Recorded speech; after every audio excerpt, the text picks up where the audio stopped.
Quiero darles la bienvenida a todos hoy. Sin objeción, la presidencia puede declarar un receso en cualquier momento. Voy a tomar la palabra con el propósito de hacer una declaración inicial. Buenos días y bienvenidos a esta audiencia sobre las ciudades santuarios con los alcaldes de 4 ciudades estadounidenses: Boston, Nueva York, Chicago y Denver. En los últimos 4 años, el gobierno Biden creó la peor crisis fronteriza en la historia de los Estados Unidos. Los demócratas decían que el presidente Biden no tenía el poder o el dinero para frenar la llegada de inmigrantes ilegales por la frontera suroeste. Resulta ser que lo único que no tenía el presidente Biden era la voluntad de hacerlo. En solo unas semanas, el presidente Trump ha demostrado lo que sabíamos que era verdad. El gobierno Biden pudo haber detenido esta crisis en cualquier momento, si tan solo hubiera tenido la valentía de hacer que se cumplan las leyes. Desde que el presidente Trump asumió su cargo, los ingresos ilegales por la frontera suroeste se han reducido un 94% en un mes. Bajo el presidente Trump, el mundo sabe que hay consecuencias por ingresar ilegalmente a los Estados Unidos. La crisis fronteriza no fue resultado del cambio climático, falta de recursos o de la no concesión de amnistía.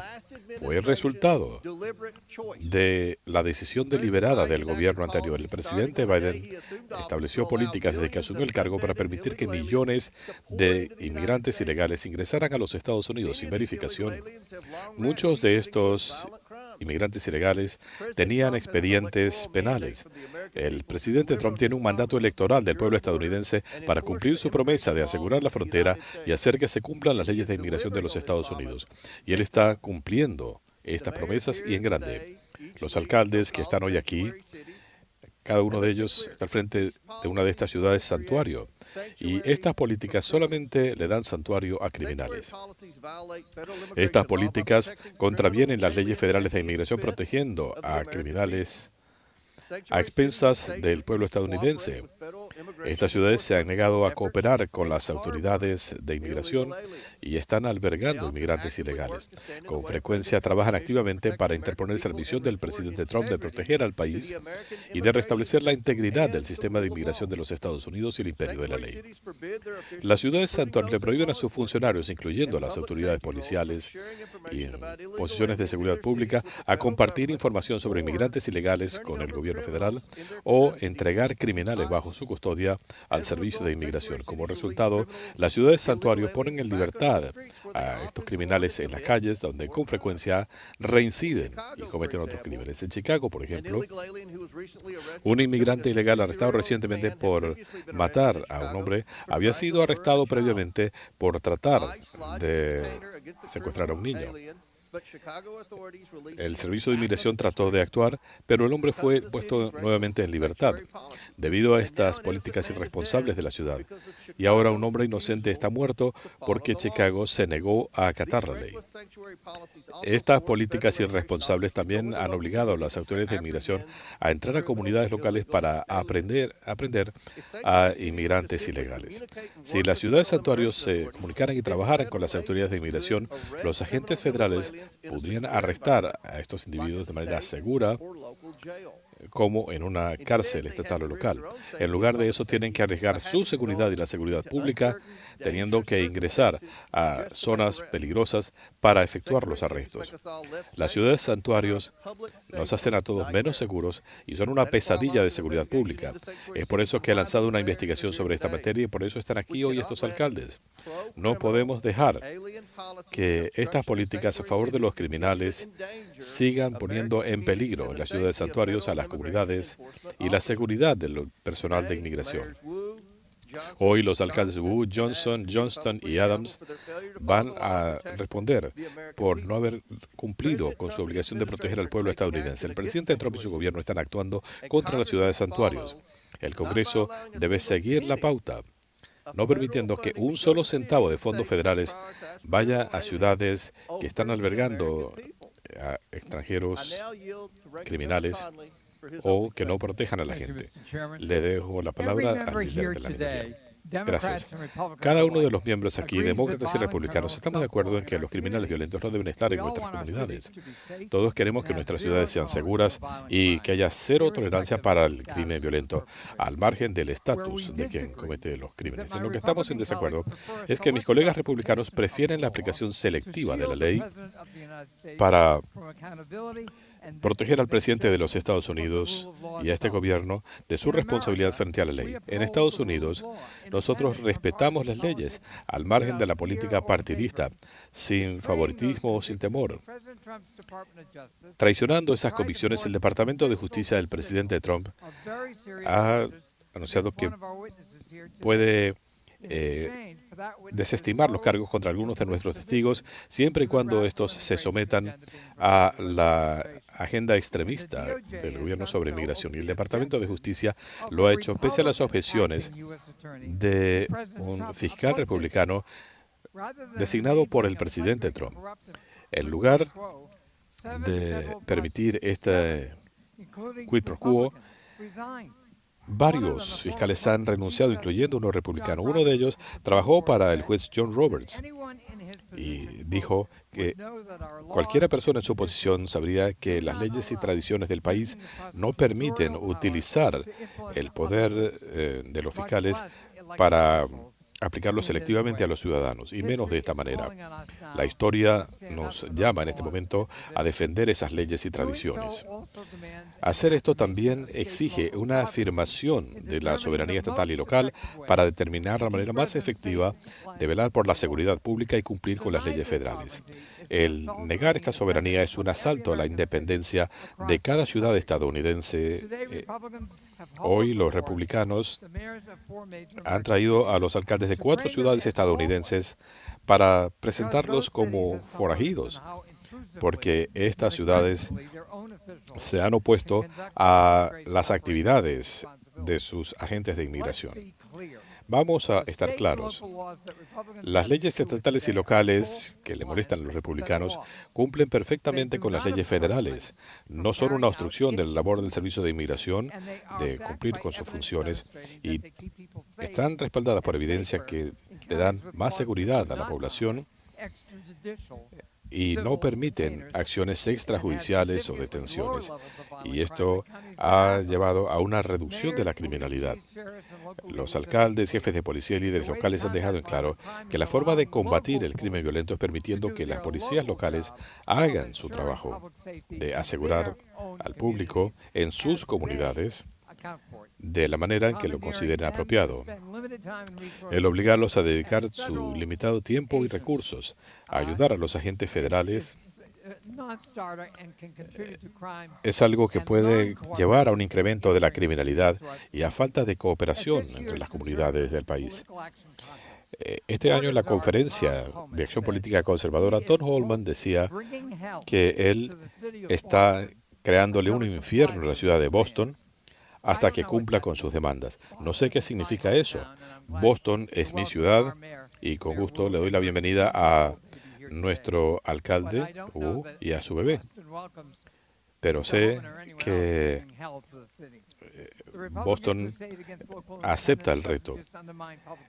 Esto no solamente socava la seguridad pública en las comunidades, es una política cruel y diría además que es antiestadounidense e inhumana. Kitty Colindres y su esposo Virgilio Velázquez Cruz y sus 3 hijos vinieron a los Estados Unidos en 2022 buscando asilo, una categoría legal de inmigración, después de escapar de la violencia en Honduras. Wilson recibió un permiso de trabajo por 5 años, lo que le permitía trabajar en un comercio de neumáticos y atender a su familia.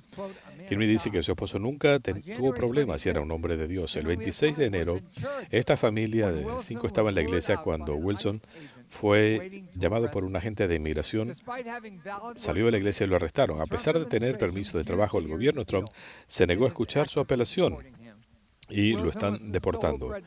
Él era el único sustento de su familia. Ahora Kinney tiene que preguntarse cómo va a pagar sus cuentas y cómo va a atender a sus 3 hijos. Y teme que sus hijos y ella pueden ser los próximos. La semana pasada en California, Sidley, una mujer batallando contra cáncer óseo, vio cómo su madre Yolanda lloraba desconsolada cuando la detuvieron agentes de inmigración que se negaron a presentar la orden de detención. Ella era la única persona que la atendía en su lucha contra el cáncer y no tenía antecedentes criminales. Y ahora Sidley está sola. El Servicio de Inmigración también está realizando allanamientos en ciudades y pueblos que han llevado a la detención ilegal de ciudadanos estadounidenses, incluyendo indígenas y veteranos militares. Un distrito escolar le envió una carta a los padres diciéndoles que obligaban a los inmigrantes a abordar autobuses escolares. Los niños van a tener miedo de ir a la escuela. Uno de ellos le escribió una nota de despedida a sus amigos diciendo: si inmigración me lleva, no se olviden de mí. No se olviden de mí. Y eso lo escribió un niño. ¿Ese es el país que queremos? Estados Unidos necesita políticas de inmigración que velen por la seguridad de todos y que hagan al país más fuerte y que nos permitan crecer y que aprovechemos las destrezas que no tenemos. Si el presidente Trump quiere seriamente soluciones, no atacaría las garantías constitucionales de ciudadanía por nacimiento a los niños que nacen en Estados Unidos. En este periodo tan oscuro necesitamos líderes que defiendan el imperio de la ley y que estén dispuestos a defender la seguridad pública a nivel local. Y a las familias estadounidenses, ya se traten de familias inmigrantes o no, todas merecen el debido proceso, merecen respeto y merecen esa libertad que acoge a todos los recién llegados. Cedo la palabra. Pido que los representantes de la Junta de Illinois, Balota de Nueva York, Crank de Colorado, Maratajes de Nueva York, Hare de Colorado, Evans de Colorado, Van Damme de Texas, Ocasio-Cortez de Nueva York, Gilliland de Nueva York y Davis de Illinois sean admitidos en esta audiencia de hoy para hacer preguntas sin objeción, si se ordena. Antes de presentar a los testigos, le doy la palabra al señor Higgins de Luisiana por 20 segundos. Gracias, señor presidente. Gracias, líder de la minoría. Respetuosamente, quiero reconocer la presencia de la familia de Wesley Haynes. Yo, cuando tenga mi tiempo, voy a hablar de su caso. Señor presidente, sus padres Patrick y Kathy, su esposa Olivia, su hermanito Brady están presentes hoy. Y su hija de 4 meses está esperando en la casa para que Olivia la pueda atender. Y respetuosamente quiero reconocer su presencia, señor presidente y señor líder de la minoría. Vamos a discutir los detalles de su caso más adelante. Trágicamente, ellos perdieron a Wesley Haynes el año pasado. Gracias, señor presidente, por permitirme reconocer a esta hermosa familia estadounidense. Gracias. Me complace darle la bienvenida a nuestros excelentes testigos, los alcaldes de 4 importantes ciudades estadounidenses. El alcalde Eric Adams, el excelente alcalde de Nueva York, fue juramentado el 1 de enero de 2022. Mike Johnson, el alcalde de la ciudad de Denver, juramentado el 17 de julio de 2023. Le doy la palabra al representante Krishnamurti para presentar al siguiente testigo. Gracias, me complace presentarles a Brendan Johnson, el alcalde de la ciudad de Chicago, la ciudad más grande del mundo, una ciudad construida por generaciones de inmigrantes, gente como mis padres y como yo. El alcalde Johnson creció en Illinois, en mi comunidad. Él es uno de 10 hijos de Andrew y Wilma Jean Johnson. Sus padres le inspiraron para que se hiciera educador en las escuelas públicas de Chicago y para que luego se postulara a cargos públicos. Él ganó su primera contienda como comisionado en 2018 y después pasó a ser alcalde de Chicago en 2023. El alcalde Johnson ha dedicado su vida al servicio público y me complace darle la bienvenida a la Cámara de Representantes de los Estados Unidos y a la Comisión de Supervisión. Bienvenido. Tiene la palabra el representante Presley de Massachusetts por 1 minuto para presentar al siguiente testigo. Gracias. Me complace presentarles a la alcaldesa Michelle EE.UU, una dedicada líder que quiere que su ciudad sea acogedora para todos. Es la primera mujer y persona de color elegida alcaldesa de la ciudad de Boston. He tenido el privilegio de trabajar con ella durante décadas y he visto su dedicación al servicio público. Ella guía con compasión, es innovadora e incluyente.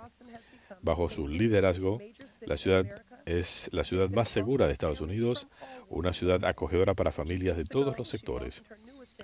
Ella recibió hace unas semanas a su bebé. Es un recordatorio del futuro que está tratando de construir. Señora alcaldesa, le agradezco su amistad, su confianza y su liderazgo. Gracias por estar aquí.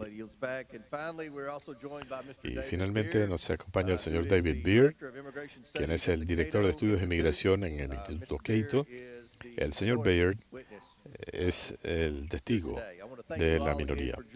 Les doy las gracias a todos por estar aquí y estoy ansioso por nuestra conversación en la tarde de hoy. De acuerdo con las reglas de la comisión, los testigos se van a poner de pie y levantarán su mano derecha. ¿Juran solemnemente o afirman que el testimonio que van a dar es la verdad, toda la verdad y solamente la verdad, con la ayuda de Dios? Que quede constancia que los testigos han respondido afirmativamente. Gracias a todos. Pueden tomar asiento. Les agradecemos que estén aquí. Estamos ansiosos por escuchar su testimonio. Les recuerdo que hemos leído sus declaraciones escritas y se van a incorporar por completo en el expediente. Limiten su declaración oral a 5 minutos y nosotros vamos a limitar nuestras sesiones de preguntas a 5 minutos cada una. Esto se aplica a ambos partidos. Como recordatorio, por favor, opriman el botón en el micrófono delante de ustedes para que los puedan escuchar.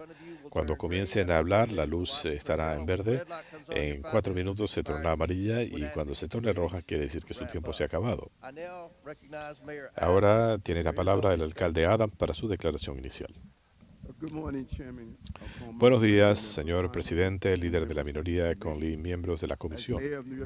Como alcalde de Nueva York y ex policía durante 22 años, velando por la seguridad de Nueva York, esa ha sido siempre mi prioridad y ha sido el norte de mi gobierno. Cuando asumí este cargo, mi trabajo era ayudar a nuestra ciudad a recuperarse de los efectos negativos del COVID, especialmente para reducir la criminalidad. Como resultado, la criminalidad bajó en Nueva York el año pasado y ahora hemos tenido 3 meses consecutivos de bajas de 2 dígitos en la criminalidad. Hoy estoy aquí para dar testimonio de cómo Nueva York puede continuar reduciendo la criminalidad aún siendo una ciudad santuario. Para estar claros, esta clasificación de ciudad santuario no significa que nuestra ciudad va a ser un albergue para criminales violentos y tampoco le da a Nueva York la autoridad para violar las leyes federales de inmigración. Por el contrario, Nueva York siempre va a cumplir con las leyes de la ciudad, estatales y federales, como es el caso. Los inmigrantes que respetan la ley en Nueva York tienen un papel importante. Los neoyorquinos, incluyendo los indocumentados, pagan miles de millones de dólares en impuestos y contribuyen en millones más en poder adquisitivo en nuestra economía. Los inmigrantes también tienen una función vital en la ciudad. Esto se evidenció durante la pandemia del COVID-19. Los residentes de nuestra ciudad mantuvieron la ciudad funcionando cuando otros neoyorquinos estaban guareciéndose y trabajando remotamente. En la industria hospitalaria, de alimentos y otros negocios, se pudo seguir operando gracias al compromiso de nuestra población inmigrante. Como alcalde, yo no controlo quién entra o quién se queda en el país, pero sí debo manejar la población en los confines de nuestra ciudad. Para cumplir con esta función, y sin que haya repercusiones negativas a largo plazo, debemos crear una atmósfera que permita que todos los residentes que respetan la ley, documentados o no, tengan acceso a servicios vitales sin temor a ser entregados a las autoridades federales. No puedo tener una ciudad donde los padres temen enviar a sus hijos a la escuela o donde haya niños durmiendo en las calles, creando el potencial de explotación de los menores y tráfico sexual. Hay personas que se niegan a buscar asistencia médica hasta que tienen una emergencia. Y si un individuo indocumentado es testigo de un crimen, pero tiene miedo de llamar al 911 para que no lo vayan a entregar a autoridades federales, los criminales quedarían libres. Eso me recuerda mis días cuando era policía.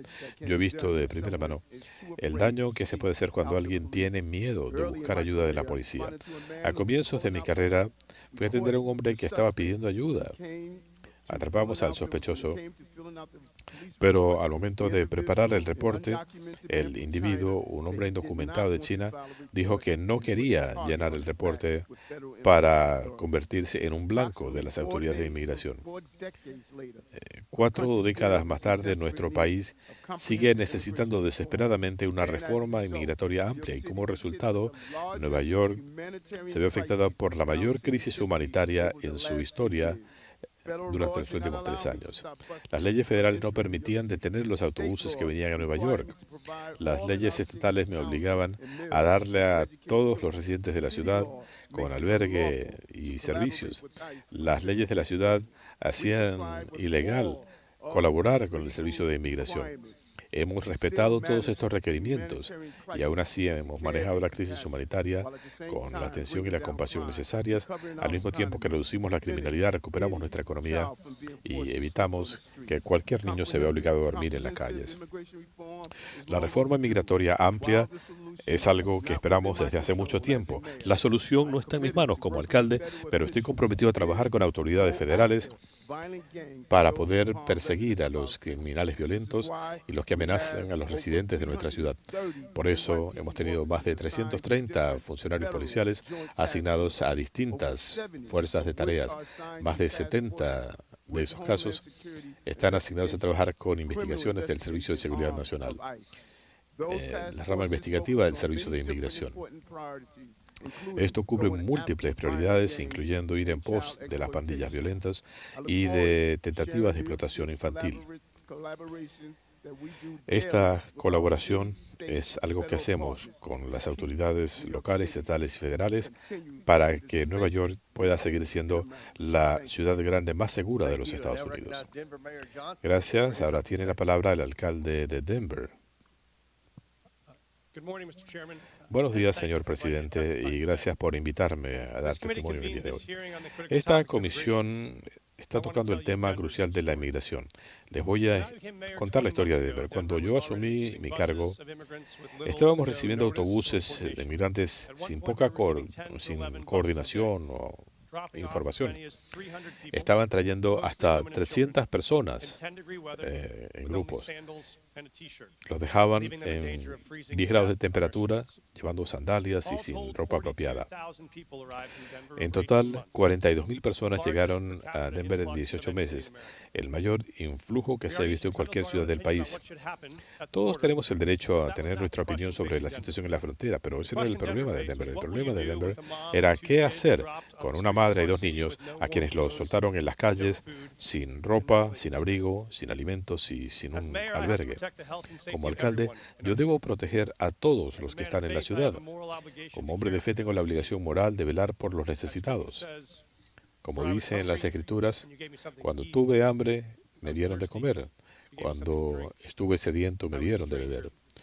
Cuando fui un forastero, me acogieron. Y eso fue lo que hicimos. En Denver creemos que nuestros problemas se pueden resolver y nos compete a nosotros hacerlo, así que nos pusimos manos a la obra. Al comienzo, llegamos a tener más de 200 migrantes viviendo en residencias improvisadas en temperaturas congelantes.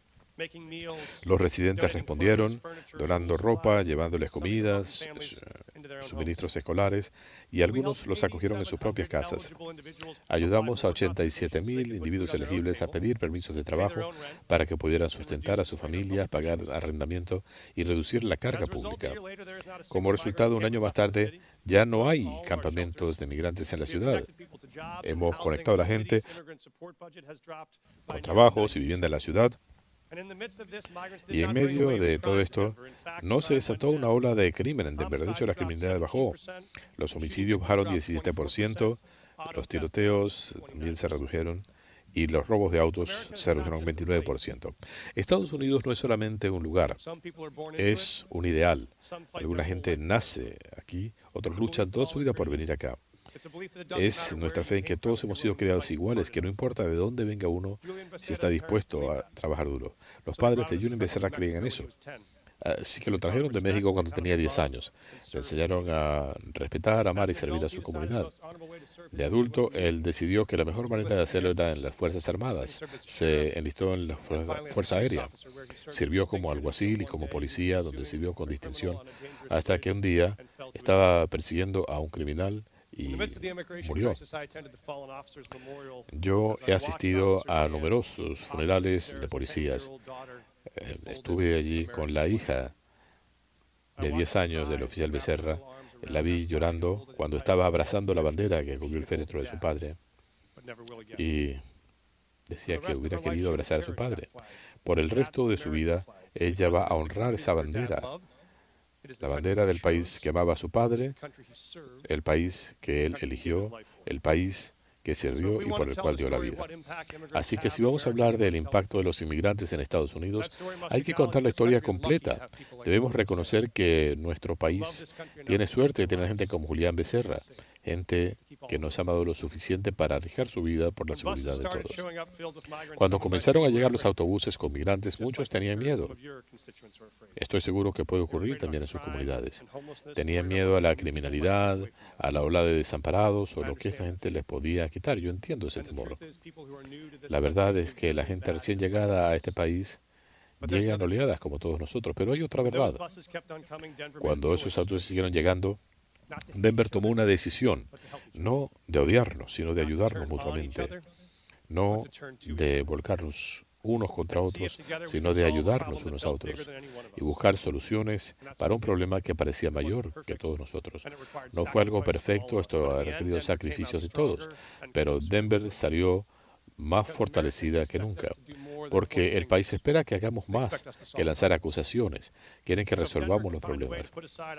Así que, si podemos hacer a un lado las diferencias ideológicas para lidiar con la crisis, que no creamos nosotros, es apropiado decir que para resolver este problema nacional, el Congreso debe comprometerse a hacer lo mismo. Gracias, señor presidente. Gracias, y ahora tiene la palabra el alcalde de Chicago. Gracias, señor Comer, señor Connolly, miembros de la comisión. He tenido el privilegio y el honor de servir como alcalde de la ciudad de Chicago, la tercera ciudad más grande del país, establecida por un hombre negro y una indígena. Chicago es y siempre ha sido una orgullosa ciudad de inmigrantes. Generaciones de recién llegados, incluyendo los descendientes de esclavos durante la gran migración, crearon una ciudad vibrante donde 1 de cada 5 residentes ha nacido en el extranjero. Todos los días despierto para servir a los 77 vecindarios de Chicago y a todos los que viven en nuestra gran ciudad. Como alcalde de Chicago, nada es más importante para mí que la seguridad y el bienestar de todos los residentes. Y desde que fui elegido, mi gobierno ha estado totalmente concentrado en crear y en establecer iniciativas de servicio público que protejan a todos en Chicago. Lanzamos el Plan Popular de Seguridad Comunitaria para establecer confianza entre las comunidades y la policía, dándole prioridad a la transparencia y la intervención. Hemos establecido una fuerza de tareas para reducir los robos en 25% en la ciudad. Hemos tenido más de 200 detectives trabajando en los casos pendientes y hemos actualizado la tecnología y el equipo de la policía para que los funcionarios tengan las herramientas necesarias para luchar contra el crimen. Nuestros esfuerzos para mejorar la seguridad pública y generar confianza entre nuestras comunidades están dando resultado. La criminalidad violenta se ha reducido en Chicago. Al final de 2024, la ciudad tuvo la tasa más baja de homicidios en 5 años. La ciudad también es más segura debido a nuestras ordenanzas, que se aseguran que los recursos de la policía de la ciudad se concentren en nuestras prioridades locales. De hecho, durante 40 años nuestros líderes han reconocido que las políticas respecto a temas de inmigración ayudan a evitar y a resolver crímenes. En simple, cualquier cosa que incremente el temor a una deportación hace a Chicago una ciudad más peligrosa. Esto lleva a las víctimas a rehusarse a cooperar con la policía. Esto es esencial para alcanzar la meta de la ciudad de reducir la criminalidad y de buscar justicia para las víctimas. Cuando hay desconfianza entre los residentes y la policía, los inmigrantes no pueden reportar los crímenes para ayudar a la policía a resolver los crímenes. Sé que hay fallas en estas leyes, pero no podemos dejar que la instigación al temor opague la realidad que la tasa de criminalidad en Chicago estaba en baja. Todavía tenemos un largo camino, pero sensacionalizar las tragedias con fines políticos no es gobernar. Cualquier crimen es devastador, pero acusar a comunidades enteras no solamente es engañoso, es algo injusto. Las ordenanzas de Chicago y otras leyes y políticas no conducen a un aumento en la criminalidad, no evitan la cooperación con las autoridades federales y nosotros no albergamos a los criminales, los arrestamos. Gracias a leyes que le permiten a los residentes sentirse seguros ayudando a la policía. Estoy construyendo un Chicago que concuerda con el sueño de mi padre cuando vino de Mississippi durante la segunda migración.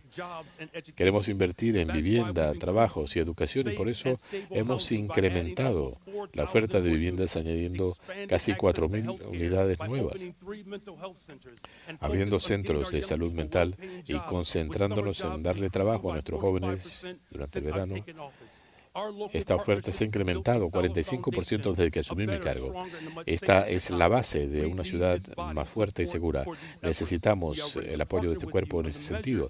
Estamos listos para trabajar con ustedes en estas medidas, para promover confianza y tener seguridad pública. Y a la gente de Chicago y a toda la gente trabajadora de esta nación, estos valores son nuestro norte. Es la pauta que seguimos. No vamos a vivir en el temor ni vamos a dar marcha atrás. Con gusto espero responder las preguntas de la comisión. Gracias. Tiene la palabra la alcaldesa EE.UU de Boston. Gracias, presidente Comer, señor Connolly, miembros de la comisión. Soy Michelle EE.UU. Soy hija de inmigrantes y desde noviembre de 2021 he tenido el honor de servir como alcaldesa de Boston. Estoy orgullosa de estar aquí en nombre de nuestra ciudad. Los policías, los socorristas, trabajadores de la ciudad, líderes de fe, maestros, padres y vecinos que trabajan todos los días para que Boston sea la ciudad grande más segura del país. Y todos los días me siento orgullosa de trabajar junto con el comisionado Michael Cox, el mejor de la nación. Cada año desde que asumí mi cargo, hemos reducido la violencia armada en Boston. El año pasado, Boston registró la tasa más baja de homicidios en los últimos 70 años. Esa es la realidad. Y detrás de estos récords hay otros elementos. Más gente que nunca trabajando durante el verano con empleos pagados. Atención infantil sin costo adicional para las familias, más viviendas en una generación. Hemos invertido en la clase de oportunidades que generan prosperidad y ayudan a erradicar el crimen. Y nuestras leyes promueven el tipo de confianza comunitaria que nos hace a todos más seguros. En Boston, nuestro departamento de policías utiliza sus recursos para prevenir y resolver los crímenes. Y en lo que concierne a asuntos criminales, la policía de Boston trabaja todos los días con las autoridades estatales y federales. Las leyes de Massachusetts y de la ciudad dejan en claro que inmigración es una responsabilidad federal. Somos la ciudad grande más segura del país porque nuestras leyes sobre las armas son las más fuertes del país, porque nuestros funcionarios han forjado relaciones durante décadas con la comunidad y porque nuestros residentes pueden confiar en que cuando llamen al 911 frente a una emergencia o para reportar un crimen van a recibir ayuda. El enfoque de este gobierno federal está socavando esa confianza. En el último mes me he reunido con residentes y líderes de fe en centros comunitarios, en centros de oración, y le he preguntado a mis electores qué esperan del Congreso. Y lo que he escuchado repetidamente es que hay temor y hay frustración. He hablado con pastores que tienen iglesias semivacías los domingos. Los pacientes no van al médico. Hay estudiantes que no van a la escuela. La gente tiene miedo de reportar crímenes en sus comunidades o las personas no quieren llamar a la policía. El gobierno federal está haciendo que los residentes de la ciudad tengan miedo de vivir sus vidas. Una ciudad que asusta no es segura. Una región controlada por el temor no es una tierra de gente libre. El mes que viene Boston va a cumplir 250 años de la libertad de nuestro país y en cada uno de esos años Boston ha recibido con los brazos abiertos al resto del mundo, desde los inmigrantes ingleses que huyen de la persecución religiosa, a los irlandeses empujados por la hambruna, a las familias de Haití, República Dominicana, Cabo Verde, Vietnam y tantos más que consideran a Boston su hogar. Somos la ciudad grande más segura del país. Tenemos el mejor sistema de salud, las mejores universidades innovadores y a los celtas de Boston. Somos la cuna de la democracia y una ciudad de campeones. Somos todo esto, no a pesar de nuestros inmigrantes, sino gracias a ellos. 1 de cada 7 signatarios de la Declaración de Independencia eran inmigrantes.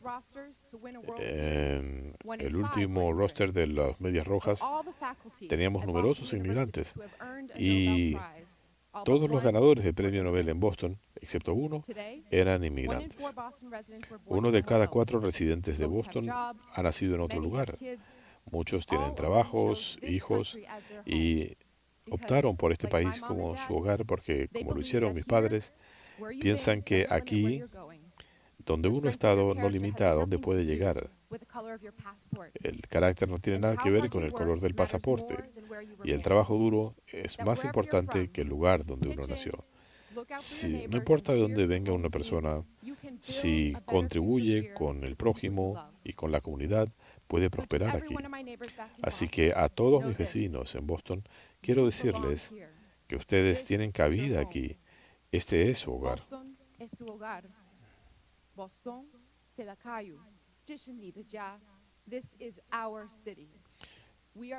Esta es nuestra ciudad.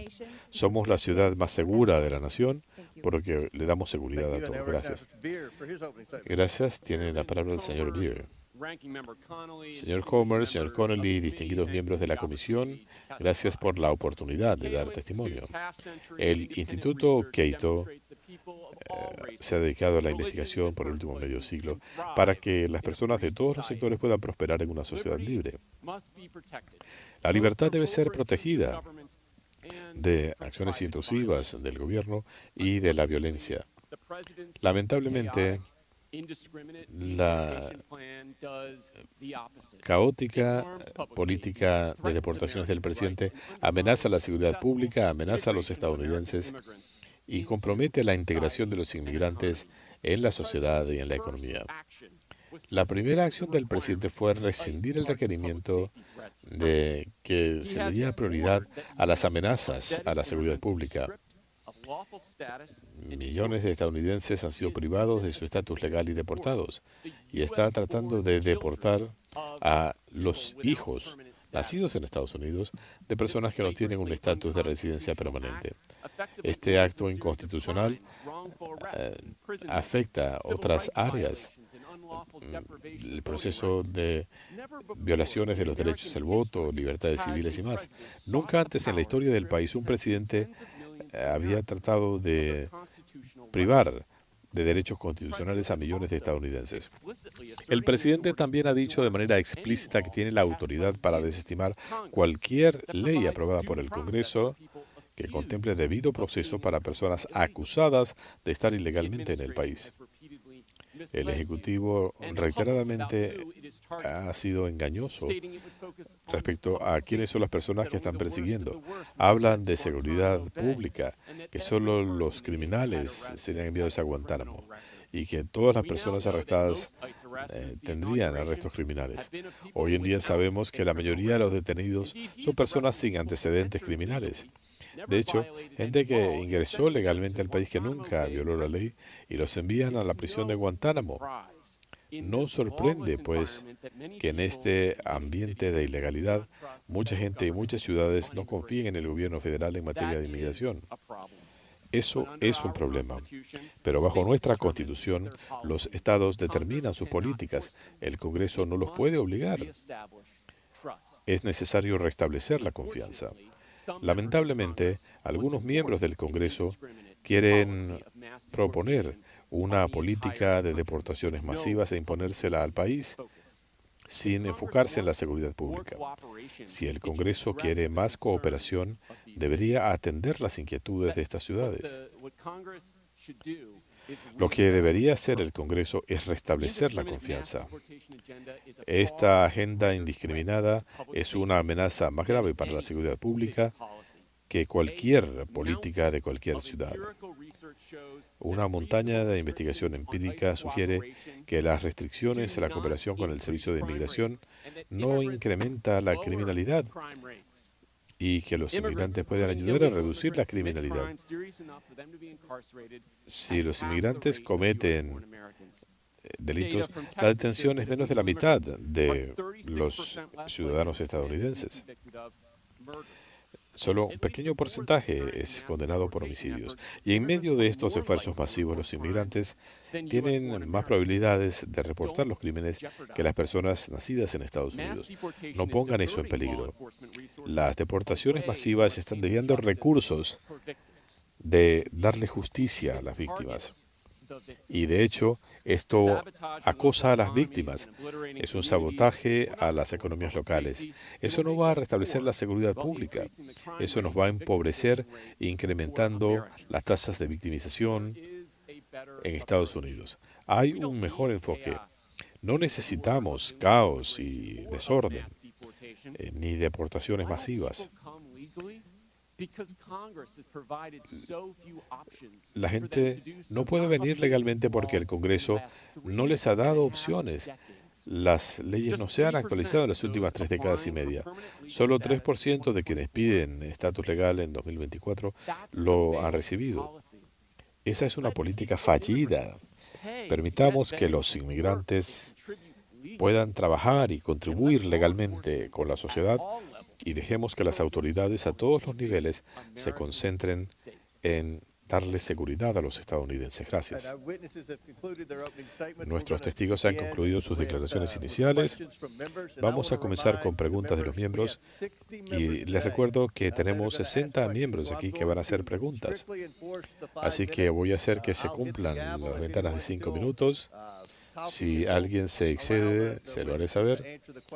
Voy a permitir que los testigos respondan a las preguntas, pero tengan en cuenta que tenemos a muchas personas que quieren participar en esta audiencia tan importante y nuevamente le doy las gracias a los testigos. Voy a comenzar con mis primeros 5 minutos de preguntas. Voy a comenzar con preguntas de sí o no, porque quizá después tenga tiempo para más. Alcalde Johnson, en 2017 Denver prohibió que los funcionarios de la ciudad, incluyendo personal de correccionales, ayudaran y cooperaran con cualquier investigación, detención o proceso de arresto relacionado con las leyes de inmigración. También se indicó que las autoridades de inmigración no deberían tener acceso o deberían poder usar las zonas seguras de cualquier cárcel de la ciudad. ¿Es Denver una ciudad santuario? Mucha gente ha usado ese término. No estoy de acuerdo. Lo voy a tomar como sí. ¿Sí o no? Voy a asumir que dijo que sí. Alcalde Johnson, usted dijo en marzo de 2023 que Chicago debería honrar la promesa de ser una ciudad santuario. ¿Es Chicago una ciudad santuario? Una política de 40 años de ser una ciudad acogedora. Alcaldesa Wu, en noviembre de 2024, usted en una entrevista dijo que usted había servido en el Consejo de la Ciudad cuando se aprobó la ley de confianza en Boston. Usted dijo en la entrevista que en términos de las políticas de Boston había una prohibición de asignar recursos para ayudar a las autoridades de inmigración. En otras palabras, las autoridades no pueden cooperar con el servicio de inmigración a la hora de detener o de ejecutar órdenes de arresto. Alcaldesa, ¿es Boston una ciudad santuario? Boston es una ciudad segura. Asumo que dice que sí. Alcalde Adams, usted dijo en 2024 que la suya era una ciudad santuario pero debo comentar que usted ha dicho que está dispuesto a trabajar con el Servicio de Inmigración para detener a criminales ilegales. Mi pregunta para usted ¿es Nueva York una ciudad santuario? En base a eso, sí. El año pasado, en un suburbio de Boston, un inmigrante ilegal violó y dejó embarazada a su hija cuando estaban viviendo en un refugio. Alcaldesa Wu, bajo las leyes de Boston, ¿entregaría usted a este individuo al Servicio de Inmigración? Si hay una orden de arresto, la ciudad la respeta. ¿Usted entregaría a este criminal al Servicio de Inmigración? Esto fue fuera de la ciudad de Boston, pero le puedo decir que en la ciudad, cuando una persona comete un crimen o hay una orden de arresto, hacemos que responda. Si se justifica la orden de arresto, nosotros hacemos que se cumpla. ¿Entregaría usted a este criminal a la inmigración? Nosotros respetamos la ley. Asumo que quiere decir que no. En Chicago, un presunto miembro de una pandilla extranjera se vio involucrado en un homicidio. El condado no le presentó cargos. Este individuo también enfrenta cargos por secuestro, asalto sexual de su exnovia. Ahora está en las calles. Alcalde Johnson, bajo la ley de Chicago, ¿entregaría usted a este sujeto al Servicio de Inmigración? Nuestras autoridades trabajan muy duro todos los días para retirar a los criminales de las calles de Chicago. ¿Lo entregaría usted al Servicio de Inmigración? Ese es el problema, ese es el punto de la conversación. Es lo que hemos escuchado de Tom Homan y de Seguridad Nacional, que en sus ciudades, cuando alguien es detenido por un delito y el Servicio de Inmigración trata de ingresar y deportar a este criminal, ustedes no cooperan con el Servicio de Inmigración. ¿Le entregarían ustedes a este criminal al Servicio de Inmigración? Nosotros no albergamos criminales.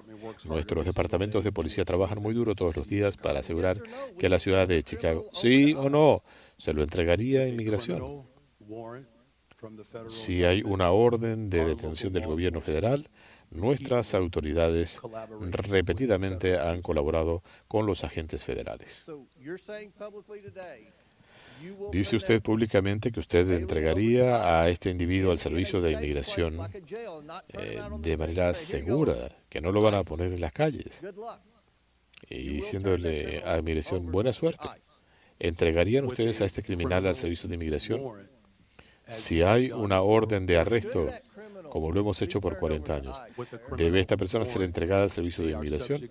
Si hay una orden de arresto, están amparados bajo la jurisdicción de la ley federal y eso incluye la deportación. Se ha acabado mi tiempo, pero el punto que enfrentamos aquí es que tenemos que tener cooperación. Es una ley federal el entregar a estos criminales al Servicio de Inmigración y hemos escuchado reportes y muchos de ustedes han dicho que obstruirían ese proceso. Esto es ilegal y más adelante hablaremos de eso. Tiene la palabra el líder de la minoría para sus 5 minutos. Gracias, alcaldesa Wu.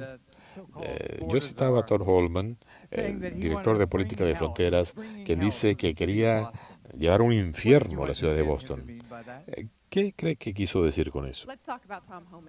Hablemos de Tom Holman. Qué vergüenza que haya mentido sobre mi ciudad por insultar a nuestro comisionado de policía que ha supervisado el periodo más seguro en la vida de Boston. Tráiganlo bajo juramento y hagámosle preguntas. Yo estoy aquí para asegurar que nuestra ciudad tenga seguridad. Otros quieren causar caos. Nosotros buscamos la paz para todas las ciudades. Alcalde Johnston, ¿cuál sería su reacción si Tolman quisiera crear un infierno en su ciudad? Tenemos gente en Denver que respeta las leyes, paga impuestos. Nadie está tratando de crear un infierno en Denver. La gente quiere oportunidades y esperanza. Y por cierto, él puede hacer lo que le venga en gana, pero la realidad es que ustedes tienen una de las tasas más altas de inmigración, y usted indicó que sus tasas de criminalidad bajaron. Es correcto, el crimen en Denver ha bajado, los homicidios cayeron 17%, los tiroteos 24%. Discúlpeme, tengo poco tiempo.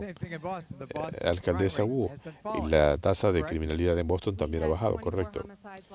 Tuvimos 24 homicidios el año pasado, es demasiado, pero eso fue una reducción considerable, una de las mayores bajas en el país. Así que la correlación entre inmigración y criminalidad es una falacia. Como dice el señor Beer, quizá pueda ampliar eso. Usted ha dicho que el presidente Trump y Tom Holdman tienen una visión ilegal de la inmigración y están invocando la ley y el orden como la causa de su comportamiento. ¿Puede hablarnos de la ironía en que la criminalidad entre inmigrantes es más baja que el de la población general? Sí, pueden ver la tabla en mi testimonio. En las ciudades que han tenido más casos de inmigración, en 19 de esas ciudades se registró una baja en las tasas de homicidios. Si usted considera las principales ciudades del país, hay una correlación negativa entre el número de inmigrantes y la tasa de homicidios. Eso significa más inmigrantes, menos tasas de homicidio. Lo mismo se aplica al resto del país.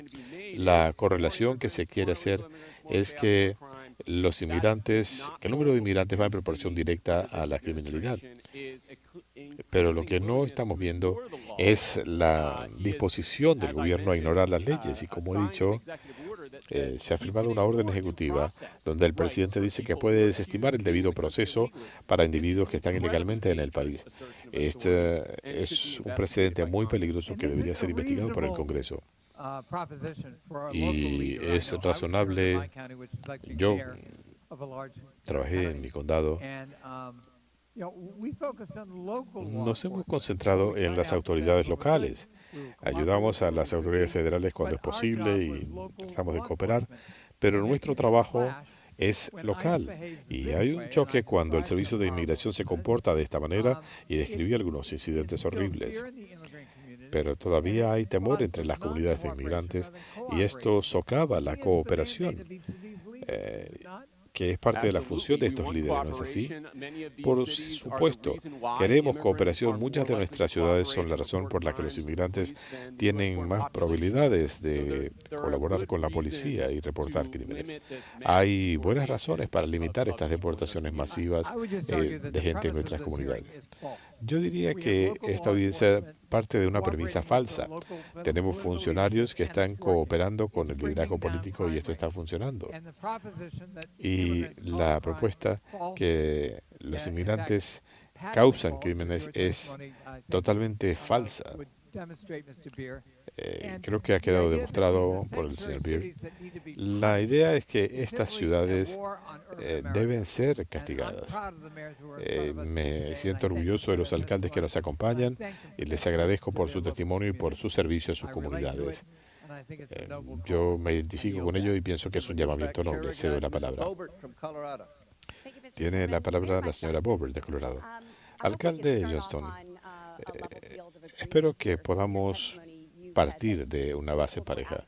Usted dice que las autoridades locales les preguntaron a la población qué haría usted cuando estaban recibiendo los autobuses con migrantes. ¿Qué va a hacer Denver? Y en una entrevista en Fox, usted culpaba a las leyes estatales de no permitir que la ciudad de Denver coordinara con el servicio de inmigración, resultando en que la ciudad sea una ciudad santuario. Usted dice que el Estado completo ha sido parte del problema. Dice, nosotros no queremos procesar a los detenidos de ICE. Yo estoy pidiendo que se reviertan estas situaciones. En el condado de Douglas se entabló una querella para estas leyes. Usted me acompañaría a pedir que estas políticas de Colorado sean anuladas. Gracias. ¿Sí o no? No creo que ese sea el caso. Así que usted no quiere que haya coordinación con el Servicio de Inmigración, pero culpa al Estado de Colorado por estas políticas. Es una ley estatal, no es una ley de Denver, y usted está culpando a Colorado, pero no pide que esa ley sea revocada, ¿correcto? Nosotros coordinamos con el Servicio de Inmigración y nosotros hemos honrado las órdenes de detención. Y antes de una orden de arresto hay múltiples otros casos. Lo que sucede es que si Inmigración nos envía una orden de aprehensión, sus funcionarios no pueden coordinar con el Servicio de Inmigración, no pueden ni siquiera recibir las órdenes de arresto o no pueden corroborar si alguien es un inmigrante ilegal.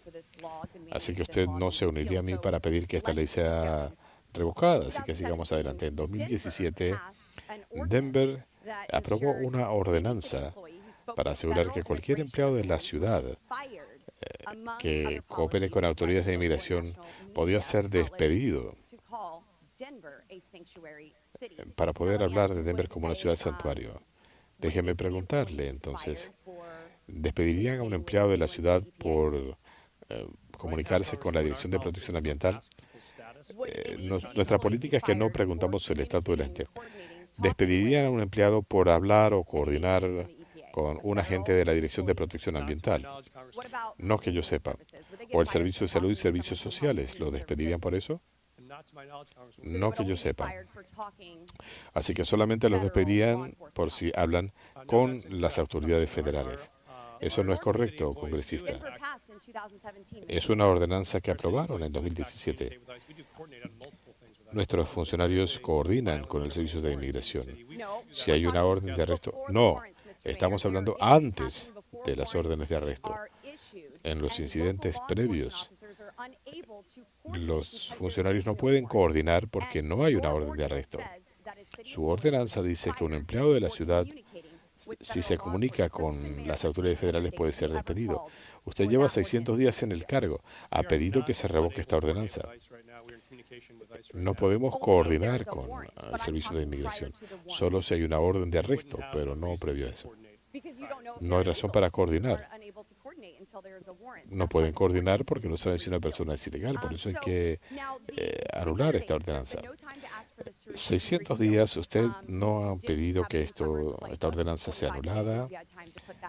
Usted tuvo la oportunidad de armar un documento de 25 páginas y para concordar con el Consejo de la Ciudad para asignar hasta $2 millones para pagarle a un ex abogado de Joe Biden para que proteja sus políticas de ciudad santuario para esta audiencia, ¿correcto?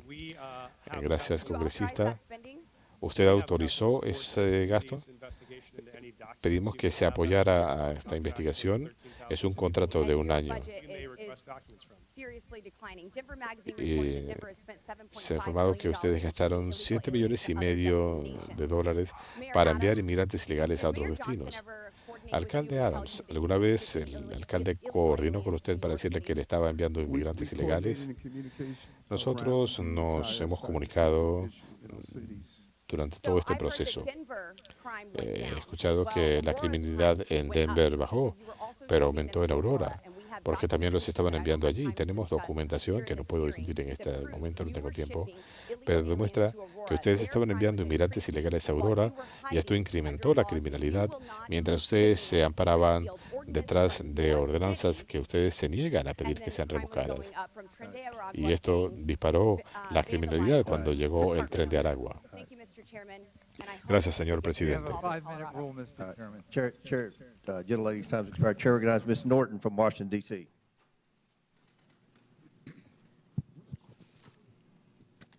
There have been a lot of talk today about these cities and their, in my view, principal decision not to respond to extrajudicial ICE detainers.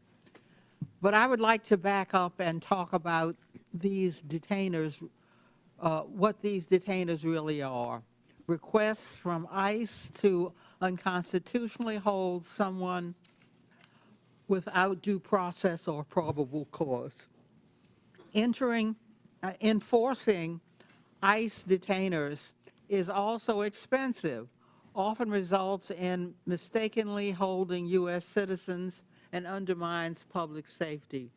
It diverts resources from protecting the local community to carry out the federal government's job of immigrant enforcement. Mayor Johnston, what challenges do ICE detainers represent to your law enforcement and city resources? Thank you, Congresswoman. I think that was to me, right? Sometimes I That's get correct. confused. Okay. Thank you, Congresswoman. I think it's important, I appreciate to describe what Denver currently does in terms of what coordination looks like and what it doesn't, which is if we get a detainer request, if we have someone in our custody that ICE would like to get access to, what we do is we provide them a notification of release. And so if that person will be released from our custody, we notify them of the time and the date when they will be released, so ICE, if they choose to, could pick that person up. We have done that 1,226 times over the last 7 years, and that has enabled ICE, when they choose to be able to bring someone into custody.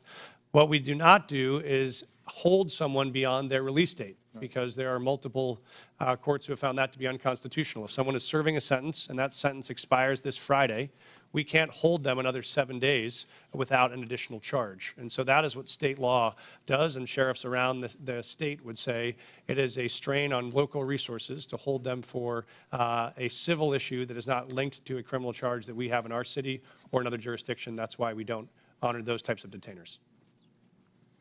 Mayor Johnson, how about for Chicago?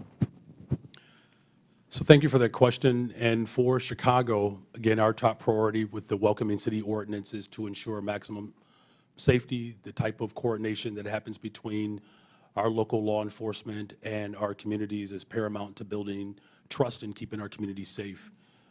The ordinance, as well as the state law, the Illinois Trust Act, which was passed with bipartisan support and signed by the Republican Governor, Bruce Rauner, we do not permit our local law enforcement from engaging in any federal matters.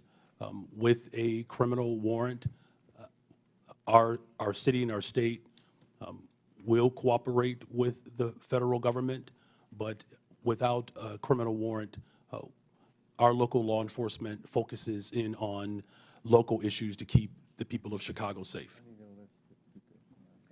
Mayor Wu, how would fulfilling ICE detainers detract from public safety in your city? Thank you, Congresswoman, for hosting us, first of all, in your district. We hear every day from Boston residents, a city that is 28% people who were born in another country, that the trust and feeling that they know they can call 911 when they need help, or if they have information to solve a crime and police need that help, that they feel comfortable in doing so. And so our policy in Boston is that regardless of your background or immigration status, you have access to our libraries. We want you to take your kids to school. We want you to be part of our community. And also, regardless of immigration status, if you commit a crime, if you do harm in the community, you will be held accountable.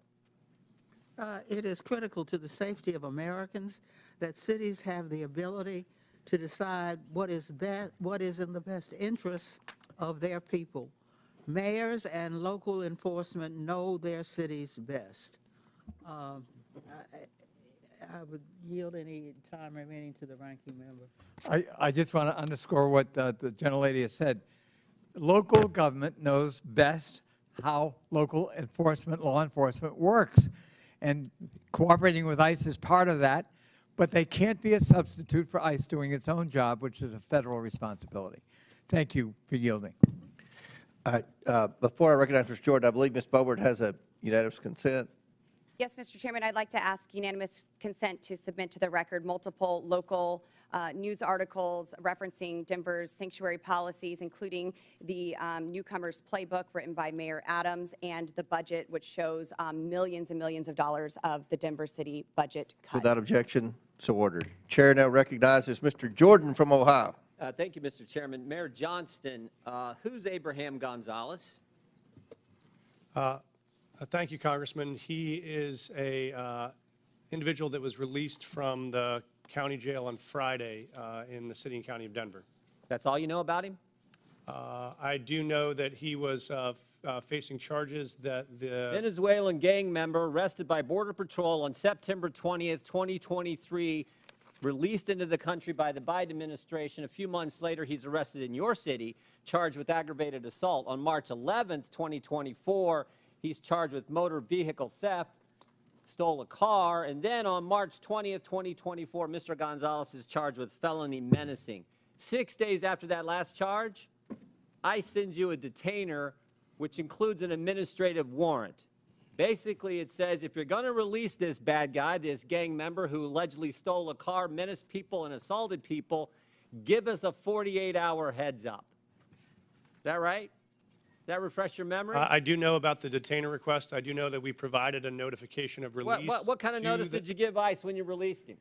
We gave him notification. I'm not sure how long in 1 advance hour. it was. I do know 1 that. hour. I do know that there Gave were him a 1 6 hour notice, and you released him 5 days ago, right?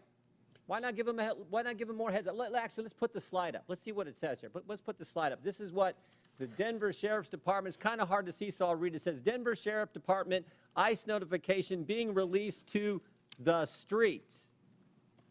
I simply said, just release him to us. You release him to the streets. Why not release him to ICE? Thank you. What we've done, and we do this regularly, we've done 1,226 of these, is we notify I'm ICE. asking about one. I'm not asking about the other 1,200. I I'm understand. asking about Mr. Abraham Gonzalez, who's a gang member from Venezuela, stole a car, assaulted someone. You had him in your custody for how long? I know that we released him. 345 days you had him in custody. And I said, hey, can you give us 48 hours heads up? I don't You know. gave him 1 hour notice. Mr. Congressman, we notified them of release. There were 6 ICE agents present when he was released, so they had enough time to respond and to be present. Respond where? To the jail where we released him from. So we released him we notified them of the release time. When we notify them of release, they come to the jail facility to pick them up. They're Why still didn't you on. say that's not what you said. You said you release him to the streets. Did you release him to the streets? You release him to ICE? What we do, sir, is we release him from our county jail, and we coordinate with ICE on that release time and release date so that ICE can come and pick them up from that location. Pick him up where? In the parking lot? Yes, sir, they're on the facility Guess property. what happened in the parking lot? I know, sir. I've reviewed the video. So I looked at it. I've talked to the sheriff last night. One of the ICE officers got assaulted, didn't he? I've reviewed the video, They had sir. to tase the guy, didn't they? Would you like me to answer, sir? No, I'd like you to answer, did they tase him? I know that there were 6 officers that had multiple tasers. I saw the So they detention had on 6 video. officers. If you keep him in the facility and they come in the facility and get him, does it take 6 officers?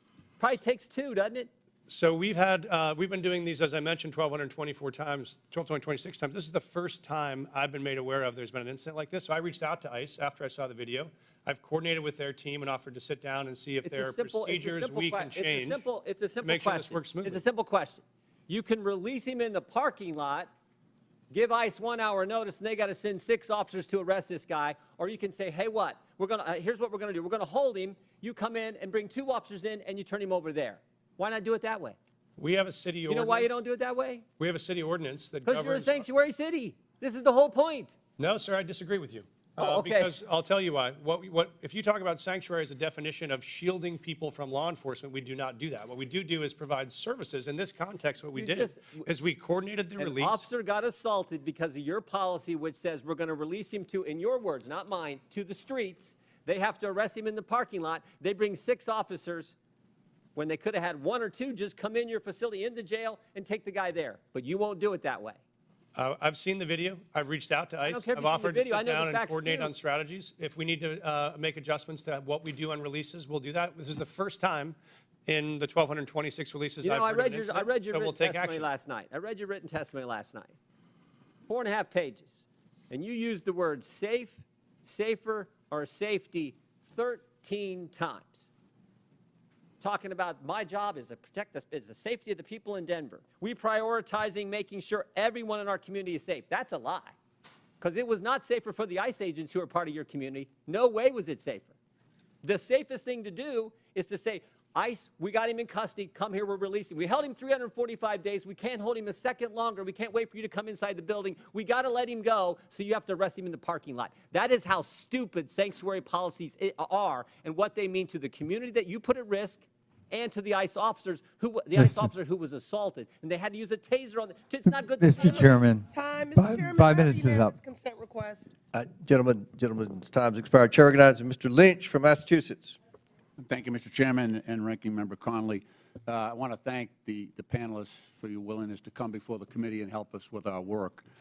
You know, I truly believe that if we had a rational and comprehensive immigration policy in this country, if we competently regulated the flow of immigration, if we knew the purpose and circumstances of each immigrant's arrival here, and if every immigrant knew what was expected of them when they arrived, I honestly and truly believe that immigration could be the greatest blessing for our country. Look at our world rivals, China and Russia. No one is trying to sneak into China, sneak into Russia. It's because of what we offer here as a nation. There is a substantive issue that's at play here, and I want to address that. So under Article 1, Section 8, Clause 4 of the Constitution, it provides Congress, and I'll read the section here, to establish a uniform rule of naturalization. And Clause 18 further provides that Congress has the power to make all laws that shall be necessary and proper to execute its enumerated powers, including immigration. So it appears that Congress has taken up that responsibility in the Immigration and Nationality Act, which they exercise under constitutional writ. On the other hand, we have local so-called sanctuary city laws that at times, so those sanctuary cities laws tend to address local cooperation with federal authorities in your jurisdictions, within your cities. And sometimes it does appear that the sanctuary city laws are defending against the congressional grant of authority to operate in that area. Now, you all, as mayors, and I ask this of the entire panel, you deal with this every single day, and we've heard some of it in your testimony eloquently. How do we, as lawmakers, we're struggling with this right now. There's a tension between that authority of Congress to act under Article 1 of the Constitution, and then your responsibility, nobly taken, to provide a safe environment for the residents and visitors to your cities. How do we reconcile, and I'm asking you for advice. You have a great perspective on this. How do we together reconcile the tension between those two operating systems, grants of power? And I'd welcome any advice you have on that, because that's what we are struggling with up here in terms of trying to come up with a comprehensive immigration policy that addresses all of these concerns. Mayor Johnson? Congressman, I'm happy to start the response. We obviously believe there is a federal system that has federal obligations and state and local obligations. We think, as Mayor EE.UU said, that our officers are uniquely prepared, trained, and ready to enforce local law and to keep our city safe. We want to focus on that. We do not have the capacity for our law enforcement to be doing federal immigration enforcement, but we want to be partners in making sure we're pulling violent criminals off the street. We do that now. We've done it in the past. We'll keep doing it. But we think the capacity for the federal government to focus on. But what I'm trying to point at is this. So the current president of the United States, Donald Trump, rode into office on this issue. On this issue. He put people in fear. I'm in a state that's 2,400 miles from the border. We're going to spend $1.5 billion on providing services and housing and everything to people who are in our state unlawfully. He got into office on that issue. So the costs to democracy are massive. It is now threatening our democracy because we have mishandled this issue. So we need to get together on this and turn immigration, like I say, into the greatest blessing that this country has, and not something that people are afraid of. That's the challenge. May I, agree. Congressman? Please. This may be the last Oh, my blue. friend. This may be the last blue dress I'm wearing this month. It's going to be green from here on out as we celebrate I understand. Irish American heritage back at home. Please pass comprehensive immigration law that is consistent and compassionate. That will make our jobs possible, and we would so appreciate that partnership. I hear you. Thank you. I yield back. Gentleman yields back. Chair recognizes. Chair, I have a unanimous consent request. I didn't. I'm sorry. I have a unanimous consent request. All right. Proceed. Okay, I'd like to seek unanimous consent to enter into the record thousands of DHS agents shift to deportation instead of drugs, weapons, and human trafficking. That is February 2025 USA Today. Without Also- objection, so ordered. Parents pull kids from childcare as immigration fears hit U.S. youngest. Without objection, so ordered. Chair, Finally, an 11-year-old girl in Texas died by suicide after she was bullied about her family's immigration status, her mother says. without objection, so ordered. Chair recognizes Dr. Gosar from Arizona. Thank you, Mr. Chairman. Gracias, Chair, señor Mayor, presidente. I'll be showing up at your house tomorrow with my bags at 5 o'clock.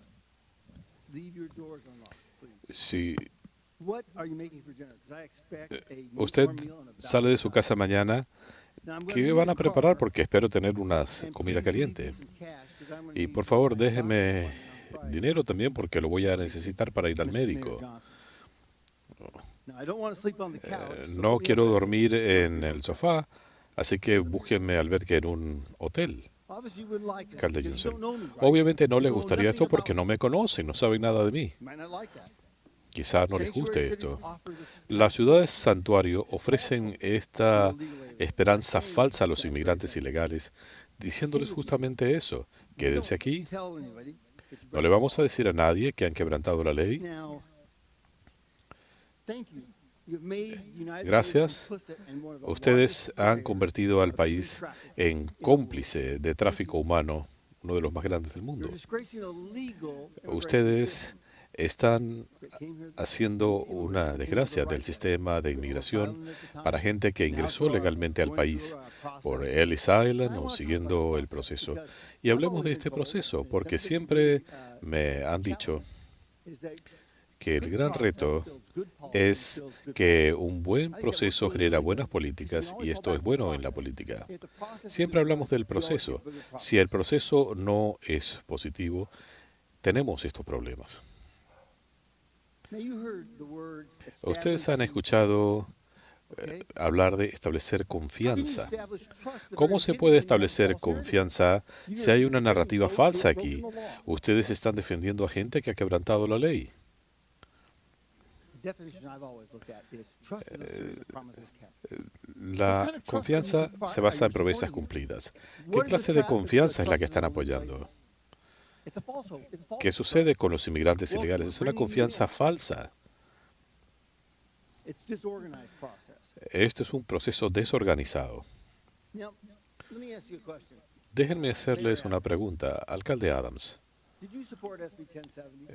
¿apoya usted la SB 70? Arizona law called SB 1070. La ley de Arizona SB 70, no estoy familiarizado con ella. Déjeme explicarle. SB 1070 challenged Esta ley the supremacy clause. Because we, pone en entredicho la supremacía del gobierno federal porque en Arizona will do dijimos, bueno, vamos a actuar nosotros porque el gobierno federal no está haciendo nada. No podemos permitir que se quebranten las leyes. La Corte Suprema lo echó abajo. contraindicating here that you would have supported it. Parece una contradicción aquí. Uno pensaría que usted apoya esta ley, ¿no es así? Based on the premise that you are Esta, going to violate the supremacy clause in usted regards to immigration. actuaría de esta manera sobre inmigración. Violate the supremacy clause. Si yo violaría la ley de supremacía, Way over my head. Okay. mire, That's, You know. eso está por encima de mi área de You competencia. supported SB 1070, allowing Arizona ¿Apoya usted esta propuesta que le permite a Arizona hacer que se cumplan sus leyes? Eso es lo que usted está haciendo. Gracias, congresista. Nosotros respetamos todas las leyes federales, estatales y locales. No tenemos ningún caso de supremacía legal. But Mr. Johnson, do you agree? Está de acuerdo, señor Johnson. Chicago cumple con todas nuestras leyes. Alcaldesa I'm Wu. not familiar with that law No because estoy I focus familiarizada on the con city of esa ley Boston, porque yo but estoy concentrada en la ciudad de Boston, follow all state, city, pero and yo federal respeto laws las in Boston. leyes estatales de la ciudad y federales. ¿Qué sucede cuando hay un The conflicto? Constitution, as I La understand it, doesn't Constitución, require según entiendo, cities or no police requiere que las officers or ciudades o anyone los to policías o que follow cualquiera their laws in conflict, follow federal laws in conflict with local respete las laws. leyes federales en conflicto con las leyes locales o estatales. Pero el gobierno federal tiene supremacía en materias de inmigración, ¿no es así? Eso lo han dicho muchas veces mis colegas. Nosotros somos los que definimos eso. Hemos dicho que queremos una política de inmigración amplia. ¿Cómo se puede tener una política amplia si ustedes están desafiando esto desde el comienzo, basándose en esta premisa falsa? Con todo respeto, congresista, ustedes pueden aprobar una legislación bipartidista para una reforma migratoria. La narrativa falsa es que los inmigrantes en general son criminales o causan toda clase de efectos perniciosos. Eso es lo que está socavando la seguridad de nuestras comunidades. Si quieren darnos más seguridad, aprueben la reforma en el control de armas, no recorten el Medicaid o la investigación sobre el cáncer o los fondos para los veteranos. Eso nos va a hacer más seguros. Gracias, cedo la palabra.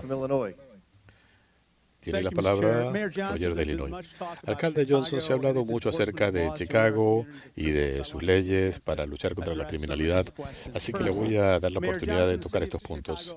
Alcalde Johnson, Chicago opera bajo 4 leyes, federales, locales, estatales y de condados. Correcto.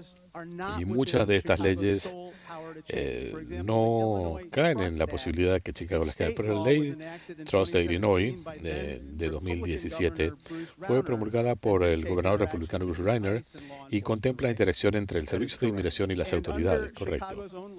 Y bajo las leyes de Chicago, tengo una copia aquí, Chicago tiene la obligación de ayudar al Servicio de Inmigración cuando se presenta una orden de arresto.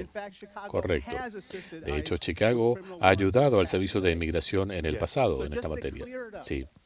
Para aclarar entonces, cada vez que el Servicio de Inmigración hace este trabajo y va a la corte para pedir una orden de arresto, la ciudad de Chicago no solamente tiene la obligación de cooperar, sino que coopera para sacar al criminal de la comunidad. Correcto. Pasemos a otro punto.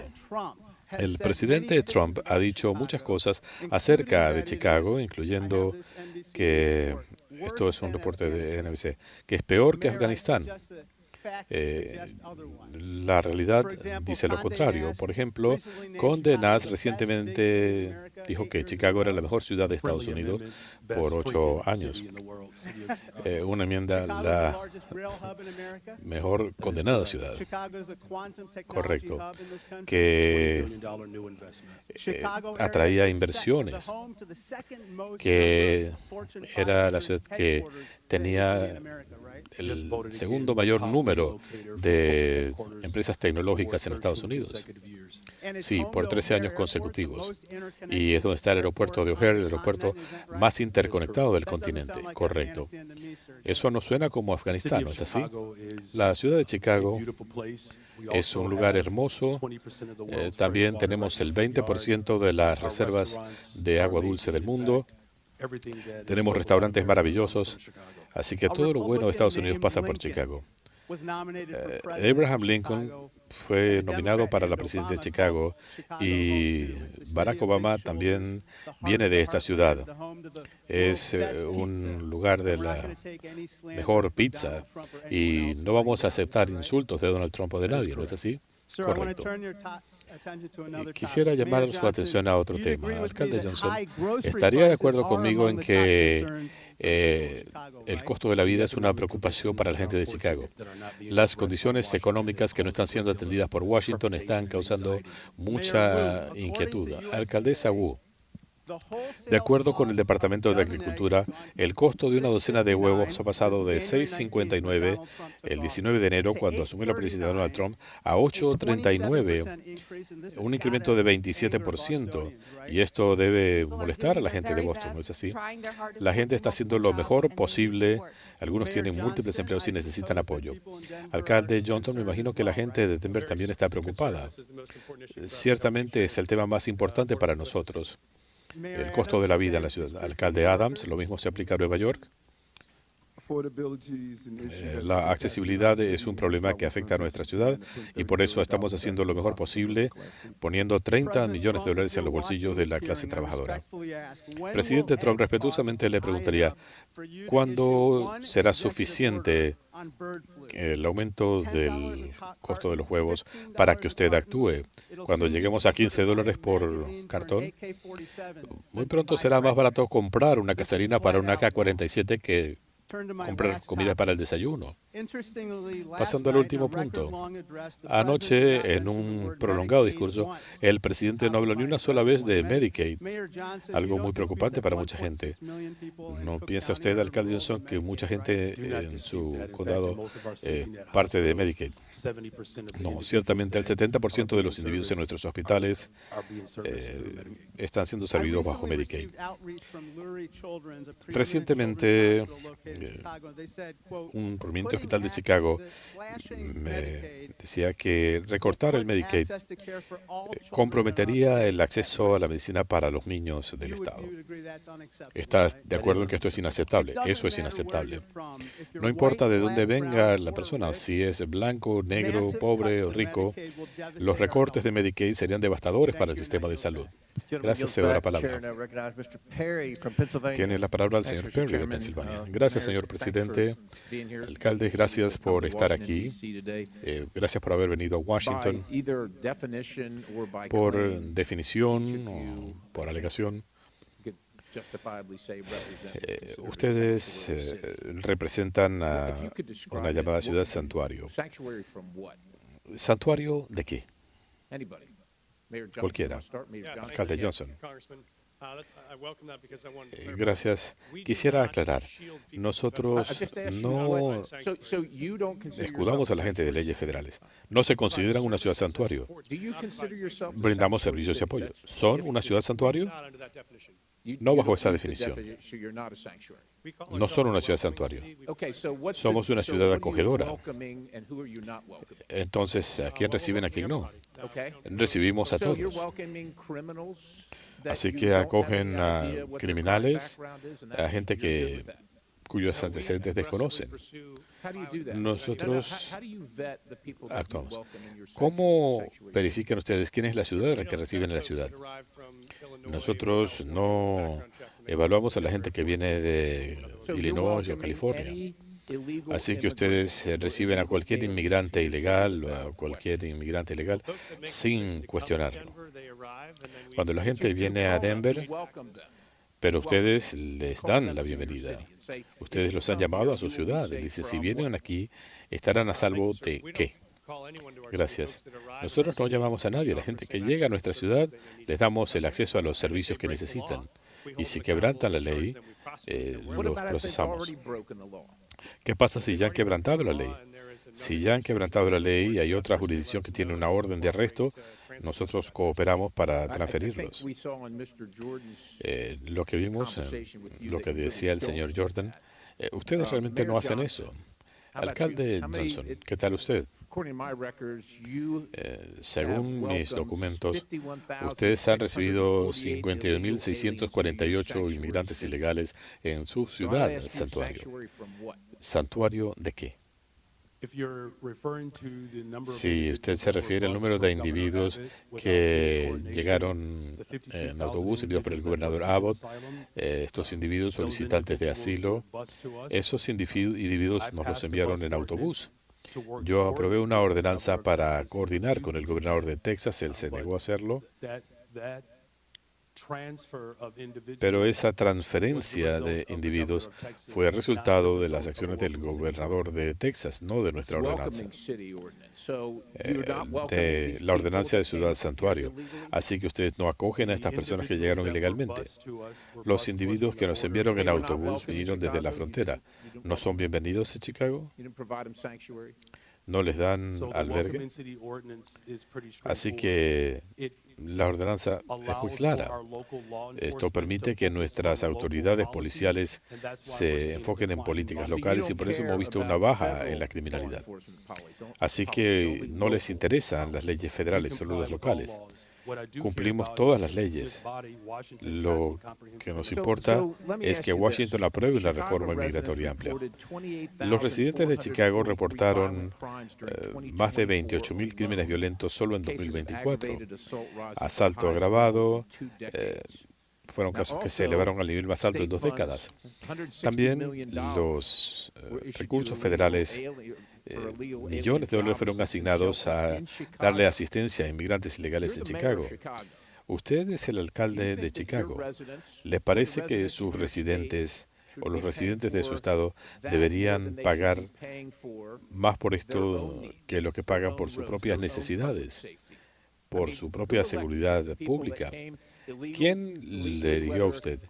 ¿Los que llegaron ilegalmente o las personas que ya residían en Chicago? ¿Quién le eligió? ¿Y a quién sirve usted?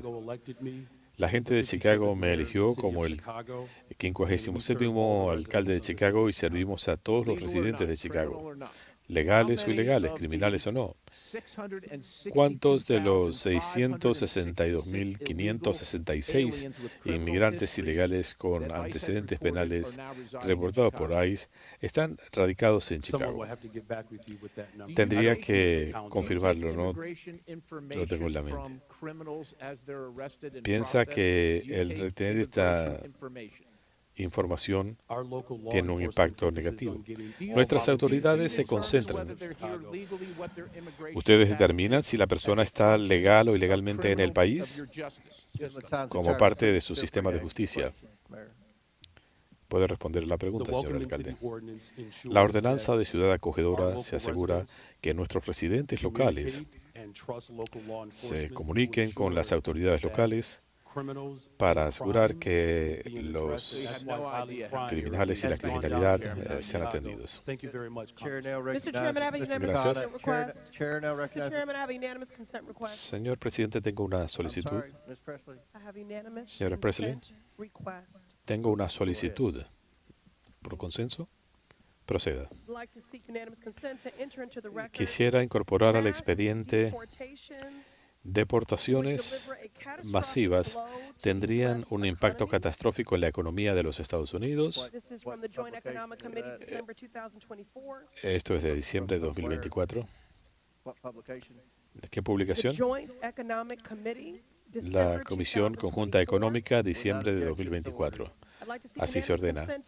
Quisiera incorporar en el expediente del Consejo Estadounidense de Inmigración de octubre de 2024, las deportaciones masivas tendrían un costo devastador para Estados Unidos, su presupuesto y su economía. Así se ordena. Tiene la palabra Sir Connor de California. Disculpe. La alcaldesa Wu necesita hacer una pausa. Me han dicho que el bebé está bien. Voy a proceder, pero se lo agradezco. Me dice mi esposo que el bebé está bien.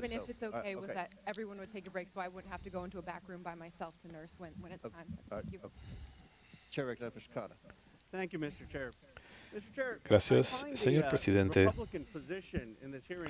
Encuentro que la posición de los republicanos en esta audiencia es algo irónico porque los republicanos siempre promueven la autonomía de los gobiernos locales, el control local y la limitación de las actividades federales. Estos son sus temas favoritos. Sé que esto les encanta. Cuando los CDC salieron con esta orden en enero de 2021, decían que necesitaban imponerse multas de $1.500 para la gente que no usara mascarillas en espacios públicos. Y decían que había que reportar a esta gente a las autoridades de transporte si la violación era reiterada. El gobernador Abbott, en una orden ejecutiva, dijo: no vamos a hacer que esto se cumpla y nuestras ciudades no van a cumplir con esta orden. Y el gobernador DeSantis dijo lo mismo: no vamos a obligar a nuestra policía a hacer que se cumpla esta orden. Ustedes tienen visiones divergentes aquí, pero alcalde Adams, usted fue elogiado por decir en Nueva York que iban a eliminar algunas de estas órdenes para que los negocios pudieran reactivarse, para revitalizar a Nueva York. En algún momento, que usted sepa, se obligó a la utilización de las mascarillas. Se habló de estas multas de $1.500. Nos basamos en la ciencia, en el impacto en los negocios. Pero podemos decir, alcalde, que usted nunca remitió a nadie o lo reportó ante el Departamento de Transporte para que fuera procesado, y nunca tuvieron a la policía diciendo: vamos a multar a la gente con $1.500 por no cumplir con esta orden.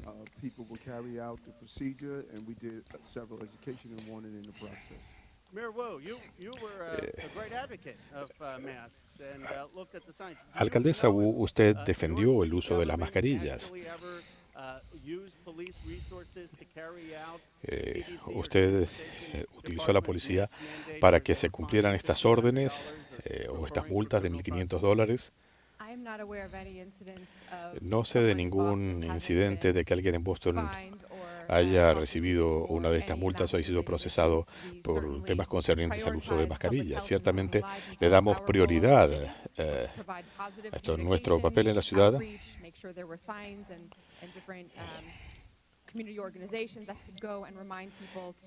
queremos recordarle a la gente que podemos velar los unos por los otros.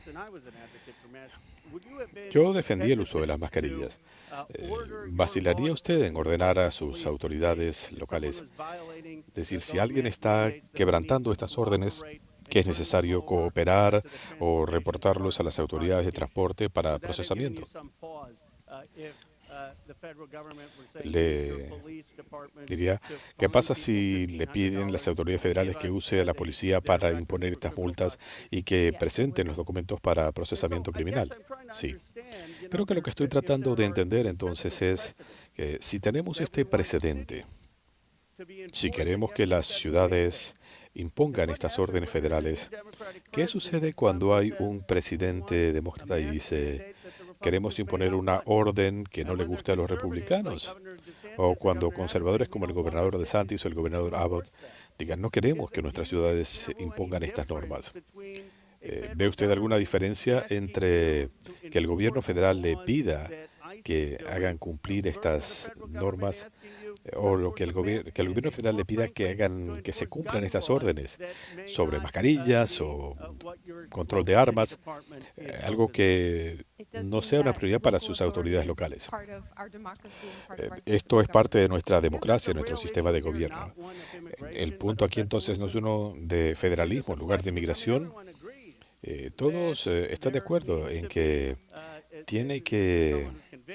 si alguien es condenado de un delito, el servicio de inmigración puede hacer que se cumplan las leyes, pero la pregunta entonces es: ¿van ustedes a dejar que los gobiernos locales estén sometidos a las directrices de cada nuevo presidente? Mi posición es que tenemos que tener discreción en los gobiernos locales para dedicar la policía a sus prioridades. Esencialmente eso es federalismo, y esa era la posición de los republicanos conservadores. Thank you, Mr. Chairman. Mayor Johnson, in the last 4 years, how much has Chicago spent on care for illegal aliens? Thank you for that question, Congresswoman. So since 2022, since the governor of Texas began Just shipping... tell me a number. I don't need a speech. Just tell me a number. So since 2022, since the governor of Texas was shipping individuals to cities across this country, the city's budget, roughly 1% of the city's budget over the course of 4 years. Mayor Johnston, the same question, and I don't need a speech, just a number. Thank you, Dr. Congresswoman. Thank you, Congresswoman. It's 79 million over the last 2.5 years. Mayor Adams, same question. How much has New York spent to care for illegal aliens? Approximately $6.9 billion went out of our taxpayers' funds. Mayor Wu, same question. How much has Boston spent to care for illegal aliens in the last 4 years? We do not ask about immigration status and giving city services and providing that access, so we do not have a number. Taxpayers have been bearing the brunt of the massive wave of illegal aliens who've entered the United States. The Biden administration seemingly declared taxpayers and hardworking Americans collateral damage in the pursuit of open borders. Again, Mayor Johnson, are NGOs providing services to illegal aliens in Chicago? In accordance with the Welcoming City Ordinance, our sister agencies or city departments, we do not seek the status of any individual that is seeking service. Mayor Johnston, are NGOs providing services to illegal aliens in Denver? Thank you, ma'am. When folks arrive on the streets without food or resources or shelter, we do provide food or shelter regardless of where folks arrive from. Mayor Adams, same question. Yes, in combination of city agencies and nonprofits, we responded to the migrant asylum seekers humanitarian crisis that hit our city. And Mayor Wu, I assume you don't know their status, but do you know if there are NGOs are providing services to people arriving in your city without any kind of documentation? There are community organizations, many of them in Boston, who seek to serve all of our Boston residents. Congress must provide oversight and ensure accountability for taxpayer funds going to NGOs. Agents from Customs and Border Protection have been outspoken in opposition to allowing NGOs to assist illegal aliens in subversion of law and order. When asked if NGOs are working at cross purposes to the mission of Border Patrol agents, the chief of the National Border Patrol Council said, quote, "Most definitely, and they should not be allowed, but our government allows it," end quote. NGOs receiving taxpayer funding through grants pay for everything from food, shelter, and transportation to legal services that help the migrants traverse Mexico. That is why I introduced H.R. 245, the Grant Integrity and Border Security Act. This bill would require all NGOs who apply for a federal grant to certify as part of their application that they have not, will not, and are not engaging in acts that violate federal immigration law. If NGOs continue violating our immigration laws, then my bill would ensure that no federal funds can ever go to the violators. It's time to pass this bill, ensure accountability, and secure our cities and the border. And with that, Mr. Chairman, I yield back. Gentlelady yields back. Chair recognizes Ms. Brown from Ohio. Thank you, Mr. Chairman. Today we've heard my colleagues on the other side of the aisle demean and dehumanize immigrants, choosing fear-mongering and political theater over real solutions. So let's take a moment to set the record straight. The best chance for comprehensive immigration reform came in 2013, when a bipartisan Senate majority passed a bill strengthening border security and providing a path to citizenship for longtime residents. But House Republicans killed it.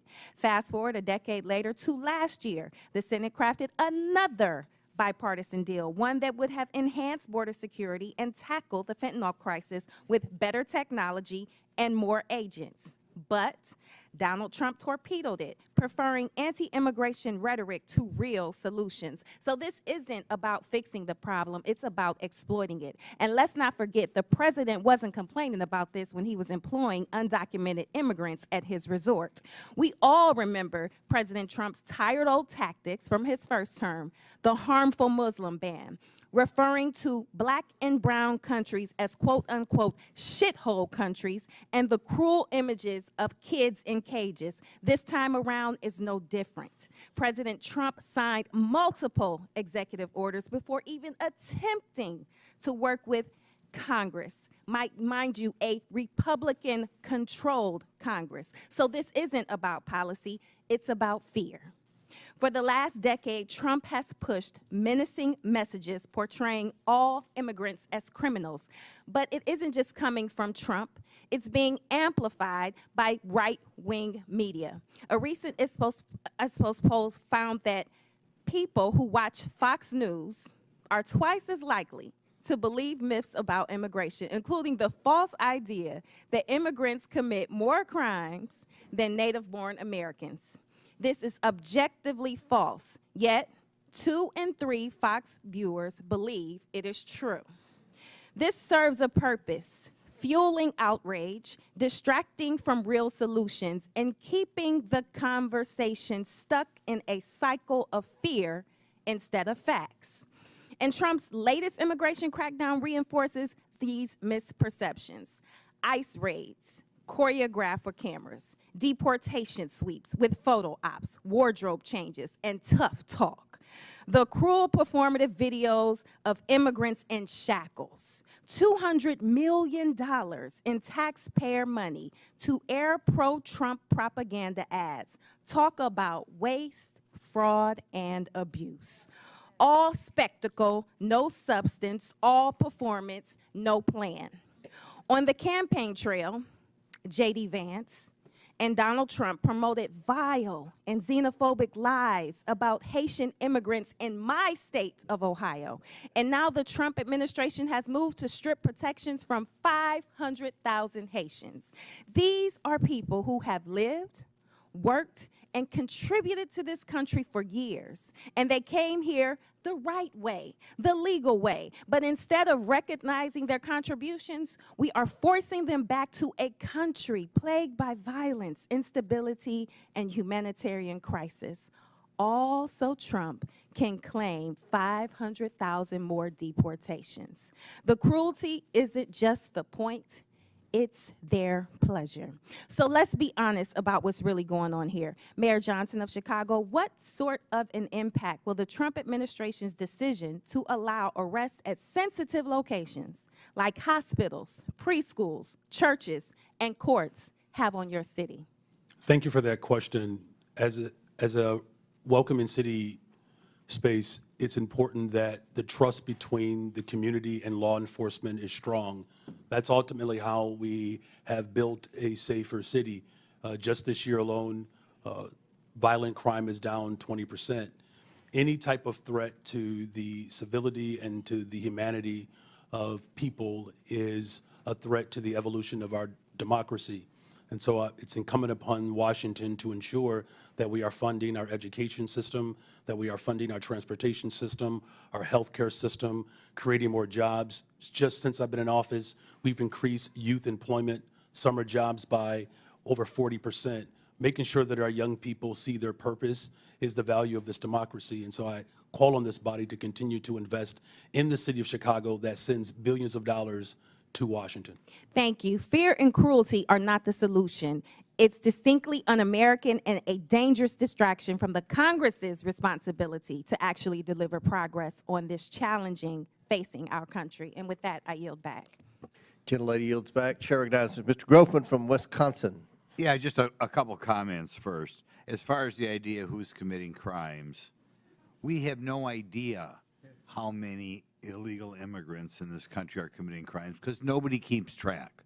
Okay, if I go to a prison or a jail in Wisconsin with, I don't know, 1,500 inmates, and I ask how many of these people are here illegally or how many are citizens of another country, nobody will know the answer to that question. So that's why we don't have hard facts on how many crimes people committed. The other thing I like to point out is every year in this country, about 850,000 new people from other countries are sworn in as American citizens. I don't know of Donald Trump ever talking about reducing that number. Maybe he should reduce that number, but I've never heard him talk about reducing that number. Our concern here was illegal immigration, and I would hope the vast majority of Americans think we ought to have a immigration law that the 850,000 new citizens every year go through. But if we're going to have an immigration law, it means we have to do something with the people who try to become permanent residents without going through the proper structure. Now, I think part of our problem here is we have a lot of people who don't understand why we have an immigration law at all. And I want to ask all four of you as I go down, we go down the row here, do you believe the United States should have an immigration law, or do you believe that just anybody should be able to show up and come in? And we'll start with Mayor Adams there. I strongly believe we need to have an immigration law. I strongly believe we need to secure our borders. We witnessed a 90% decrease, and we're seeing that play out in our city. So we should have a strong immigration law. Good. And I'll ask this question then. If you believe we should have an immigration law, and then we'll get all four of you here, if you believe that, do you believe people who ignore the law, whatever that law is, should be allowed in the country? I think that all of us must be held accountable to the law, and if we secure our borders to make sure before they come in that is done correctly, it is not going to impact cities to carry that burden. Like I said, close to $7 billion in tax dollars. Mr. Johnson, do you believe we ought to have an immigration law in this country, or do you believe everybody should just be able to walk in here and set up shop? Thank you, sir. I do believe we should have an immigration law. I do believe we should have secure borders. I do believe we should fix our asylum process. I do believe we should let dreamers get access to permanent citizenship. Okay, then the question is, is, if somebody ignores that law and comes in this country, do you believe the whoever, ICE or Border Patrol or anybody, should spin them around and send them out, or can they just ignore the law and because they, however, cross the Rio Grande, overstating a visa, whatever, are here? Do you believe that we ought to do something to the people who are ignoring the law? Thank you, sir. In the case of the folks we're seeing, they are coming here because they are claiming asylum. When they claim asylum, they then have a right to a day in court to see if that asylum claim is The valid. question is, though, if I come in this country and stay here and I have not gone through any formal process to become a citizen or to be a visa, legal visa or whatever, should we kick that person out? The folks that we're serving, sir, are trying very hard to navigate that legal process. It's often a 7-year wait for a court date when they arrive to this country, so part of it is the backlogged administrative need at the border. Every month under President Biden, at least the statistics I have, 30 to 40,000 people, what are called gotaways, came across the southern border, didn't ask for asylum, didn't ask for anything. Do you believe that people who just come across that way should be escorted out of the country, or do you believe just because they ran between the designated checkpoints that they, as the result, get to stay here forever? Again, sir, we're serving folks who are seeking asylum or have status, Well, of course, like temporary protected you status. wouldn't even know that. Or CBP-1. Okay, next, Mayor Johnson, buddy from Chicago. What do you think? Should we have an immigration law in this country, or should anybody who comes here just be able to stay here? I do support the bipartisan legislation that was passed out of the Senate for comprehensive immigration Well, reform. no, that's not answering the question. Right now, people are breaking the law. Do you believe the United States should have an immigration law? As far as I know, every country in the world has an immigration law. Maybe there's one outlier or something. And we have laws in the United States. Do you believe if people come here and break the law that they should be escorted out, or do you believe they just get to stay here forever? Our immigration system is broken. We have not had comprehensive immigration reform since 1986. May I answer fully? Yeah, his time's expired, but Okay. feel free to answer. Do you want Mayor Wu to answer your question, or are you finished? Okay, yeah, go ahead. Yes, thank you, Congressman. Yes, I do believe we need, cities everywhere clearly need an immigration law that has secure borders, comprehensive and consistent, compassionate pathways to residency and citizenship, resources to adjudicate the complexities of the law. And at the same time, I do not support mass deportation. That would be devastating for our economy, and there are millions of people who are running our small businesses, going to our schools. Okay. Thank you. Chair recognizes, and I must add, I don't think anyone's calling for mass deportation. But Chair recognizes Mr. Garcia from California. Thank you. Well, thanks, Mr. Chairman. I want to thank all of our witnesses for being here today. Before I came to Congress, I was the mayor of Long Beach, California for 8 years. It's a diverse city of about 500,000 people, so I appreciate the work that mayors do. As mayor, I signed the Long Beach Values Act to protect all of our residents, including immigrants and undocumented residents. We set up justice funds to support people that were facing deportation, defending immigrants in court. These are policies that are strongly supported by my residents back home because they are good for all the community and make Long Beach safer. Now, we also know that immigrants make our communities vibrant and thriving places to live. The facts are that sanctuary jurisdictions or jurisdictions that welcome immigrants are overwhelmingly safer than non-sanctuary jurisdictions. That's actually a fact. Immigrants, both documented and undocumented, are also less likely to be incarcerated or to commit crimes than native-born people. We know this to be true. Again, these are facts, and mayors have every right to pursue the policies that you know are best for your residents. Now, the Trump administration has threatened to prosecute some of the mayors on the panel today and force them to comply with his extremist agenda. But however, Mayor Adams, you are in a different position. You, of course, are already facing serious criminal charges. And Mayor Adams, I assume that you are not going to commit perjury today. And I do believe, though, that you have an enormous amount of issues facing you ahead of you. And it means that your criminal charges are absolutely relevant to us today. Bribery, wire fraud, willfully and knowingly conspiring to commit offenses against the United States. Mayor Adams, you, of course, deny these corruption charges against you. Is that correct? Yes.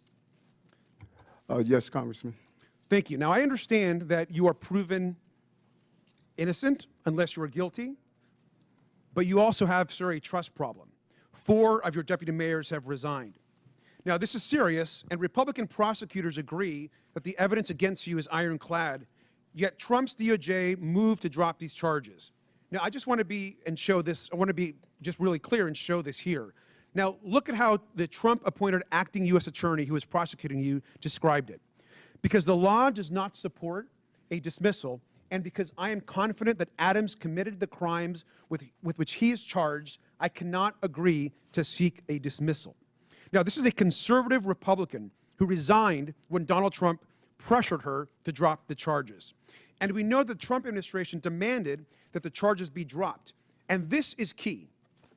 They will be able to refile them against you, Mr. Mayor, at any time. I think, personally, that's why you sat next to the architect of family separation on Fox and Friends. Now, Tom Homan sat next to you and said the following, and I quote, "Getting on Rikers Island is step one.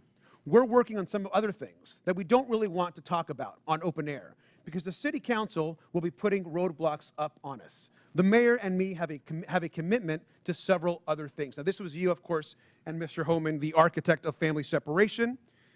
This is also incredibly concerning, Mr. Mayor. You sat next to him, you smiled, you badmouthed your own city council.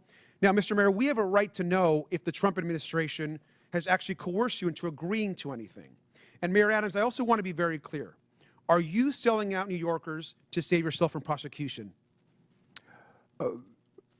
There's no deal, no quid pro quo, and I did nothing wrong. And anything dealing with this case out of deference to Judge Ho, who's now addressing it, I'm going to refer to his actions. Well, Mr. Mayor, it appears, to me at least, that you are selling New Yorkers out. It appears that you are working with Tom Homan, who is clearly focused on family separation and deportations and harming New Yorkers and others across the country. Now, every other mayor on this panel is pursuing legal and effective policies that benefit our residents and their communities. Their policies actually uphold public safety. Now, I personally agree with the majority of New Yorkers and think, Mr. Mayor, that you should resign. You should do the right thing. You should step down and resign today. And with that, I yield back. Would my friend yield? Would my friend yield? I yield. Yeah. Mr. Mayor, I want to be really clear. Were you pressured in exchange for the dropping and dismissal of criminal charges in your indictment to cooperate with the Trump administration on all fronts with respect to immigration? Did any such conversation take place? I think I was extremely clear. I cannot hear you, sir. I think I was extremely clear. No quid pro quo, no agreement. I did nothing wrong but serve the people of New York City. Thank my friend for yielding. Chair now recognize Mr. Cloud from Texas. Thank you, Chairman. Thank you, witnesses, for being here. You know, we are indeed a nation of immigrants. I have to look no further than my own children, who are the inheritance of both my ancestors who got here in the 1600s with William Penn, or my wife who got here when we got married. I think that's really what this nation is about. But you are not here today because of legal immigration. You are here because of illegal migrants who have been sent to our country. In your opening statements, there was a deft linguistic shell game that you played to try to conflate legal immigration with people who are coming here illegally. And we're savvy to that. You are here because each of you, with the exception of Mr. Adams, have said in some form or fashion that you will not honor ICE detainers. In other words, that when you have people in custody and ICE says, we need to come arrest that person because they're here illegally, that we will not honor that. That's why you're here. No one's asking you to go round up criminal aliens. We are asking you to take people who are already in your custody and hand them over to legal federal law enforcement. Now, what this does is it saves U.S. taxpayer money.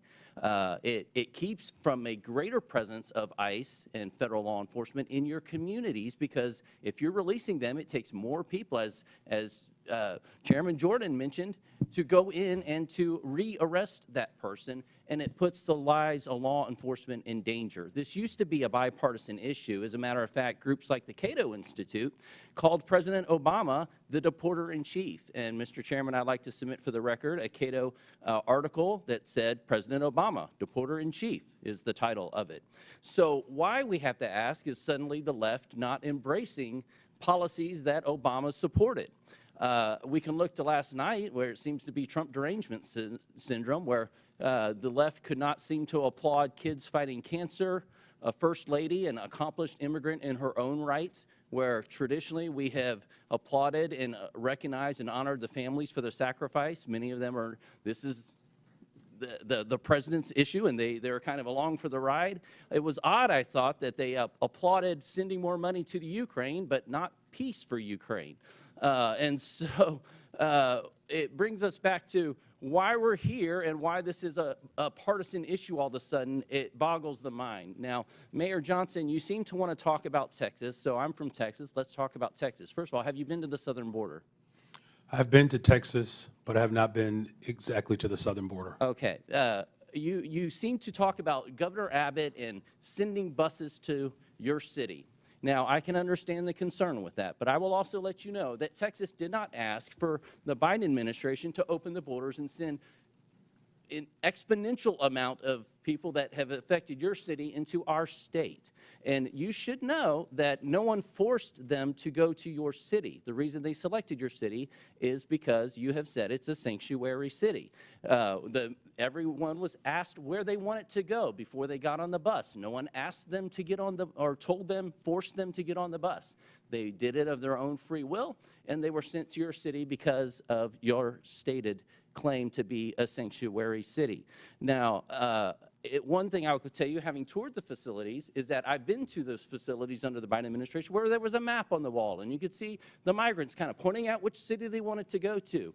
And I can also tell you, from having been through the immigration process with my wife, there's a difference between people coming here legally and then people who are, when I've been at the ceremony where the people are crying with tears as they take the oath of citizenship to come to this country, is far different than people coming across our border, waving the flags, not trying to assimilate into the United States culture, and sometimes bringing crime into our communities. This is an issue. Now, each mayor, I want to ask you, one of the issues recently is how much FEMA dollars have gone to support migrants and hotel rooms in your communities. Mayor Adams, do you know how many FEMA dollars have spent in your city?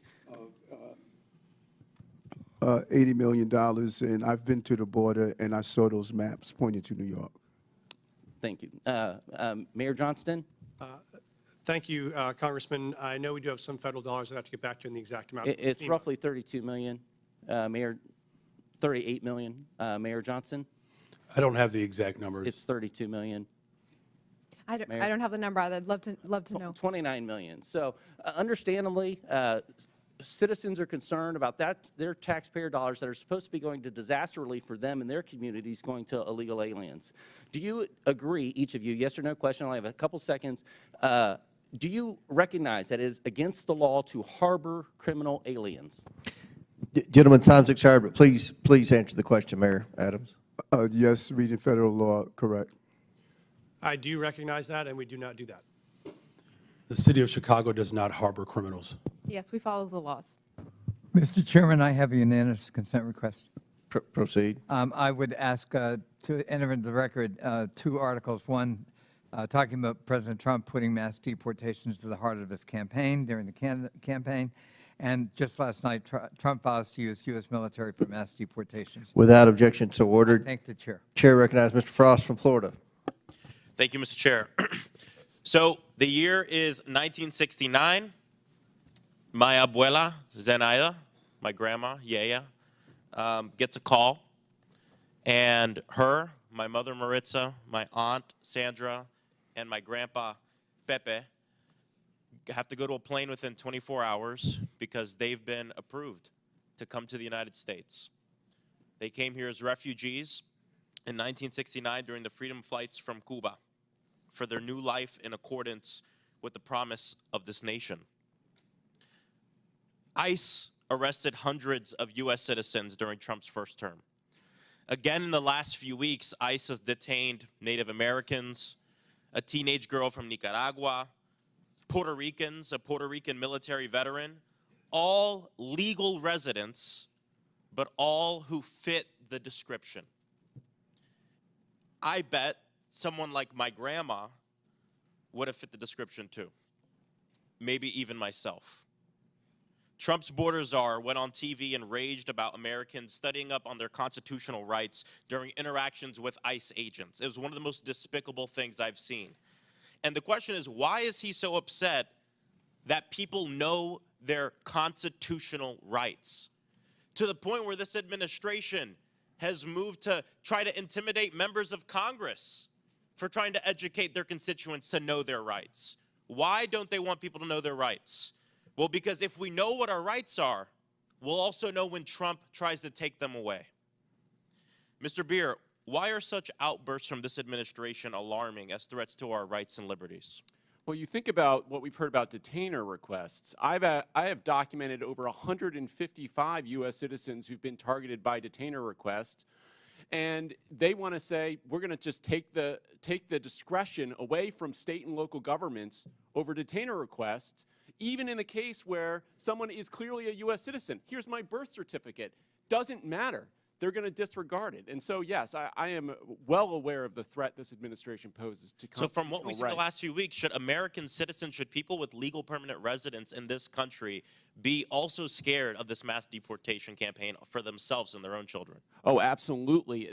The birthright citizenship order is the most egregious, but that doesn't stop there. They want to take away people's citizenship and people's rights, regardless whether they're citizens or not. Thank you. Mayor Wu, Boston has been named the 9th best city for quality of life in the entire country. Congratulations. I would argue with that. Okay. If Trump succeeds in forcing you to redirect your city's budget and personnel to help with ICE raids in this mass deportation campaign, how would that affect quality of life for your people? First, that is against the laws in Boston and in Massachusetts, but I've heard from so many community members, including residents who are immigrants who are citizens, that they are terrified. And that means when people don't feel comfortable reaching out to call 911 when they need help, when survivors of domestic violence don't feel comfortable reporting or giving information, it makes all of us less safe, even those who aren't immigrants. This culture of fear is bad for the safety of our people. Donald Trump's immigration raids are also traumatizing and destabilizing, of course, all Americans, but especially children and kids. Being a kid in America is hard enough. Making good grades, going through more school shooter drills and fire drills, and now Trump wants to send armed ICE agents into their classrooms to rip children from the school desk as they're trying to learn. Mayor Johnston, my colleagues are laughing about that. I don't find that funny.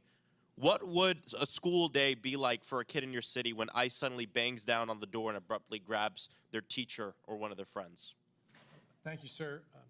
I was a teacher and I was a school principal before I did this job, so I knew that our school was often the safest place that kids came, and they knew there they could learn, they could get support, they get access to services. And many of our kids come from mixed status families. They don't know their status, they don't know their mom's status or their dad's status. So I've had families before who have pulled their kids out of school, kids who were citizens, because they were worried that somehow their kids were in danger because they didn't know who was being taken. And so for us, the fastest way to make a city unsafe is to have kids not feel safe in their own schools. See, they want everybody to live in fear of undocumented people. That is what they want to do. But I'll tell you, when I'm in my district and I do roundtables, I've done them with kids in elementary school, and I ask them what they want us to do. They want us to ban assault weapons. They say what they're actually scared of is being shot to death and dying in their schools. And because of actions that the Democratic administration took, the Biden administration with Congress, gun violence has gone down in Denver, 24%, 25% in Chicago, 40% down homicides in Boston. This works. Gun violence went up 45% under Trump. So when they're in charge, more people die. When they're in charge, we are actually less safe. Seguridad. Y creo que eso es un punto importante que debemos tener en cuenta. Tratan de asustarnos frente a los inmigrantes que están en el país. Gracias. Señor Palmer, de Alabama. Gracias, señor presidente. Le agradezco a los testigos por su comparecencia. Quisiera referirme a lo de los crímenes cometidos por alguien ilegalmente. Cualquier delito cometido en Estados Unidos por un ilegal, esto no hubiera ocurrido si no hubieran estado aquí Justin Nungaray, Laken Riley. Estamos hablando de asesinatos, violaciones y otros delitos que no habrían cegado las vidas de las víctimas si los perpetradores no hubieran entrado ilegalmente. Les han dado refugio y quisiera preguntarles algo. Ustedes han hecho un juramento. Señor Adams, ¿juró usted defender la Constitución de los Estados Unidos? Sí, señor. ¿Y usted, alcalde Johnson? Sí. Alcalde Johnson? Sí, la Constitución de los Estados Unidos y la de Illinois. ¿Alcaldesa? Sí. ¿Están familiarizados con la cláusula de supremacía? ¿Alguno de ustedes? Sí. Bajo esa cláusula, entienden que las leyes de los Estados Unidos tienen precedencia sobre las leyes de Colorado, de Illinois o de Massachusetts. Y sus ciudades, ¿lo entienden? Sí. Pero cuando ustedes declaran que sus ciudades son ciudades santuario, lo hacen ilegalmente. ¿Entienden eso? Con todo respeto, no estoy de acuerdo con esa premisa. ¿Están en desacuerdo con la ley? Es ilegal albergar a personas que han cometido delitos y cruzar la frontera es un delito. Y ustedes les están dando santuario a personas que han entrado ilegalmente. Están violando su juramento de defender la Constitución. Debido a la cláusula de supremacía, las leyes de los Estados Unidos tienen precedencia. Pero no lo hicieron. Gracias. No hay ningún componente de nuestras leyes que viole las leyes federales. ¿Usted ha violado estas leyes brindando santuario? Alguien le dio santuario a esta gente. La ciudad de Boston se ha declarado santuario. ¿Qué nos puede decir, alcaldesa? Ser una ciudad santuario, como usted la describe o como la describimos nosotros, no significa eso. Cuando ustedes le dan albergue a gente que está ilegalmente en el país e interfieren con las autoridades que están allí para deportar a personas que han cometido crímenes, ustedes están violando su juramento, están cometiendo un delito.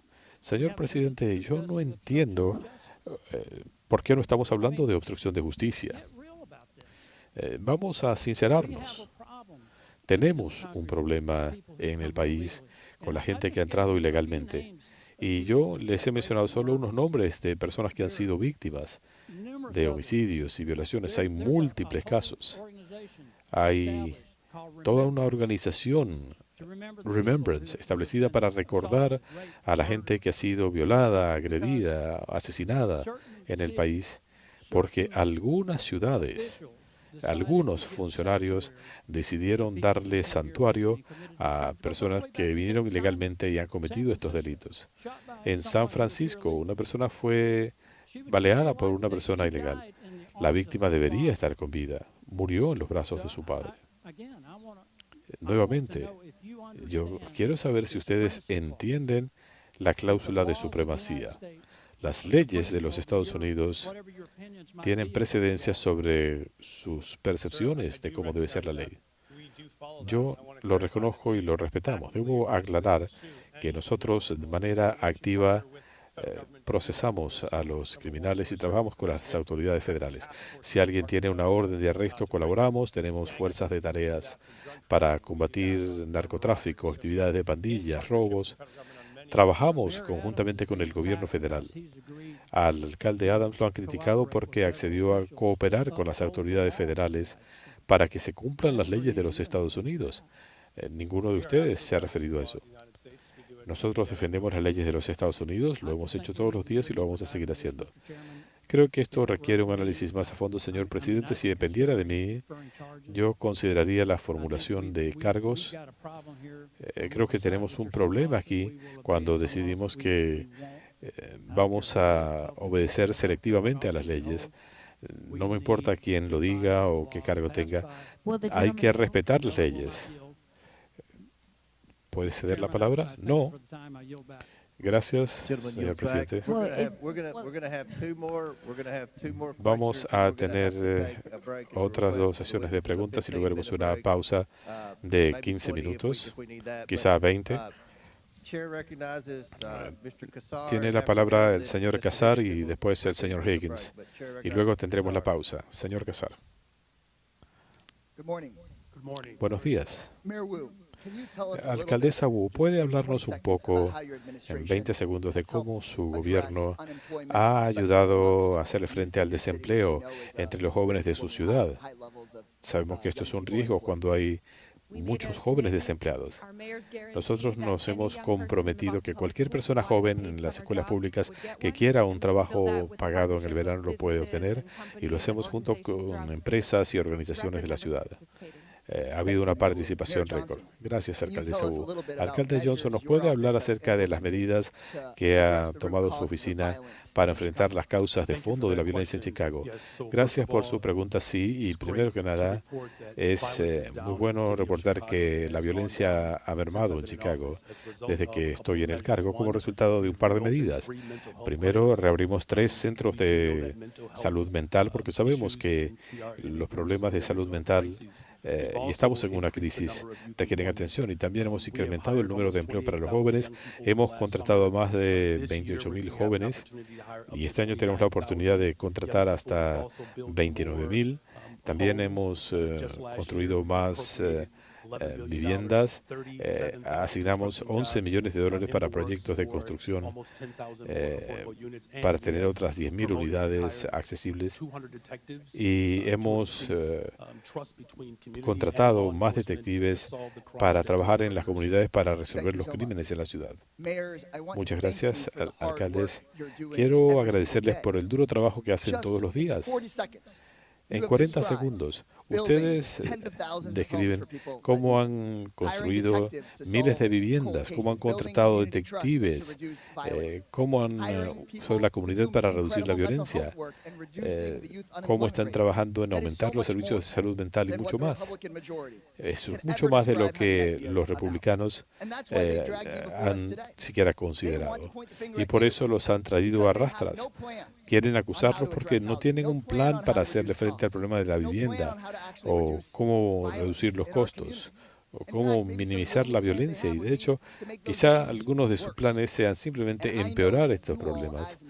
Y yo sé que esta es una de las cosas más difíciles en el país. Ustedes sirven honrosamente a sus comunidades y no quieren que ustedes le digan al país cómo ha cambiado la ciudad. No quieren escuchar eso. Ellos quieren que la gente escuche cómo ha disminuido la violencia en la ciudad. Pero nuestro trabajo es asegurarnos que el pueblo estadounidense escuche la verdad. Y la verdad es que Ustedes tienen que coordinar una respuesta en vivienda, labor policial y demás para enfrentar la realidad de sus ciudades. Por otro lado, los republicanos vuelven a las mismas tácticas del pasado, buscar a un grupo vulnerable y culparlos por todo lo que se pueda. Todo lo malo que sucede vamos a acusar a nuestros adversarios políticos o a la gente vulnerable o a personas de color que vienen de un lugar remoto. Eso no resuelve los problemas para el pueblo estadounidense. Los republicanos y sus donantes culpan a los inmigrantes por los bajos salarios porque no quieren que se conozcan sus planes de desmantelar los sindicatos y cómo han encarecido la vida para los trabajadores. Ellos están actuando y desmantelando el Departamento de Desarrollo Urbano. Ellos quieren causar distracciones de los miles de millones que gente como Elon Musk obtienen diariamente en gobiernos federales y después los fustigan. La gente pierde la capacidad de hacer su trabajo. Alcalde Johnson, usted tiene, me imagino, un número limitado de celdas y recintos carcelarios. Correcto, y no tengo jurisdicción sobre las cárceles del condado. Y usted quiere asegurarse que cuando alguien en Chicago llama al 911 va a recibir una respuesta apropiada. Correcto. Yo he estado escuchando desde toda la mañana de mis colegas republicanos que si quieren que el gobierno federal le diga a la ciudad de Denver o de Boston o de Chicago, no. Ellos quieren que el gobierno federal pueda llamarlos y asumir sus recursos policiales o los recursos de tal o cual condado. En lugar de tener ciudades determinando si alguien es peligroso y amerita ser detenido, nosotros queremos asegurarnos que si tiene una emergencia le pueden enviar ayuda. Y no enviamos a la policía a atender algo que no es una prioridad solo porque alguien en el gobierno federal quiere ir en pos de alguien que no tiene antecedentes penales y no constituye una amenaza. Con esto, señor presidente, antes de ceder la palabra, quiero agradecerle a los trabajadores de gobiernos locales, concejales, asociaciones de vecinos, alcaldes, la gente que mantiene nuestras ciudades operando. Merecen nuestro apoyo. Tiene la palabra el señor Higgins de Luisiana. Para aclarar, señor presidente, para aclararle al país, alcaldes Adams, Johnson y EE.UU, ¿ustedes están hoy aquí bajo recomendación de sus abogados o tienen abogados presentes, sí o no? ¿Están ustedes aquí siguiendo recomendaciones de abogados y tienen a sus abogados? Sí, porque nos pidieron que viniéramos. ¿Consultaron con sus abogados antes de comparecer? Sí. Solo es una aclaratoria.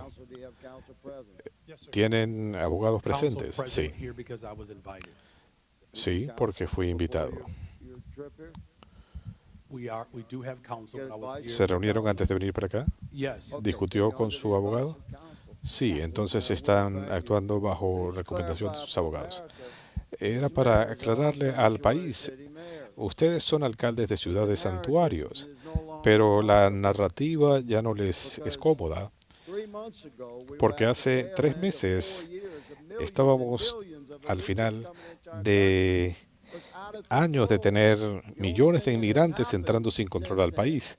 Lo único que ha cambiado desde entonces es que tuvimos unas elecciones en noviembre y no estamos moviendo la cortina, la hemos arrancado. Le hemos mostrado al país cuán pronto se pudo haber asegurado la frontera si el Ejecutivo hubiera tenido la disposición a hacer que se cumplieran las leyes. Así que ahora nos estamos fijando en las municipalidades. Y todos se han escudado con abogados, han cambiado la narrativa, han buscado ejemplos tras ejemplos. Y dicen, tenemos que honrar la promesa de las ciudades santuario. Dicen que la gente va a ir a la cárcel y la lista suma y sigue. Pero las políticas de estos alcaldes y de nuestro presidente anterior tienen consecuencias en la vida real. Tengo una familia que nos acompaña hoy, señor presidente, que perdió a un ser querido. Este joven murió a manos de un inmigrante ilegal en Texas, a manos de una persona que nunca debió haber estado en el país. Él no va a poder criar a su hija. Él nunca va a poder compartir con su hermosa esposa Olivia. Y ustedes, alcaldes, ustedes tienen responsabilidades, no solamente con sus comunidades y con la ciudadanía, sino también por extensión con todo el país. Para aclarar, yo fui policía por mucho tiempo y honrar la autoridad jurisdiccional de un organismo policial es algo que ustedes lo hacen todos los días en sus ciudades. Les aseguro que si ustedes tienen a un recluso en su ciudad acusado de ciertos cargos y ese individuo tiene una orden de arresto de otro condado del estado y ese condado los contacta cuando la persona está detenida y le piden que lo retengan para poder venir a buscarlo, les aseguro que ustedes lo hacen y se lo entregan a la otra jurisdicción, pero no lo hacen con el Servicio de Inmigración. Y el Servicio de Inmigración tiene la obligación de expulsar a millones de criminales que están ilegalmente en el país. Y ya basta, el país está hastiado de esta traición y ustedes van a tener que responder. Uno de ustedes decía que estaba dispuesto a ir a la cárcel, a lo mejor le damos la oportunidad. Uno de mis colegas mencionaba a los niños, ya que quieren hablar de niños, de la separación de los niños. En algún momento hay hasta 850,000 padres de menores de edad en Estados Unidos que están encarcelados en el país. Si alguien comete un crimen en Estados Unidos, es arrestado y procesado y condenado y lo llevan a la cárcel. Y es de esperarse que la persona sea separada de sus hijos.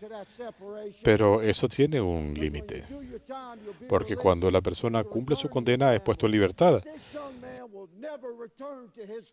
Puede volver al seno de su familia, pero no en el caso de este muchacho.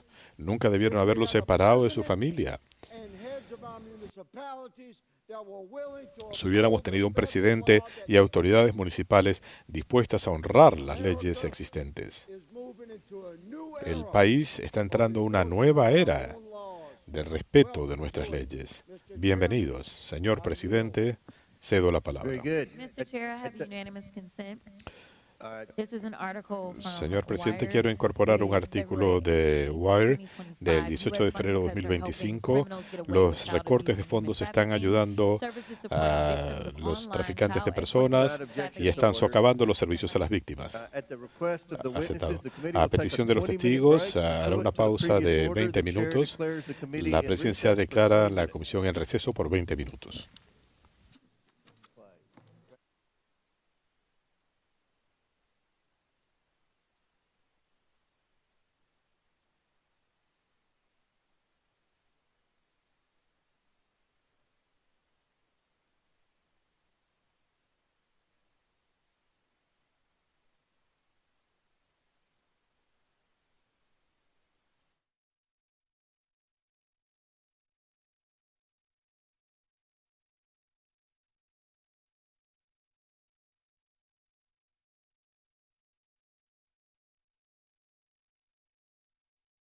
Actually mean. What Republicans are calling sanctuary cities simply means that a city or a state is not going to do the job of ICE for them. That's it. Republicans are acting like there's like a mythical barrier that keeps ICE completely out of cities.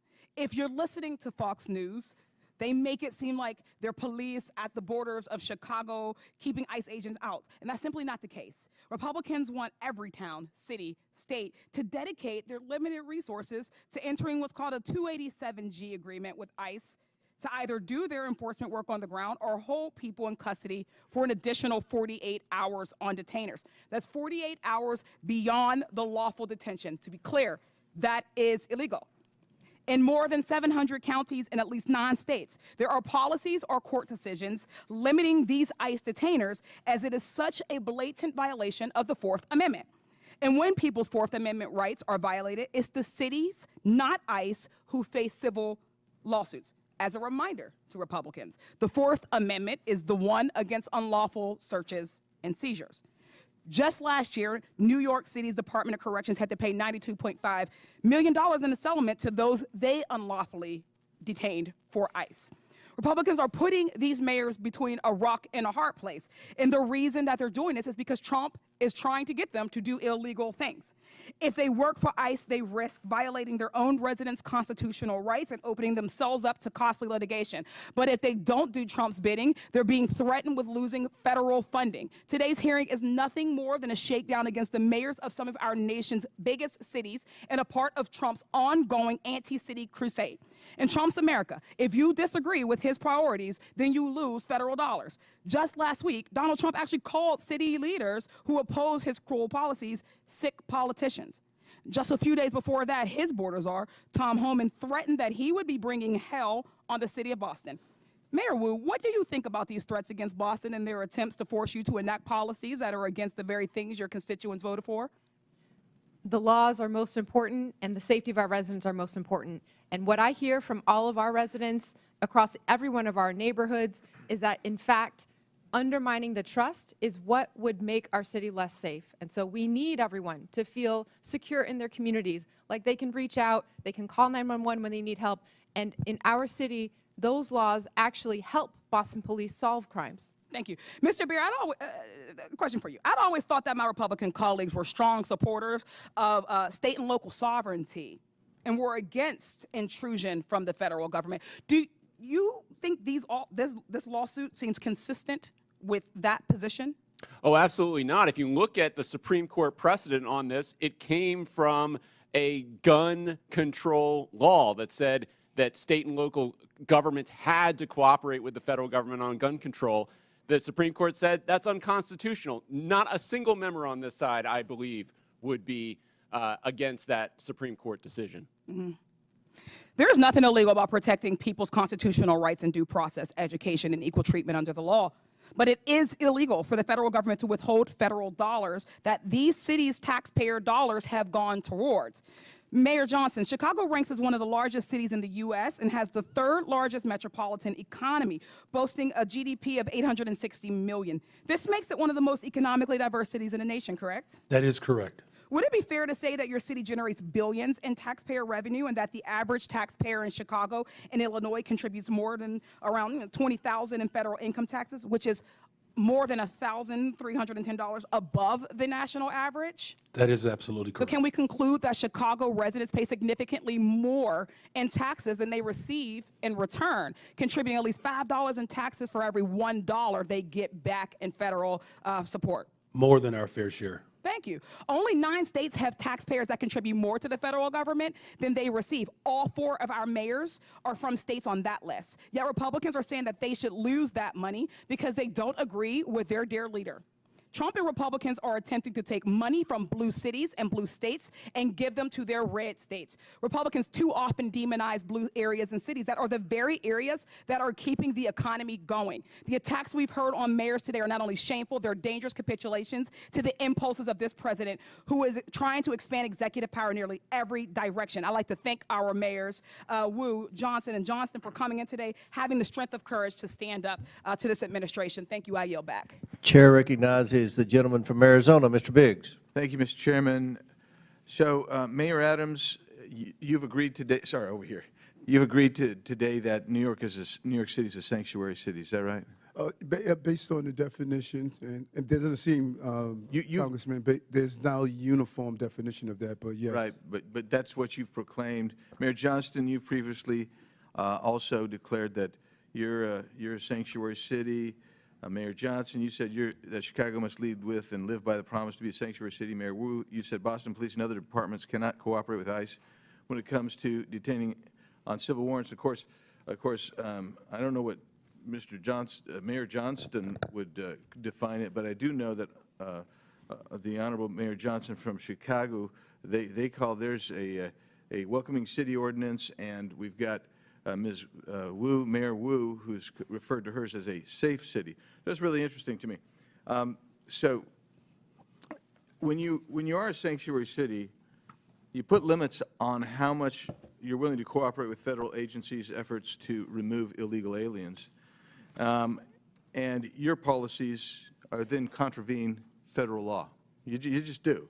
Under Title VIII of the U.S. Code, it says a federal, state, or local government entity or official may not prohibit or in any way restrict any government entity or official from sending to or receiving from the Immigration Naturalization Service any information regarding the citizenship or immigration status of any individual.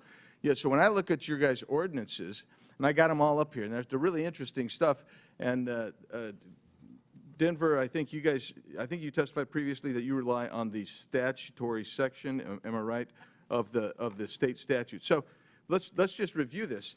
There is a distinction, and some of you have made that. Mayor Johnson of Chicago made this repeatedly, and Mayor Wu of Boston did. There's a distinction between criminal warrant, and you say we cooperate on criminal warrant, but there's two levels of cooperation at least. There's a communication level, and there's a passing the person off. That's one level with the criminal. But the civil level, this is what I want to talk about for a second, because all of these ordinances proscribe communication and transfer of someone where there's a civil warrant. Now, I know that all of you understand that a removal order is a civil order. And that means none of you and none of your agencies within your municipalities are communicating or passing over someone where there's an ICE removal detainer. So I don't care how many times, 1,226 or whatever it was in 7 years, I don't care how many times you do it, but if you're not doing it for civil orders, then you're allowing people who have a removal order, who've had due process, because that's how you get a removal order. You're allowing them to stay in the country. You're in violation of this law right here. You are. You're in violation of that law right there. And you've got to start realizing what your criminal culpability is on that. And that's really what we're talking about here. So you don't think that's harboring, perhaps? But let's take a look at that next statute, please. That next federal statute. In conducting investigations and hearings, immigration officers and administrative law judges shall have reasonable access to examine evidence of any person or entity being investigated. If you're holding someone back, even if it's under a civil warrant, because that's what you said you're not going to participate in, and you are preventing access to that person or evidence, you're in violation of this. You have criminal culpability under this. And you'll notice there's no mens rea requirement here. This is it. Every one of you is exposed to criminal culpability here. That's the reality of it. Let's do the next one. Any person who knowing that a person is an alien, knowing or in reckless disregard, now you got a culpable mental state here, of the fact that an alien has come to, entered, or remains in the United States in violation of law, conceals, harbors, or shields from detection, or attempts to conceal, harbor, or shield from detection, such alien in any place. You'll notice it doesn't make a distinction that all of y'all want to make of criminal warrants versus civil. You're all in violation of all three of these statutes. You got criminal culpability. I yield back. Gentleman yields back. Chair recognizes Ms. Randall from Washington State. Thank you, Mr. Chair, and thank you to our witnesses for taking the time to be here today. You know, I represent the northwest corner of the country, though I did happily live in Boston for 10 years safely. And Washington State is proudly home to more than 1 million immigrants. We know in Washington that our communities, like yours, are stronger because of immigrants. We are fed because of immigrants. We're able to take public transportation because of the work of immigrants. We are able to work on building the affordable housing that we need because of immigrants. We receive quality health care because of immigrants. But this administration, as we see over and over and over, is more concerned with deporting families than supporting families. Their actions are rooted in hatred and fear and deliberate misunderstanding. They say they want to lower costs, but what their actions show us is the opposite. Immigrants drive our economy. And this administration's mass deportations have disrupted small businesses, wreaked havoc on our communities, all while families see their grocery bills continue to rise and worry about their health care being ripped away. My constituents are scared. They're writing to us that they're afraid to go out in public, send their kids to school, go to the grocery store without 2 other members of their family or their neighbors with them. There are dozens of families making emergency plans to make sure someone is legally designated to take care of their children if they're detained or deported. And in fact, our governor had to create additional policy to ensure that kids are not left alone when their parents disappear. We've heard from beet farmers and wheat growers and florists, Christmas tree farms, grocers, and salal harvesters that their businesses cannot continue without the support of immigrants. We know that there is a huge economic impact to our families and our communities. And Mayor Adams, per your testimony in 2021 on immigrant New Yorkers, you stated that including those who are undocumented, immigrants in New York paid billions of dollars in taxes and contributed billions more in spending power to the New York economy. Is that true? Yes. Yes, thank you. So one can imagine if this administration continues its mass deportation plans in cities across the country, including New York, it would have a significant impact on all our economies. Mr. Beyer, can you speak to what the economic impacts of mass deportation would mean for the U.S. economy? Absolutely, it'd be devastating. You're looking at an instant recession if it was, some magic wand you could wave to get rid of all these people like they want. That'd be about a 7% drop in GDP. That's well into the trillions of dollars in lost production of goods and services that benefit Americans. And when you really think about it when it comes to the cities, right, it's not equally distributed across the country. It's really these cities and some others that are going to be overwhelmingly impacted. So those neighborhoods, you're looking at a death spiral of economic activity when you remove so much of the population. And of course, we talk about just the people who are undocumented, but their children, their spouses, all those people are going to be affected by mass deportation. Thank you so much. And Mr. Chair, with unanimous consent, I'd like to enter this New York Times article, Frustration Grows Inside the White House Over Pace of Deportations. Without objection, so ordered. Thank you so much. And, this committee has been very interested in uncovering waste, fraud, and abuse. And I'd like to draw our attention to the ASMR deportation flight that the administration touted on their official social media channels. While previous flights, deportation flights, cost for about 10.5 hours, $47,000, this military flight that was commandeered from its mission of national security to take folks who were in detention centers already to a stopover in Guantanamo cost us $299,250 for the same flight. Folks in my community who are stationed at Joint Base Lewis McChord are being diverted from their essential missions to go to Guantanamo to be layover stewardesses for this plan that's just for clicks. It's just to continue to stir up media. It's just to deliver on a promise that the president made and that he's worried that he will be accused of letting his base down if he doesn't carry out.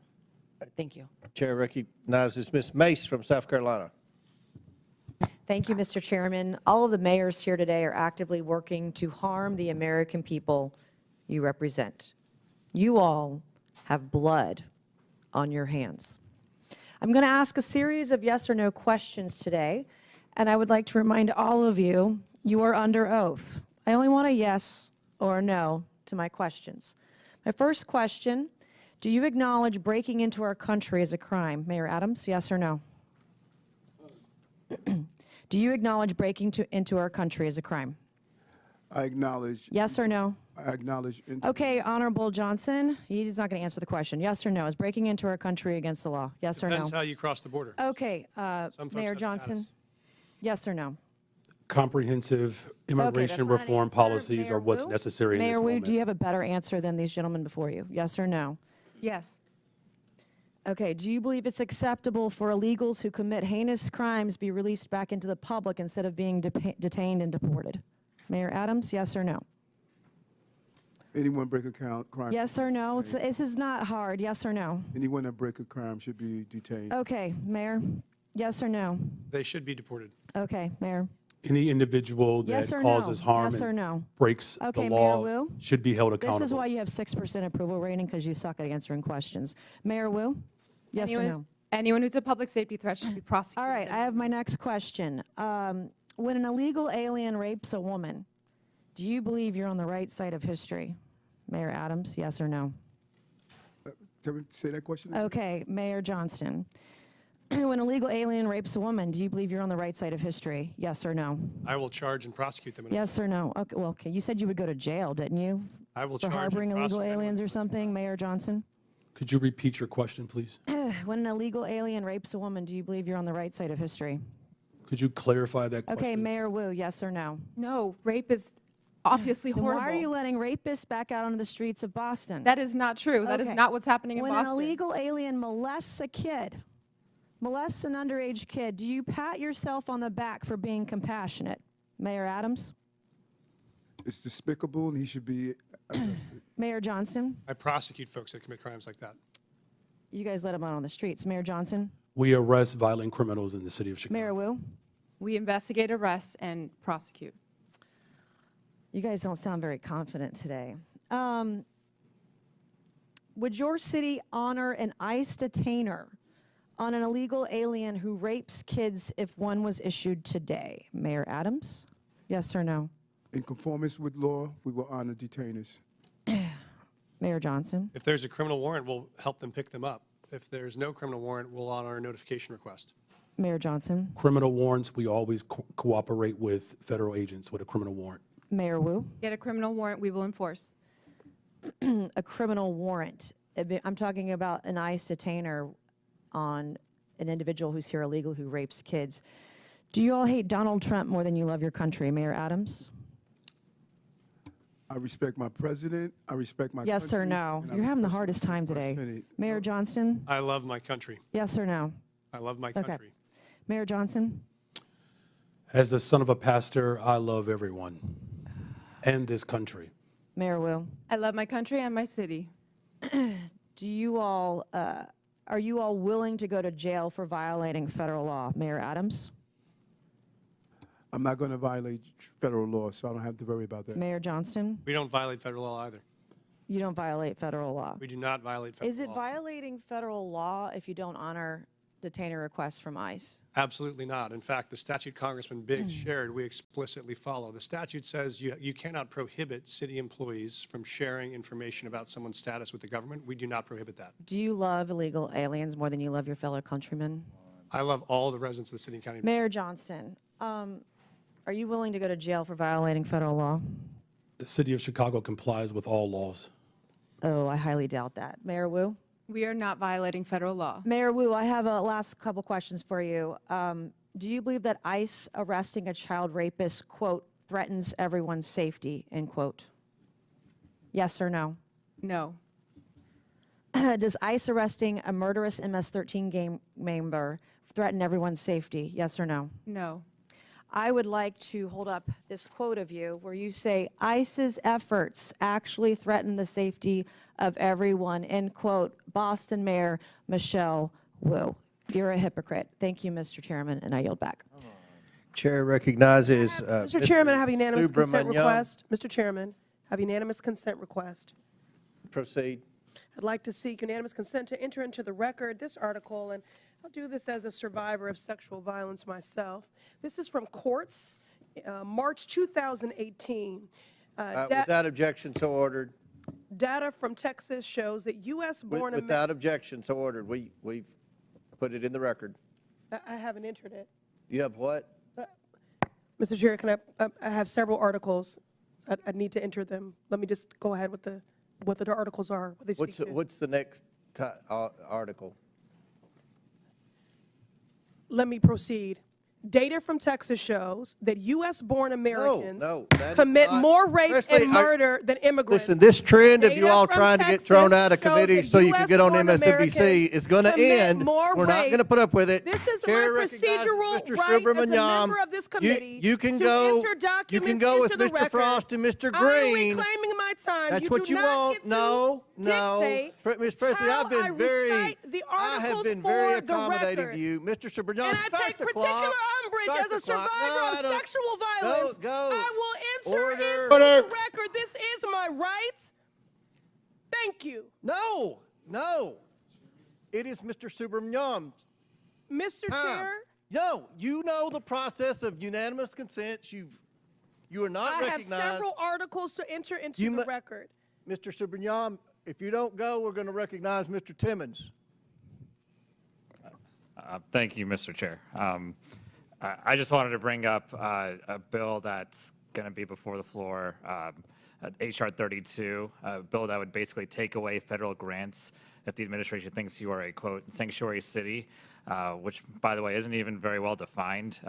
I'm not even sure from reading the bill whether your cities are even sanctuary cities to begin with. I think that's why that question may have been difficult for you to answer. Well, I think what's been very interesting to hear is how well you've been able to integrate and welcome immigrants into your communities, into your city's economies, and making the best out of a difficult situation. I find that very impressive. And but I wonder to the mayors here, Mr. Johnston, if you took away federal grants, how would that affect public safety of your city? Would that improve? Would that make your city more safe or less safe if we took away federal grants from your city? It would dramatically weaken public safety. I mean, we wouldn't be able to repair bridges that are falling apart. It means we wouldn't be able to put kids in preschool or give veterans medical care. It would be catastrophic. Thank you. Mr. Johnson, the same question. Mayor Johnson, the same question. It would certainly undermine all of the investments that we've made thus far. Since I've been mayor, we've provided $20 billion of new investments that contribute to the overall safety of the city of Chicago. Mayor Wu, same question. Would this make your city of Boston more safe or less safe? Withdrawing federal funds would make us less safe. Education makes us more safe. Housing makes us more safe, and we rely on those funds. And how did, let's take Mayor Johnston, how did many of the immigrants come to your city? You mentioned they came from Texas, is that right? That's correct, Congressman. They came on buses sent from Texas, mostly from El Paso. I feel like we have the wrong people in the room today. We have mayors of cities that are trying to do their best with the situation that they have. And then we have governors in Texas and Florida who are busing folks up to your cities. And so you're trying to make the best out of this situation. But somehow they're trying to make our immigration system worse, in essence, because they're taking the folks that come over to their states and they're spreading them across the country, and you're just trying to deal with that situation. Would you characterize it as that, Mayor Johnston? Yes, sir. We're just trying to manage the crisis in front of us, which is families being dropped off on our city streets in the winter with no clothes. Our calling is to make sure they're safe. And how would the Trump administration's funding freezes and cuts, would they undermine public safety in your city, Mayor Johnston? They could dramatically undermine public safety in our city. Everything again. Mayor Johnson, same question. It certainly will undermine community safety if the Mayor federal Wu, government same undermines question. the investments in people of Chicago. It would undermine our safety, too. So we're trying to make your cities more safe, but there's a bill here in the name of making your cities more safe actually makes your cities less safe. Would you agree with that, Mayor Johnston?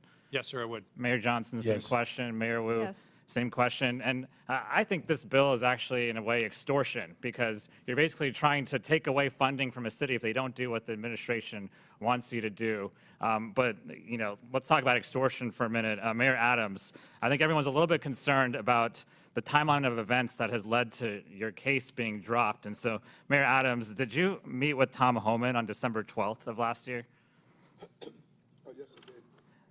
Did President Trump say publicly that he considered pardoning you 4 days after that meeting? Yes or no? I don't recall what the president said in regards to that meeting. Well, he did. In January, did you meet with President Trump at Mar-a-Lago? Yes or no? Yes, I did. In this meeting, did you talk about immigration enforcement with the president? Talk about immigration in general. What was that? What did you talk about when it comes to immigration? Just how important it is to secure the border, and they were able to do so. We saw a 90% decrease, and I see that on my streets every day. Did you talk about your pending case with the DOJ? No, I did not. So the case did not come out. Have you ever talked about your case with the DOJ with the president? No more than what you heard him on the trail say that he thought it was important. I haven't heard much. Tell me, have you ever talked about the president, talked about your case in the DOJ with the president? Yeah, as I indicated previously, I'm going to say it again. This case is in front of Judge Ho, and out of deference to him. Have you ever talked about your case with anyone in the Trump administration? I'm going to say this again. This case is in front of Judge Ho, and out of deference to Judge Ho, he is going to determine the outcome of this case. That's not answering the question. I'm going to ask you one more time. Have you ever talked about this case with anyone in the Trump administration? This case is in front of Judge Ho, and out of deference to Judge Ho is going to decide the outcome of this case. I think Mayor Adams is not answering the question because he probably has. And I think there's a pretty clear timeline here that indicates that a case is being dropped in the name of trying to appease the president, who seems to be okay with what's going on. And so, look, we can talk about the policy, but I think there's a bigger problem here of public extortion and almost an endorsement of this extortion, and it's becoming the norm for this administration. I yield back. Chair recognizes Mr. Timmons from South Carolina. Mr. Chairman, before you do, I have a unanimous consent request, please. Ms. Spansbury, you recognize. Thank you, Mr. Chairman. I have 4 articles I would like to enter into the record titled "The Mythical Tie Between Immigration and Crime. Undocumented immigrants half as likely to be arrested for violent crimes. Immigrants significantly less likely to commit crimes," and one titled "Showing Data About U.S.-Born Citizens More Likely to Commit Murder." And Mr. Chairman, I do ask that you do respect my colleagues on this side of the aisle, parliamentary. Without objection, so ordered. Your unanimous consents are put into the record, and only titles are required. And once you start filibustering, you become out of order. I am not filibustering. I'm just saying the last member on your side was filibustering. She was not. She had Yes, more she was. articles. And now you're filibustering. Chair recognizes Mr. Timmons from South Carolina. Thank you, Mr. Chairman. I just want to speak directly to all 4 of the mayors. Y'all did the best you could with bad situations. You did. The former president let in, I don't even know what number to use. Some places use 8 million, some people use 16, 20, whatever the number is. And so each of you had an influx of illegal immigrants into your cities, and you have federal, state, and local statutes that you have to deal with, and an untenable situation was created. I want to go one by one. Mayor Adams, how many illegal immigrants were present in New York City in the last 4 years? How many people did you have to deal with? 230,000. All right, so, and that's 230,000 people that were using your limited resources that American citizens are entitled to, but you were actually required under local ordinance or under state law to provide services to them. They're not supposed to be here. They're not supposed to be here because we have borders. Borders are supposed to matter. Mayor Johnston, how many illegal immigrants did you have to deal with over the last 4 years? Thank you, sir. We had 42,000 newcomers arrive over. 42,000? Mayor Johnson, how many illegal immigrants did you have to deal with over the last 4 years? Over the last 4 years, there were roughly 50,000 asylum seekers bused from the state of Texas to the city of Chicago. And you know why that Texas did that? Because 10, 12, 15 million people were in Texas, and they had to deal with the same problem you did, and they thought it was appropriate that everyone should have to share this burden. Mayor Wu, How many did Boston have over the last 4 years? We don't ask about immigration status and giving How city many services, people so that- I don't have that number. Okay, well, we'll say at least tens of thousands. So all of you have limited resources, limited tax dollars to spend to serve your community. And there's people that have a disproportionate need, and you have obligations to serve them more if they are struggling, if they do not have income, if they are jobless. So you have limited resources, and all of you had this problem. And we've been saying for the last 4 years that this is all because Joe Biden and his policies were allowing lawlessness at our southern border, which allowed millions of people into this country. Mayor Johnston, did you say anything to the Biden administration? Did you say, we're struggling, we can't make ends meet, we can't serve our citizens because of your open southern border? Did you, Mayor Johnston? Yes, Congressman, I did reach out to the Biden administration about that. Did you publicly address this? Did you ever challenge them and say, this is ridiculous, secure the southern border? What we focused on, sir, was the biggest challenge we were facing was folks needed the right to work. They I came to our couldn't city. find anything where you told the Biden administration they are wrong for their border policy. Mayor Johnson, did you publicly attack the President Biden in the last 4 years because he let millions of people into this country and it hurt your constituents? Did you publicly attack him for his policies? So I publicly called Did for... you say secure the damn border? No, you I didn't. publicly called for Congress to pass comprehensive immigration Okay, we'll get to reform, that in a second. and that Mayor did Wu, not happen. Did you ever publicly attack the open border policies of the previous administration? Congressman, in fact, we hosted the former Secretary of DHS in Boston so that he could see the impact. To talk of about how we our need residents. legislation, I'm sure. Mayor Adams, did you ever publicly attack President Biden for his open border policy? Yes, in addition to having $7 billion out of our tax base. Did you see what his administration did to political opponents? Did you see what they did to President Trump? I mean, I guess you're standing up for your people. I admire that. For the last 4 years, I heard how Congress needed to spend tens of billions of dollars to secure the southern border. We had to change policies. We had to do all this nonsense. We didn't need to do any of that. We just needed a new president. Last month, we had the lowest number of border crossings in decades. And I can promise you this, that's going to continue because our president has always had the ability to stop this. And the only one of you that stood up to the previous administration was under investigation shortly thereafter. Weird how that happens. We're turning the page here. Going forward, each of you need to cooperate to the fullest extent of your ability with President Trump, with ICE, with all federal laws to make sure that you can secure your people and stop spending billions of taxpayer dollars on people that do not deserve it. Your constituents deserve those resources, not the people that enter this country illegally. With that, Mr. Chairman, I yield back. Gentleman yields back. Chair recognizes Ms. Ansari from Arizona. Thank you, Mr. Chair. President Trump has talked a big game about how he wants to allegedly make our cities and communities safer. He says he wants to get violent criminals off the streets, and he thinks that mass deportations are the way to do it. He sent ICE and Border Patrol agents after our Native American communities, parents and children, and law-abiding American citizens who are targeted simply because of the color of their skin or the language that they're speaking.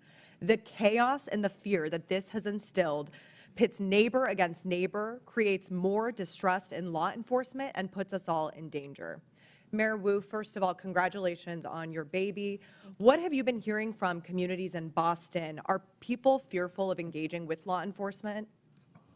In Boston, because our laws are what they are, we have very strong relationships with our community, and that's why we've been able to continue making progress on being the safest major city in the nation. But we do hear that people are afraid of the federal government, and it's including people who are immigrants, but also U.S. citizens. That fear is widespread. Thank you. Perhaps most disturbing, President Trump has diverted critical Homeland Security investigation agents to work on immigration enforcement. That means they're no longer investigating violent crimes like human trafficking, child pornography, and the flow of fentanyl in our communities, putting our entire country at greater risk. That means fewer violent criminals, pedophiles, and drug runners being apprehended, not more. Once again, Republicans are making life easier for criminals at the expense of victims, actually making our communities less safe. Mr. Beer, question for you. What effect do you think that assigning DHS agents to deportations is going to have on public safety? Well, it's an extremely negative effect, and it's not just limited to DHS. He's pulling in FBI, ATF, DEA. They're all being diverted off their primary missions to crack down on criminal gangs and criminal organizations in the United States. So it's not just DHS, it's every criminal agency in the United States government is being diverted to mass deportation right now. The Phoenix police chief has stated, we work with our federal partners all the time to work on criminal issues, not civil immigration issues. That will continue to be the stance of the Phoenix Police Department. I can tell you during my time on the Phoenix City Council, I served on the Public Safety and Justice Subcommittee. I heard constantly from our police force that they are understaffed and need to focus their resources on violent crime. But President Trump has also tried to force municipalities to divert their law enforcement personnel to aid in mass deportations. Diverting city police to deportations would mean that our officers are spending less time investigating murders, rapes, and robberies. Now, I want to shift to the economy. Mayor Wu, would you agree that local leaders and public safety officials who hear directly from constituents about public safety know better what your city needs to focus on than the White House does? And also, are you worried about ICE raids and the impact that it will have for businesses and economic prosperity? Yes, our local community knows best, and we can tell you in Boston, over our history, it has not been the word of presidents or kings or presidents who think they are kings that set what happens. It is our residents. And Mr. Beer, can you tell us more on what the economic impacts like food prices and housing costs of mass deportations would be and how this could affect a city like Phoenix? Well, about half the cost of the fruits and vegetables on your in your grocery store is coming from the labor of immigrants and other workers at our farms. So it's an extremely important component of our agricultural production in the United States. If you look at where these people have gone, they have gone into the sectors where there is no work visa. There is no legal immigration option for employers to hire in these sectors. That is why we had so many people come, because of the labor needs of the United States. Thank you so much. I truly want to thank the mayors for being here and taking on these ridiculous attacks on our local officials. You know what is best for your communities and the people that you represent. You know better than Donald Trump. You know better than Tom Homan. You know better than Stephen Miller. So thank you so much. And finally, I'd like to request unanimous consent to enter into the record, first, a report published by the American Immigration Council titled Mass Deportation, Devastating Cost to America, Its Budget, and the Economy, and second, a Center for American Progress report titled Trump's Rash Immigration Actions Place Cruelty and Spectacle Above Security. Without objection, so ordered. Thank you. I yield back to the ranking member. Chair recognizes Mr. Donalds from Florida. Thank you, Chairman. This is my third term on the Oversight Committee. We've been talking about illegal immigration and oversight the entire time. I remember we had a group of this committee that went down to the El Paso section of the border. This was back in February, March of 2021. And during that time period, we were at one of the holding centers, and there were these buses that were coming to the detention facility, and they were picking up 30 kids, 50 kids at random, walking out of the facility. And when I went over to question the bus driver that was transporting these kids, border agents told me, as a member of Congress, that you're not allowed to question the bus driver. And of course, people knowing me, I didn't take no for an answer, and I repeated the question. And I was told that this bus of children was leaving El Paso and going to San Diego. And so what was occurring under the Biden administration is that they were busing unaccompanied minors all across the United States for one reason and one reason only. And that was because they did not want the press to see the pictures of kids in cages. They did not want to see our borders being overrun. They wanted to disperse that problem all through the United States. That is the reckless history of illegal immigration under Joe Biden and the Democrat Party. Mayor Johnston of Denver, you lamented earlier that there were 10 to 11 buses coming per day to your city. Did you ever talk to Joe Biden about why this was happening to your community? Thank you, Congressman. I both reached out to Governor Abbott from Texas. He didn't respond, and I did. Why would you reach out to Governor Abbott of Texas when it is Joe Biden, the former commander-in-chief, that opened up our borders? Why didn't you talk to him? Well, our buses directly were being sent from Governor Abbott in Texas, so that was why we reached out to say we're happy to collaborate on a coordinated entry system. We understand no one state or no one city should bear the entire brunt of this, but let's collaborate. But I did. So I'm glad you said that, because that brings me to my next point.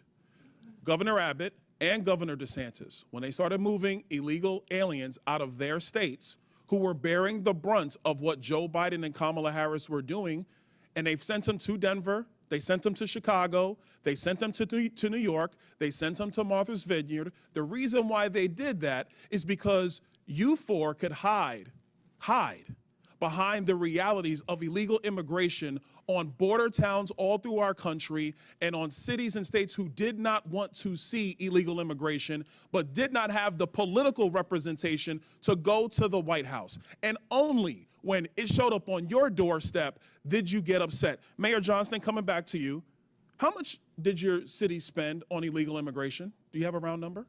Over the last couple of years on all newcomers, whatever their status was, it's around $79 million since 2022. $79 million. Mayor Johnson, Chicago. How much has the city of Chicago spent on illegal immigration?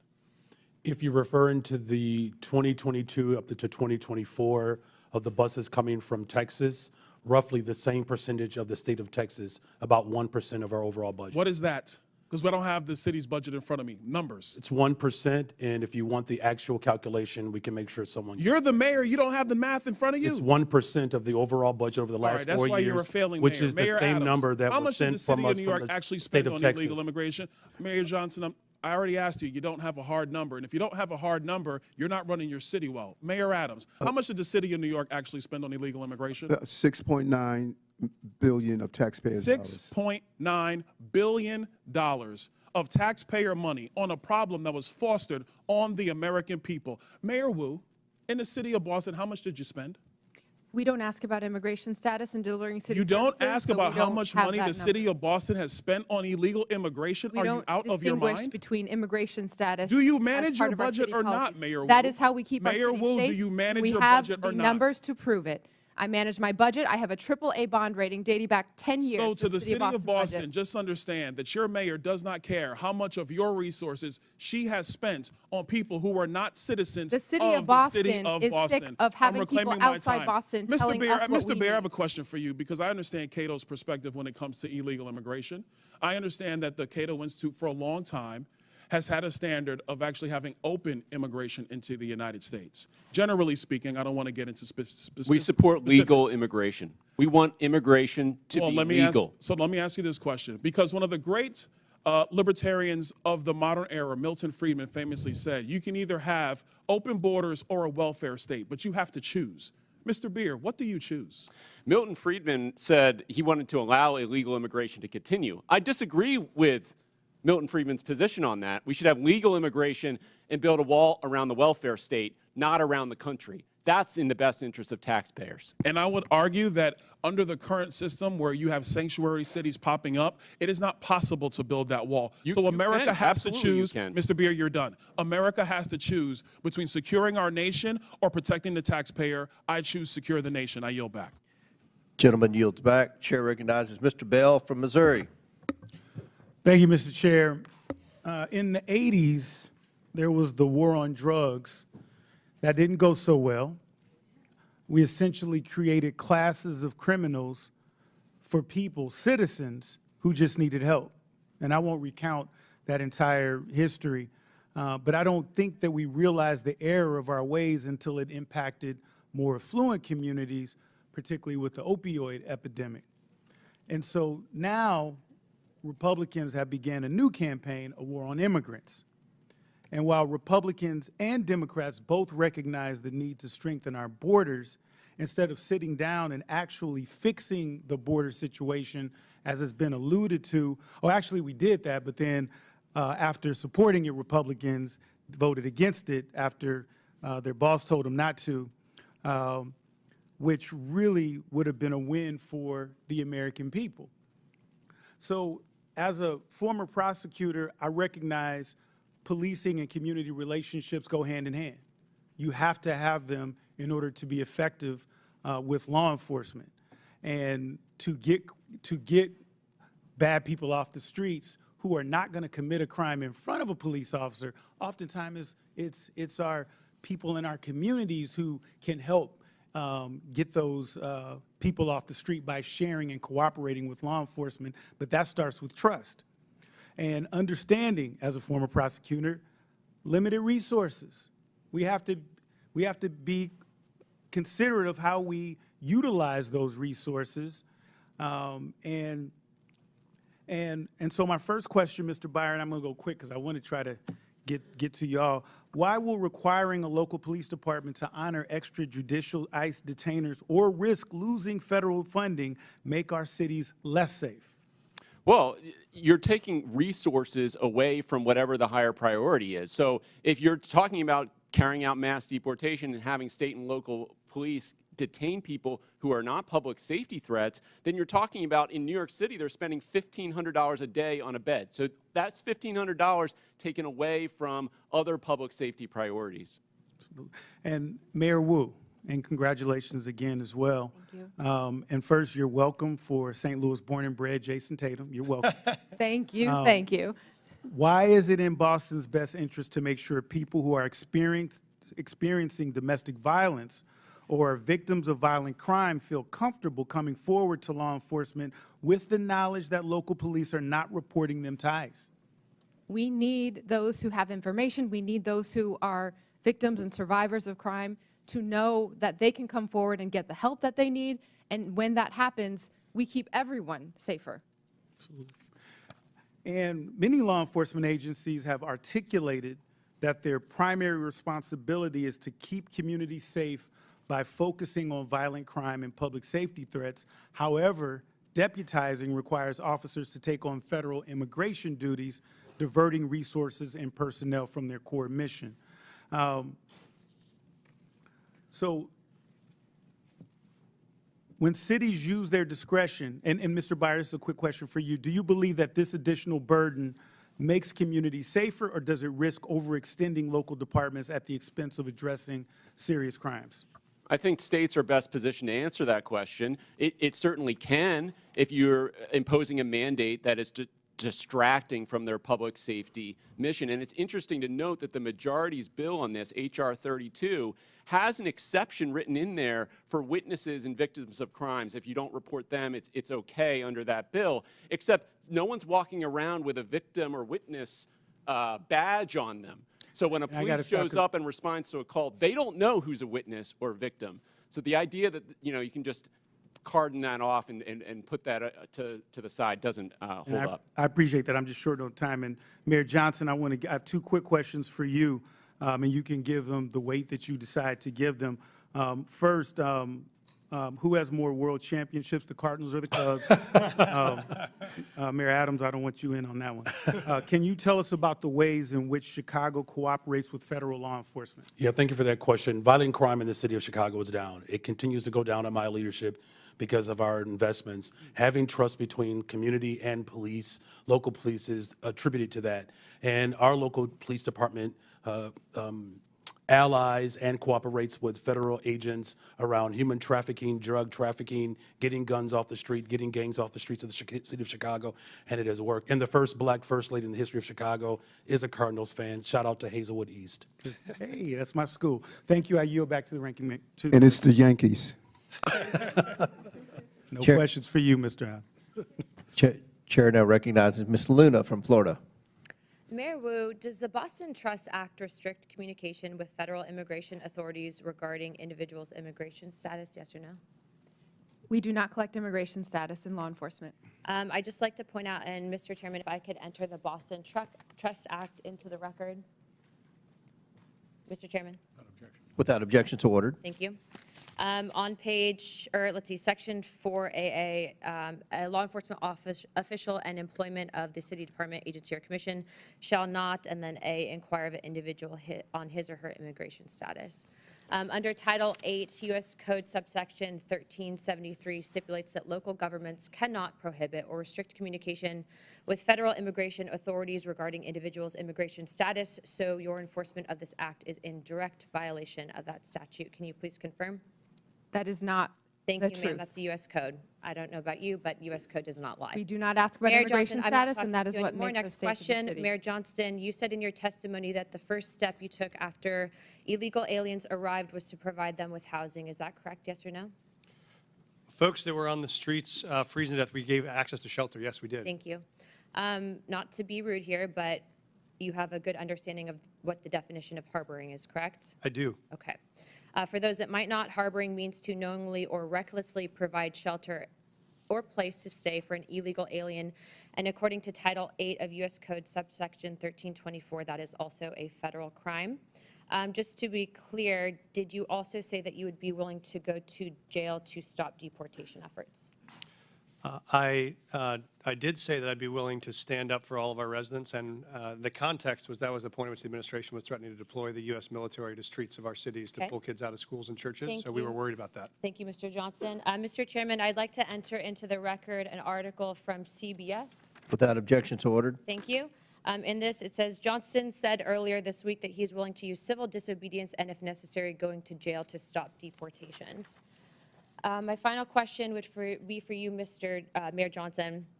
Do you believe that Chicago's welcoming city ordinance encourages illegal aliens to enter the United States, specifically into Chicago, yes or no? No. Okay.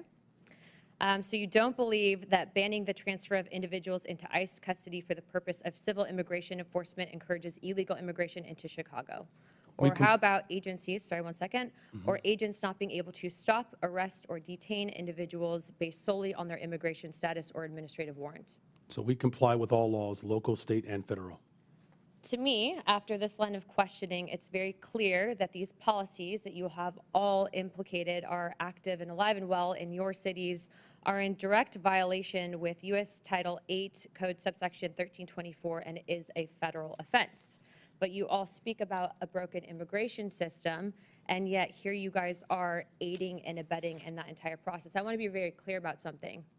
Open border policies, which is something that you guys are talking about, hurts people on both sides, meaning the people that are coming here illegally and then American citizens as well. I do not think you guys are bad people, but I think that you are ideologically misled, which is why, unfortunately, based on your responses, I'm all going to be criminally referring you to the Department of Justice for investigation. And as soon as I leave here, these will be going over to Pam Bondi.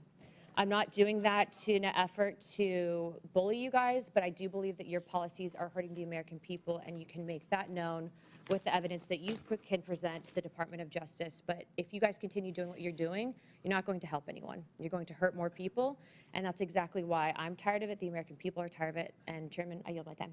Would you yield your last minute? Yes, sir. Mayor Adams, you were one of the first mayors in what the media refers to as a blue city, typically, that came out and raised concerns about the influx of illegals pouring into the city of New York. Could you answer the question, what that did to New York City from a budgetary standpoint? Let's not even talk about crime or anything. Let's just talk about from a budgetary, the burden on the citizens of New York City. As I indicated, Mr. Chairman, we spent $6.9 billion, and the long-term impact of that is extremely significant. After COVID, we had a large number of children who was chronically absent. We could have taken $200 million of that and dealt with that. We have a real mental health crisis in our city. We could have spent hundreds of millions of dollars on that. And so the long-term impact of spending $6.9 billion is going to have serious ramification on the future of New York City. So it's more than just what happened last year or this year. It is what is going to impact us long-term. And I think that's one of the purposes of this hearing, to talk about the consequences from cities that have huge illegal alien populations. So Chair now recognizes Ms. Presley from Massachusetts. Thank you, Mr. Chairman. Mayor Wu, I am grateful for our long-standing partnership in public service. I'm grateful to be your Congresswoman as well as your constituent.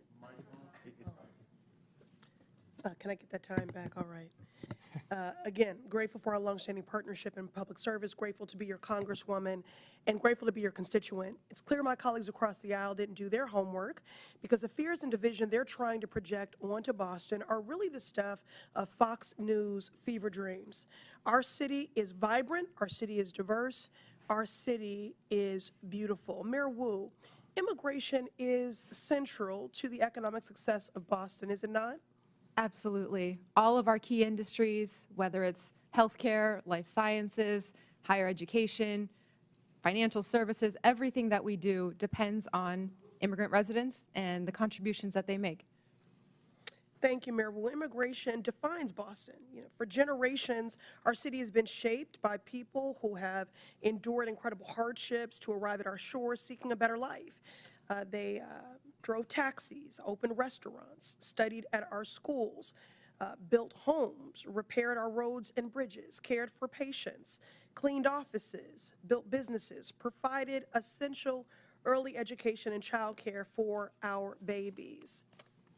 There is no doubt immigration is essential to the success of Boston, but there is in fact a dark threat looming over this great city. That threat is the racist and xenophobic anti-immigrant policies coming from this Trump White House. Mr. Chair, I ask unanimous consent to enter into the record this Boston Globe article titled, "They're Going to Deport Us. Trump's immigration policies prompt some children to skip school." Without objection, so ordered. Mayor Wu, I've been speaking to principals and educators in Boston at various roundtables and town halls that I've convened, and the stories are heartbreaking. Elementary school children are crying in their teachers' arms, fearful that they're going to lose their parents to cruel and unjust deportation raids. Mayor Wu, last week I met with an esteemed doctor from a local Boston hospital who reported that follow-up appointments in her clinic have seen a 200% spike in no-shows and cancellations. Her assessment, her patients are missing critical care like dialysis, prenatal care, and chemotherapy because of a fear of immigration raids in our hospitals and healthcare settings. Mayor Wu, do you agree with this healthcare provider? Absolutely. We hear it from our shared constituents. People are afraid, and that is having huge impact on their daily lives when they're just trying to do right and be a good example for their kids as they pursue the American dream. Mr. Chair, I ask unanimous consent to enter into the record this article titled, "Fearful Amid ICE Crackdown, Some Immigrants Are Skipping Health Care." Without objection, so ordered. So here we have a man who thinks he is king, screaming anti-immigrant slurs from the Oval Office and what it has done to make Boston safer. Nothing, not a thing. But it has traumatized our kids, cost our elders their dialysis, delayed cancer patients' chemotherapy, and struck fear into the heart of hardworking people who not only contribute immensely to our city and our community, but whose labor and contributions are also essential to the very functions of daily life in our great city. The members of this committee would be well served by learning from our esteemed mayor, but a teach-in is not the charge of this committee. Remind my colleagues, this committee's purpose is oversight.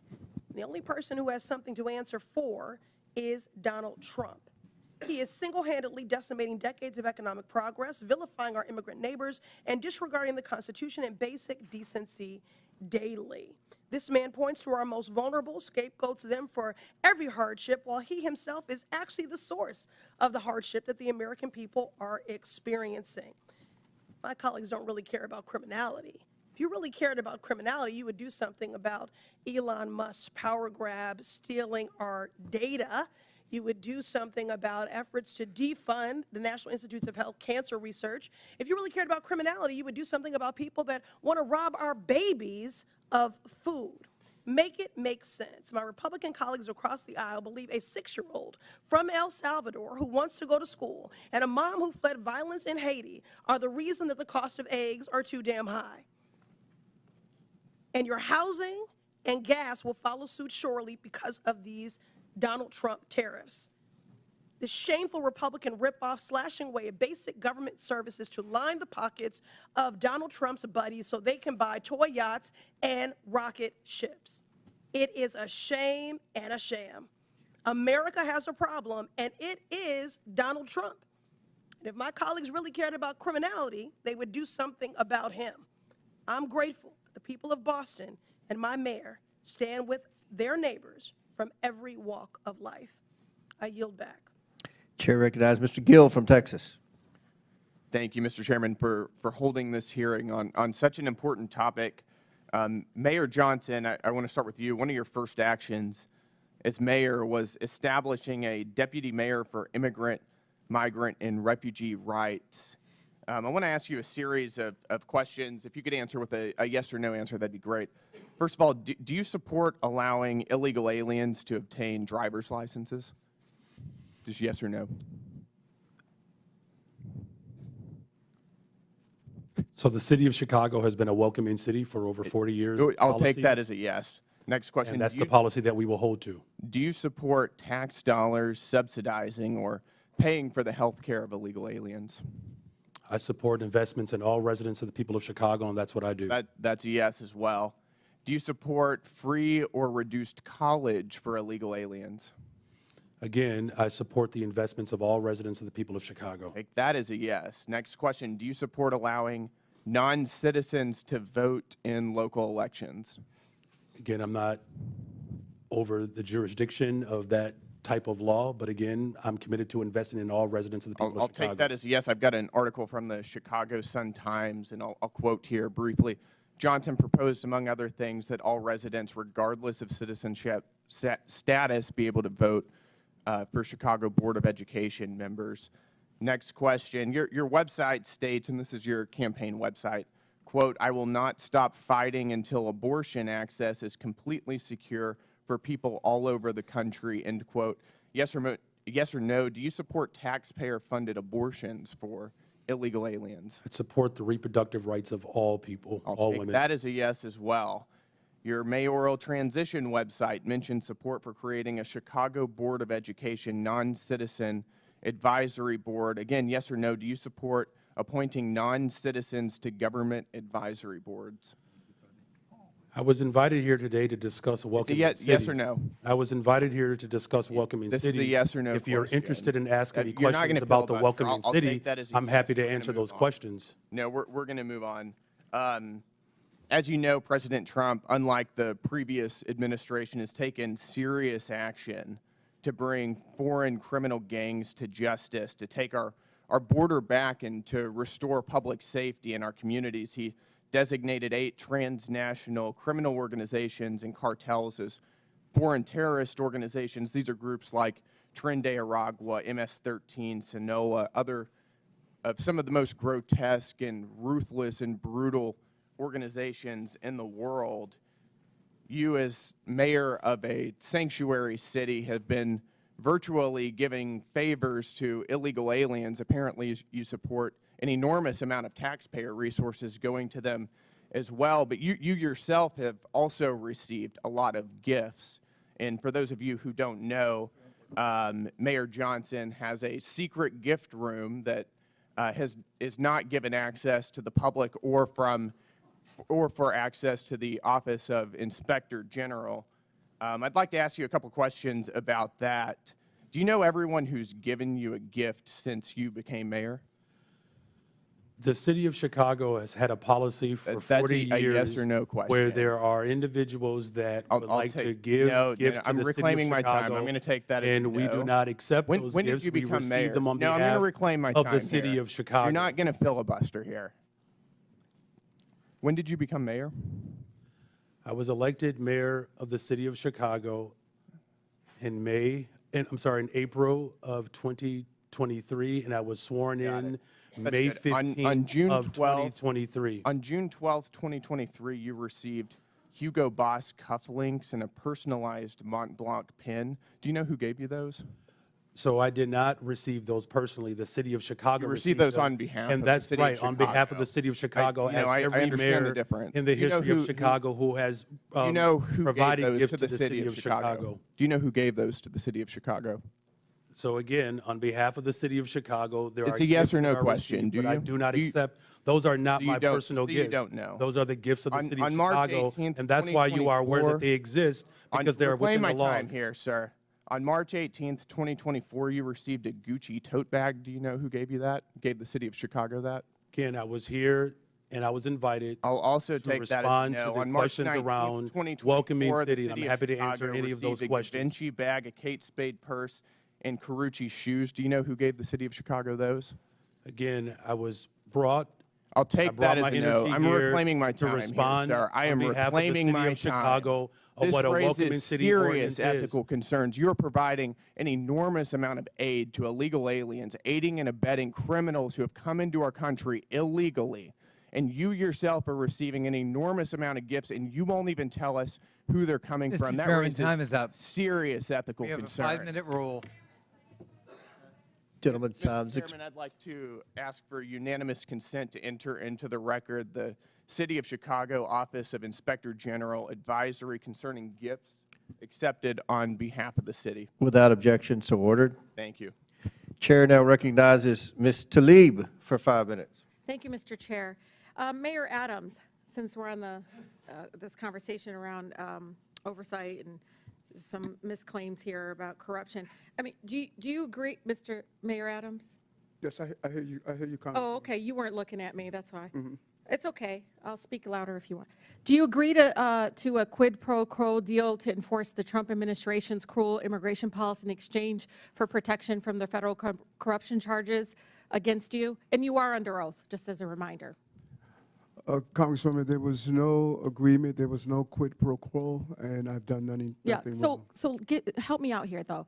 So the Trump official, Tom Homan, we all know who he is, he said, quote, I'm quoting him, if he doesn't come through, I'll be in his office, up his butt, sorry, Chairman, saying where the hell is the agreement we came to, end of quote. You're accusing the Trump administration for lying? Or, did they lie?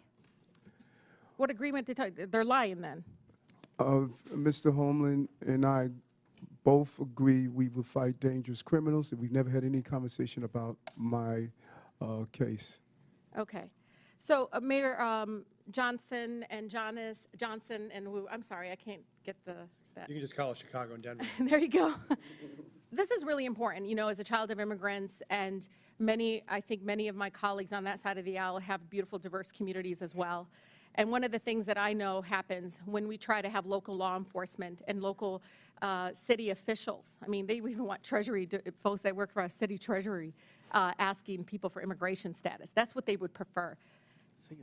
You know, is that racial profiling? I mean, what do you do? Like, you wait for somebody to come, they have an accent, maybe they wear hijab, maybe they look a certain way. That's what they want you to do. That's what they're asking you to do, by the way. They want you all to basically do the job of what the federal government should be doing in regards to passing really comprehensive immigration reform, so families are not separated, because right now they're just, all they want to do is continue talking about enforcement. Guess what? The last 20 years it didn't work, did it? It isn't working. So one by one, if you can talk about that, because I know my mother, who's been here for over 50 years, is carrying her passport, her U.S. passport for the first time in her life. And she ain't traveling nowhere out of the country. But she's carrying it because she knows her beautiful accent, it's beautiful, I love it, and just so fearful of being stopped and being asked her immigration status. She knows she'll be racially profiled. And she already feels unsafe in a community she lived in for over 50 years. Thank you, Congresswoman. I would just agree. We don't think it's relevant to know someone's status when they come into a public library to check out a book, or if they come to the hospital for service, or if they come to register their child for school. The Constitution says you're entitled to an education. Our job is to provide it. So we think that's unnecessary, and it just scares people away. Yeah, Mayor. Yeah, allowing local law enforcement in the city of Chicago to focus on city priorities, as well as making sure that there's trust between our immigrant communities and all of our communities. I've worked on domestic violence cases as a former immigration attorney. Absolutely. I'm telling you, this is deadly for women being abused. Deadly. It certainly engenders trust, and that's how we have driven crime down in the city of Chicago, because of that trust. Mayor Wu.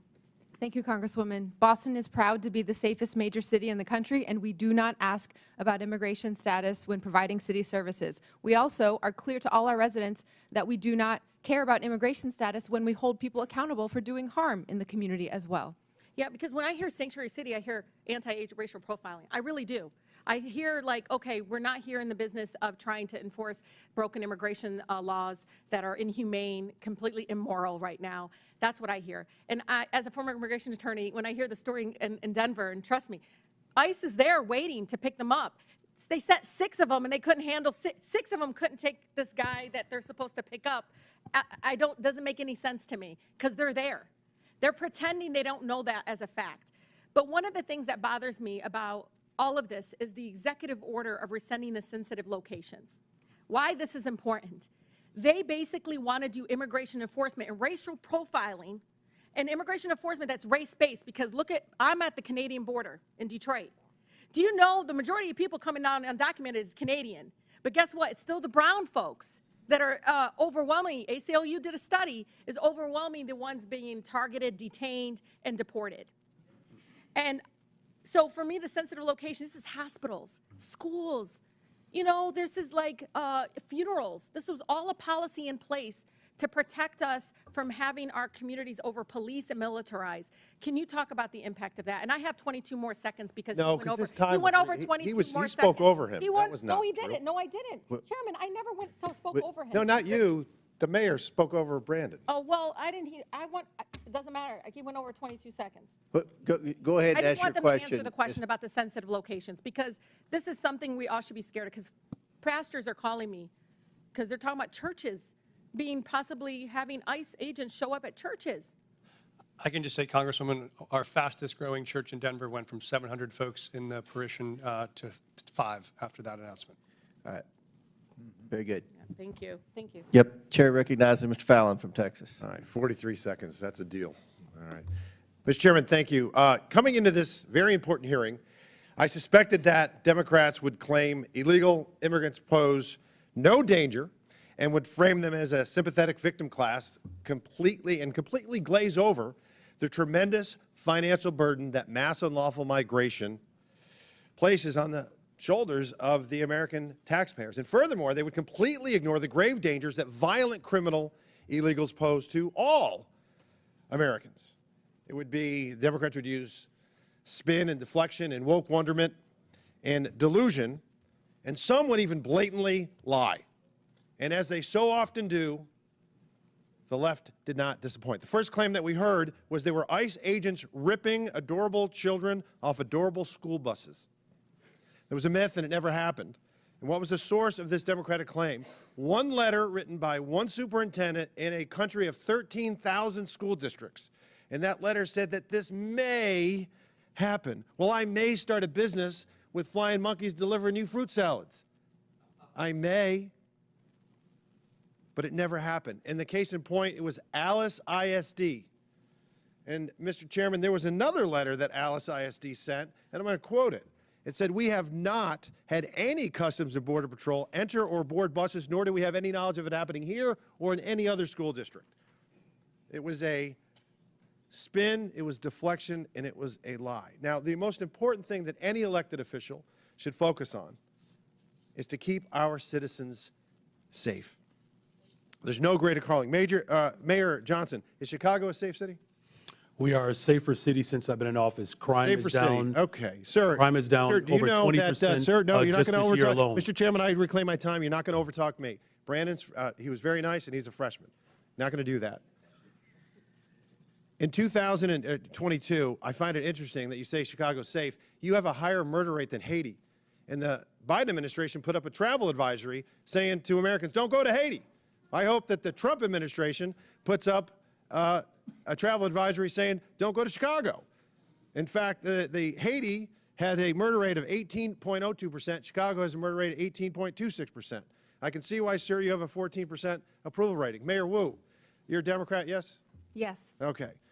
You supported the Biden-Harris administration politically? I did. Yeah, okay. Do you think that they took border security seriously? I think Washington failed on immigration and continues to do so. So let me ask that again. Did you think the Biden administration took border security seriously? I think Washington It's failed. a yes or no. It's not a trick question, Mayor. I think there's responsibility across this entire. Come on, we can eke it out of you. Yes or no? Did Biden-Harris do a good job? You were supporting Kamala Harris, so apparently you must have thought she was okay on it. Washington has Okay, so you're not going to failed, answer. and Well, we here's are the thing. cleaning up We can the deal with pieces delusion. at city. No, Mayor, I'm going to reclaim my time. We can deal with delusion or we can deal with data. So let's talk about some data. I find this interesting. Under the 12 years that Barack Obama and Donald Trump were president, there were 460,000 illegal encounters annually on average. Under Joe Biden, it was 2,641,000. It was 600% worse. Mayor Wu, you would agree with me, I hope, on this.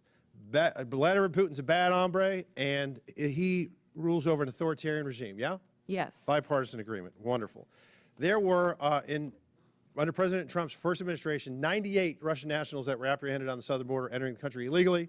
Under Joe Biden, it was 127,415, 130,000% worse. Terror watch list went from 11 under President Trump to 382. That might be one of them calling right now. February of 2024, 190,000 illegal immigrants were apprehended. This past month was only 8,000, a 96% reduction. Now, the common theme that we heard from a lot of oversight Democrats is a bold-faced lie that illegal immigrants, or I should say immigrants, are less likely to commit crimes. What they're doing is they're fusing legal immigrants with illegal. When you bifurcate, when you separate them, yes, legal immigrants are less likely to commit crimes, but illegal immigrants are more likely to. Non-U.S. citizens account for 7% of the U.S. population, yet account for 15% of the federal arrests and prosecutions, according to the Justice Department. The Federation for American Immigration Reform found that if you were an illegal immigrant, you were 2 times more likely to be incarcerated in California and New York, and 5 times more likely in Arizona. And in my home state, in June of 2011 to June of 2024, or January 2024, Mr. Chairman, there were 428,000 criminal aliens booked in Texas jails. 299,000 of them were illegal immigrants charged with murder, rape, sexual assault, kidnapping, assault et al. 187,000 convictions. So it is an outrageous claim to say that when we secure the border, no, Mr. Chairman, no, 42 seconds left. No, you don't. No, I got 20. Yes, I do, because she went over 42 seconds. Spare me. Mr. Chairman, I got 20 seconds left, and I'll wrap He's wrapping up. his question up, but he's doing. It's an outrageous claim to say that securing the border and enforcing our immigration laws does not make Americans safer, because it does. And if you don't agree with that, I would encourage you to talk to Laken Riley's family or Jocelyn Nerngray's family. Mr. Chairman, I yield back. Gentlemen, thank you. Chair recognizes Ms. Stansberry from New Mexico. All right. Well, thank you, Mr. Chairman. I always think that we should sage this room after these hearings because we hear a lot of crazy stuff in here. But let me start out by saying, mayors, welcome to our committee. Thank you for serving your cities and your people. I have to say, as also an elected official, you have the hardest job in America. There is no job harder than being a mayor of a major city. So thank you for serving your constituents. And I want to take this opportunity to especially acknowledge Mayor Wu, because not only are you the first woman to ever serve the city of Boston, if you all haven't been watching, she is also the mother of a newborn who is here with her. She has a 7-week-old baby, and she showed up to testify and be yelled at by our colleagues for gritaran sus colegas durante 4 horas. Así que, alcaldesa Wu, su hija va a ser una poderosa líder como usted. Gracias. Quiero rechazar la premisa fundamental de esta audiencia, porque de lo que se trata todo este esfuerzo es de intimidar a funcionarios estatales y locales, atacando a familias inmigrantes y gastar millones de dólares de los contribuyentes en el Ejecutivo y en el Congreso para crear anuncios que son pantallas de humo para tratar de decir que Donald Trump está velando por la seguridad de los Estados Unidos. Lo que están haciendo no está dándole seguridad a Estados Unidos. De hecho, es una mentira total, porque Donald Trump no ha podido garantizar la seguridad en la frontera. Él no ha podido frenar la llegada de drogas ilegales a través de la frontera. Él no ha logrado garantizar suficiente personal para frenar el tráfico humano. Él no ha podido darle seguridad a las autoridades locales o para atender las necesidades de nuestras comunidades, y no ha podido ni siquiera cumplir con lo más básico que dijo que iba a hacer, como era aprobar la reforma migratoria cuando llegó a su cargo. Así que aquí estamos. ¿Dónde está la ley de inmigración? Ah, no hay una. Sí, así es. Porque nada de esto se trata de la seguridad de Estados Unidos. Todo esto lo que hace es debilitar a Estados Unidos. Él está desmantelando a nuestras autoridades y él está diciendo que van en pos de los cárteles y los narcotraficantes. Donald Trump ha arremetido contra funcionarios de alto nivel en el FBI y funcionarios que estaban procesando casos contra los cárteles de las drogas. Donald Trump, él eliminó los recursos para procesar estos casos. Así que seamos realistas a este respecto. Él congeló estos fondos en todo el país. En mi distrito hay tribus que no les han reanudado los fondos. Vamos a ser realistas. Él ha congelado fondos para programas de reasentamiento de refugiados y para otros grupos de manera permanente. Hay refugiados y asilados que han esperado por décadas para venir a este país de zonas agobiadas por guerras en todo el mundo y sus pueblos fueron cancelados en las últimas 2 semanas, mientras Donald Trump está sentado en la oficina oval y le está ofreciendo a millonarios y oligarcas una entrada por la puerta grande de Estados Unidos con su programa de la tarjeta dorada. ¿Se trata de que el país sea más seguro? ¿Realmente se trata de eso? ¿Es eso de lo que hablan mis colegas? Porque lo que yo les puedo decir, como representante de una gran ciudad, la ciudad de Albuquerque, en un estado fronterizo, nosotros sabemos qué es lo que hace más seguras a nuestras comunidades. El frenar el ingreso de drogas en nuestras comunidades significa apoyar y darle fondos a nuestras autoridades policiales. Eso significa darle fondos a nuestros sistemas de cuidado de salud, que apoyamos a nuestros alcaldes, líderes tribales y funcionarios locales. Eso significa que invertimos en ellos. En lugar de eso, no es que los traigamos al Congreso durante 4 horas para gritarles, para decirles que les vamos a referidos criminales o los vamos a intimidar. Y mis colegas están produciendo avisos de televisión para pretender que están dándole seguridad al país. Eso es una basura, es una total tontería. No le están devolviendo la seguridad al país y lo que están haciendo es que están aterrorizando familias inmigrantes. Eso es lo que están haciendo. Los padres tienen miedo de enviar a sus hijos a la escuela. Padres que temen que no van a poder volver a sus casas.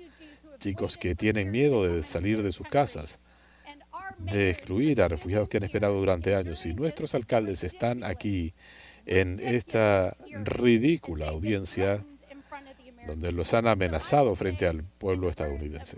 Así que yo debería decirles, en nombre de mi hermana, que está en primera fila, quien habló hace unos días aquí, espero que mis colegas del otro bando, muchos de ellos tienen ascendencia de inmigrantes, espero que tengan la misma misericordia que les demostraron nuestros ancestros para que ustedes pudieran llegar a ser hoy en día congresistas. ¿Se le ha acabado el tiempo? Señora Crockett, de The Economist, cómo Boston llegó a ser la ciudad más segura de Estados Unidos, cómo ha bajado la incidencia de muertes en Boston, cómo Boston está a la vanguardia. Y otra solicitud es un artículo de onsecrime.org sobre cómo la criminalidad ha bajado después de la tendencia que comenzó después del homicidio en 2021. Ha habido más de 7.000 muertes, un repunte en 2023. Sin objeción, así se ordena. A petición de los testigos, vamos a tener una siguiente sesión de preguntas y luego la comisión hará un receso de 15 minutos. Una última pregunta a solicitud de los testigos. Señor Sessions, de Texas. Gracias, señor presidente. Gracias a los panelistas. Gracias por tomarse el tiempo de comparecer hoy. Debo decir que no le voy a gritar. No voy a hacer esas cosas de las que nos han acusado, pero sí debo decir que debo defender algunas de las medidas que se han tomado. Recuerdo que hace algunos años, cuando Boston tuvo el caso de 2 inmigrantes ilegales que estaban en la lista de alerta. Habían creado una bomba que detonó en la maratón de Boston. Solo mataron a 2 personas, pero causaron estragos. Y salió a relucir que el gobierno de ese entonces y el gobierno anterior habían permitido que personas bajo la lista de alertas vinculadas con terrorismo, criminales, las estábamos admitiendo en el país. Nosotros vimos cuando se hablaba de cómo se ignoraba el imperio de la ley. Estados Unidos permitió que 1 millón de personas pasaran por nuestros procesos. La mayor cantidad en cualquier país del mundo. 1 millón de personas pasaron por este proceso. Y yo hablé en una de estas ceremonias de naturalización en mayo pasado y le hablé a las personas que estaban allí y de manera inequívoca les daban las gracias a los Estados Unidos de América, pero ellos sabían qué es lo que se esperaba de ellos, que sus costumbres, algunas las podrían mantener, pero había otras cosas que no concordaban con las leyes estadounidenses, que iban a tener que convertirse en ciudadanos estadounidenses. Querían ser estadounidenses y tenían que seguir estas reglas y regulaciones, que éramos muy abiertos para recibirlos, para que pudieran venir legalmente a desarrollar sus actividades. La disonancia aquí no es el tema del atacante con la bomba en Boston o el interés del público en ver lo que ha ocurrido en todo el país, especialmente en las ciudades más grandes. En Chicago, sí, en Nueva York, sí, y otras ciudades en Estados Unidos, donde la gente se siente no solo amenazada, sino que había actividades que no se condicen con el respeto y el agradecimiento que se merece la comunidad que los ha acogido aquí. Pero lo que sí entendemos es que si alguien está ilegalmente en el país, no lo van a arrestar aunque cometa un crimen. Pueden haber arrestado a alguien que era un ciudadano y ponerlo tras las rejas, pero a menos que realmente haya circunstancias terribles, estas personas no estaban sujetas a un arresto. Así que esto creó un aura en torno a Estados Unidos que la gente ha entendido. Y es que una de las razones por las que hemos visto cómo el pueblo estadounidense no solo votó con sus manos, sino también con sus emociones respecto a la necesidad de restablecer no solo la ley y el orden, el imperio de la ley, sino también la capacidad que tenemos como nación de repensar todo este tema. Y yo entiendo que este sistema es disfuncional en Washington porque ustedes están en desacuerdo, pero lo que hemos permitido es que el próximo presidente, Barack Obama, Bush, Donald Trump o Joe Biden, que insistieran en su propia forma de hacer las cosas en lugar de las leyes. Las leyes han sido mal utilizadas y se ha sacado provecho de las mismas. Creo que lo que estamos tratando de hacer hoy es escuchar de ustedes, no como acusados, sino como personas que han reflexionado sobre estos temas, para escuchar sus perspectivas de sus ciudades, las realidades que ustedes han encontrado y las cosas que en su opinión funcionan. Y he estado yendo y viniendo, pero en gran medida hemos escuchado que hay más seguridad, no menos. Hay más seguridad gracias a lo que estamos haciendo. Pero sí, esto conlleva un costo y esto crea determinadas circunstancias. Les doy las gracias por haber venido. Quiero que recuerden que no todo el mundo les ha gritado. Hay gente que actualmente ha estado escuchando y eso es lo que yo he hecho hoy y les quiero dar las gracias a todos ustedes porque lo que ustedes han estado haciendo es algo que tenemos Very que good. observar. The Señor committee will presidente, take cedo la a palabra. 20-minute La break. comisión hará un receso de 20 The chair minutos. declares the committee in recess for 20 La minutes. comisión se declara en receso por 20 minutos.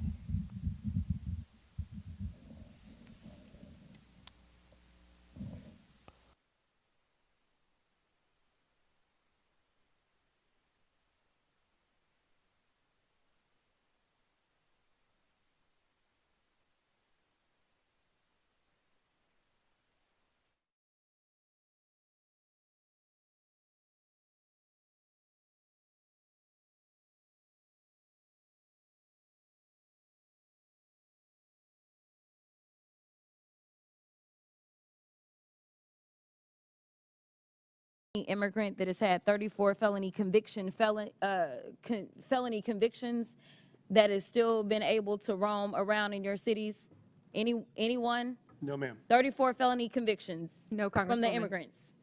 Anybody? I'm not aware. Oh, okay, okay. I'm just curious because we are so concerned about crime, and I know that my Republican colleagues would never want anybody with 34 felony convictions roaming around because that could be a danger to the community, but I will move on. The Republicans put more effort into producing their little propaganda trailer for this hearing than they have into reforming America's immigration system, and that's why we're here today. In fact, Republicans are beating up on the vast majority of you about what you're doing for your citizens, but the last time I checked, you're actually showing up. You may or may not be aware, but the NRCC just instructed Republicans to stop their town hall meetings because their constituents were showing up and telling them to do your jobs. If I had to sum up some of what you have said thus far today, I would sum it up as you have been trying to tell them as politely as you can to do their jobs. In fact, we know that they have not done their jobs, and so they're trying to force you to do it for them by turning your local law enforcement officers into ICE agents. They have this fake outrage about how immigrants are stealing resources and jobs from Americans when residents of Boston, Chicago, New York City, and Denver are subsidizing public services in their districts and their states because the Republicans refuse to ensure that their constituents earn a livable wage. Look, they don't have a plan to fix immigration in America because they don't want to. Mass deportation isn't a plan. Arresting kids in schools or worshipers in church isn't a plan. But there are important points to discuss as it relates to immigration in America. So, Mr. Beer, in January, you testified before the Judiciary Subcommittee on Immigration, Integrity, Security, and Enforcement. During that hearing, we played a little game called Rhetoric or Reality. Do you remember that? I remember, yeah. Okay. Well, let's go ahead for round two, why don't we? Rhetoric or reality? Immigrants are a burden to the American taxpayers because they deplete our federal resources. That would be rhetoric. Correct. In fact, the Congressional Budget Office estimates that immigrants will lower U.S. deficits by a cumulative $1 trillion and increase the U.S. economy's size by nearly $9 trillion over 10 years. Is that correct? That is correct. In 2023, 47 million immigrants paid nearly $652 billion in taxes, $58.1 billion in taxes alone into Texas. Rhetoric or reality? During his first administration, Trump improved enforcement of U.S. immigration laws. He did not.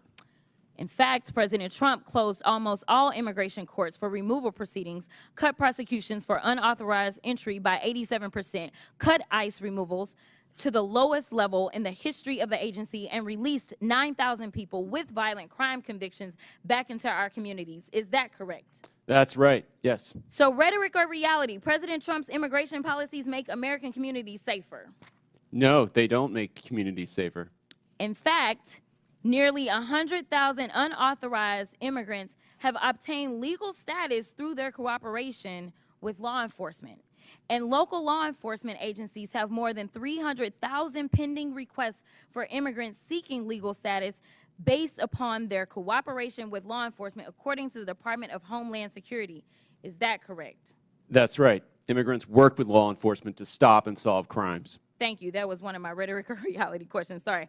The question was immigrants without legal status can help stop crime. That's correct. Yes, right? that's correct. All right. And Mr. Beer, isn't it true that Republicans are threatening to illegally strip cities of law enforcement grants intended for local policing and public safety if they don't go along with Trump's immigration agenda? That's right. They want to redistribute the fiscal burden onto the Democratic cities and away from the Republican ones. Which brings me to my next point. Mayor Adams, do you believe that President Trump is weaponizing the Department of Justice against local governments like New York City? As I stated publicly,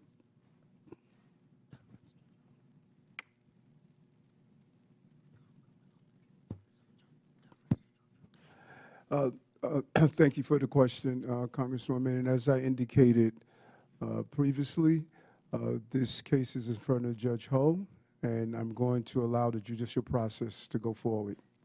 Well, let me ask it a different way. There was a quote from Mr. Well, he had to get advice, so can I just get a...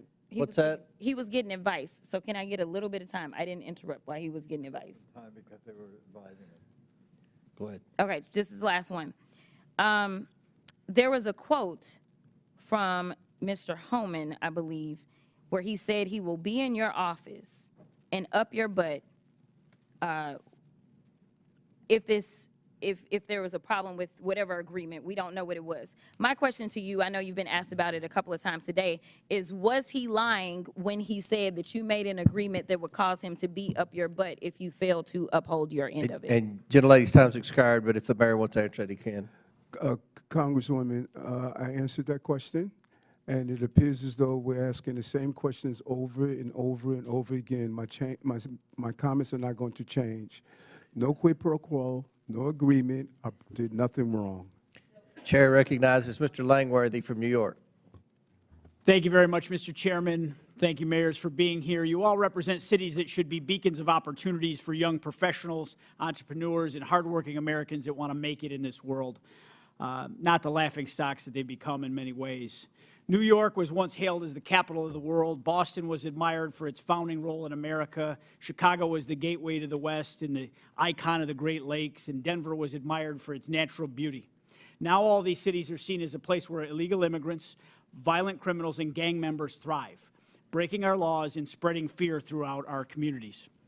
Let's be clear. Sanctuary policies have not just failed, they've made our cities less safe and less welcoming to those who truly want to contribute to our communities. Here's a perfect example. Laken Riley's murderer was arrested in New York City on charges of detaining a minor. He was released due to New York State's sanctuary status. He was then allowed to go on to Georgia, where he murdered Laken in cold blood. Last night in my district, 400 miles from New York City, 2 members of Tren de Aragua gang were arrested for an ATM jackpotting scheme that stole more than $100,000. The suspects were also wanted for similar crimes throughout the state of New York, and in your state's Mayor Johnson and Mayor EE.UU for hundreds of thousands of dollars. Now, God only knows what else these dangerous gang members are responsible for. Buffalo ICE recently arrested an illegal from Peru who had murdered 23 people and had the victims' faces tattooed on his body. He was allowed to evade law enforcement for a long time due to New York State's green light law that protected him and shielded DMV data from federal law enforcement officials. There is no such thing as a victimless crime. Every crime has a victim, and these victims, they don't have a sanctuary.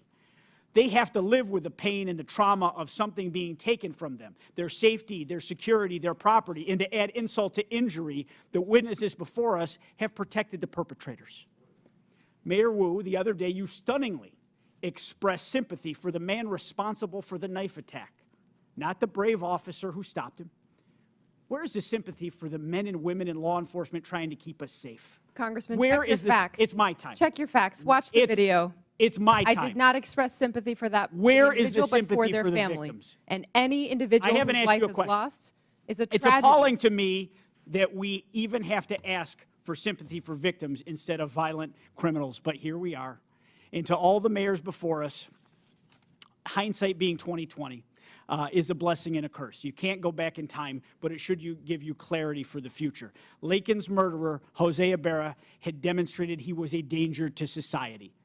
He should have been detained by ICE. I want to ask each of you, yes or no. Do you agree that someone who demonstrates a willingness to harm society should be detained by immigration officials? Mayor Adams. Yes or no? Within the confine and restrictions of the law, yes, I do. Okay. Mayor Someone Johnson. that's committed a crime, yes, someone that's committed a crime, yes, should be detained, and we would help them. Every violent criminal should be held accountable, and that's why crime is down in the city of Chicago, because we're doing just that. Mayor Wu. If you commit crimes against the people of Boston, you'll be prosecuted. Another yes or no question. Has anything that's happened in this country in the last 3 years given you reason to consider removing sanctuary city status from your communities? Mayor Adams. I'm clear that what we do is prevent some of these crimes from taking place. Mayor Johnson. We think the system that we have works, and we will keep it. Violent crime is down in Chicago because of welcoming city ordinance. Have you considered removing sanctuary city status? Well, violent crime is down in the city of Chicago under my leadership, and we're going to continue to do what we have to do to Quite a ensure that stock that answer. continues. Mayor Wu. We are the safest major city in the country, in Have- part because people trust that they can call 911 and help police solve crimes. Have you considered removing sanctuary city status? We are going to continue to keep our policies in place that have been working for the people of Boston. I think you've answered the question. The American people are fed up with the policies that protect criminals, waste taxpayer dollars, and prioritize illegal immigrants over the safety and well-being of hardworking citizens. Your cities, once shining beacons of opportunity, have now become a symbol of failure in leadership. The time for excuses is over, and the American people demand that you take responsibility, abandon these reckless policies, and start putting the safety of your constituents first. And with that, I yield back, Mr. Chairman. Gentleman yields back. Mr. Chair, I have a unanimous consent. Who said that? From usafacts.org, which states rely the most on federal aid? The number 3 highest proportion of federal funding that a state relies upon is the state of Kentucky, your state, Mr. Chair. Without objection, so ordered. Chair recognizes Ms. Simon from California. Thank you, Mr. Chairman, and thank you, Ranking Member. Mayors, it's really a pleasure to hear from you today. And Ms. Wu, I was able to meet your sleeping daughter outside, and as a mother myself, I know the care that you are taking not only for your own family, but for our communities. But to all of you, thank you for being here today for so many hours. Just quickly, you know, when I came to Congress, I was under the impression that both members of Congress and folks who are in the federal government take heed to the history of this country. I would love for members of Congress and on this committee to contact the Congressional Research Service and look at the ordinances and the authors who created ordinances of sundown towns. That animus is almost mirrored with the conversations today about our immigrant communities. So when you get in your Uber and when you talk to your nurse and when you go home, I want you to look in the face of the folks that you are disrespecting today. The real crisis is a crisis to me and many who study this issue for a career. It's a broken asylum system. Right now, 3.7 million folks are in this country waiting, and they have waited years, meeting these folks fleeing violence for years, are waiting for an immigration system that works. That is not on the duty of these mayors. It is our job, it's the federal government's job, create an asylum system that honestly purports what we say on the base of the Statue of Liberty, and let's get that work done. Don't blame our mayors who are supporting young people and elders and bringing in federal dollars for health care. I want to yield my time to the gentle lady from New York, Ms. Cortez. I thank the Congresswoman. I'd like to start with some questions prior to my recognized questions. Mayor Adams, on January 31st of 2025, your attorneys met with federal prosecutors regarding the charges of bribery, campaign finance fraud, and conspiracy against you. Were you aware of this meeting prior to its occurrence? Congresswoman, as Microphone, please.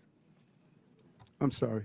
As I stated to your colleagues, and I'm going to continue to state because we're asking the same question over and over again. This is a new question. This case is in front of Judge Ho, and out of deference to I our understand, criminal justice Mayor Adams. process, I'm going to Mayor Adams, refer this as your to the counsel, court. I'm sure will inform you. The only permissible way to refuse to answer a question during a congressional proceeding such as this is by pleading the Fifth Amendment. Deference to the judge is not a permissible excuse for not answering questions during a congressional hearing. Is it your intention to plead the Fifth today? Councilwoman, you said the only way that you can't answer a question is to plead the fifth. I am answering your question. I'm answering your question directly. That You are not, Mayor Adams. Okay, I believe I am. I will ask it again. Were you aware of the meeting between your attorneys and federal prosecutors on January 31st? Answering this question is a yes or a no. And I'm going to answer it again. Out of deference to Judge Holt with this case. That is not an answer, Mayor Adams. He is going to deal with the outcome of the case. Mayor Adams, is it your intention to not comply with these questions?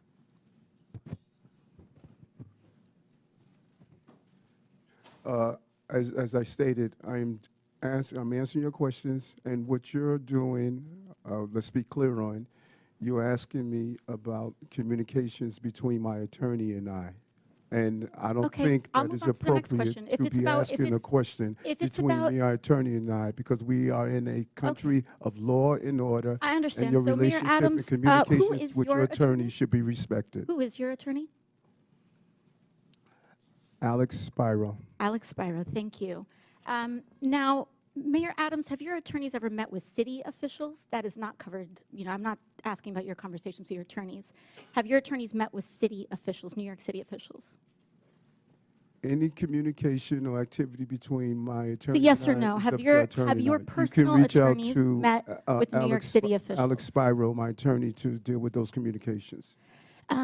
Mayor Adams, in this meeting, did anyone representing you, including perhaps Mr. Spiro, agree or allude to any arrangement with the Trump administration that would involve changing city policies in exchange to reconsideration of the charges brought against you? You say in this meeting? Can you be clear? In the January on which- 31st meeting?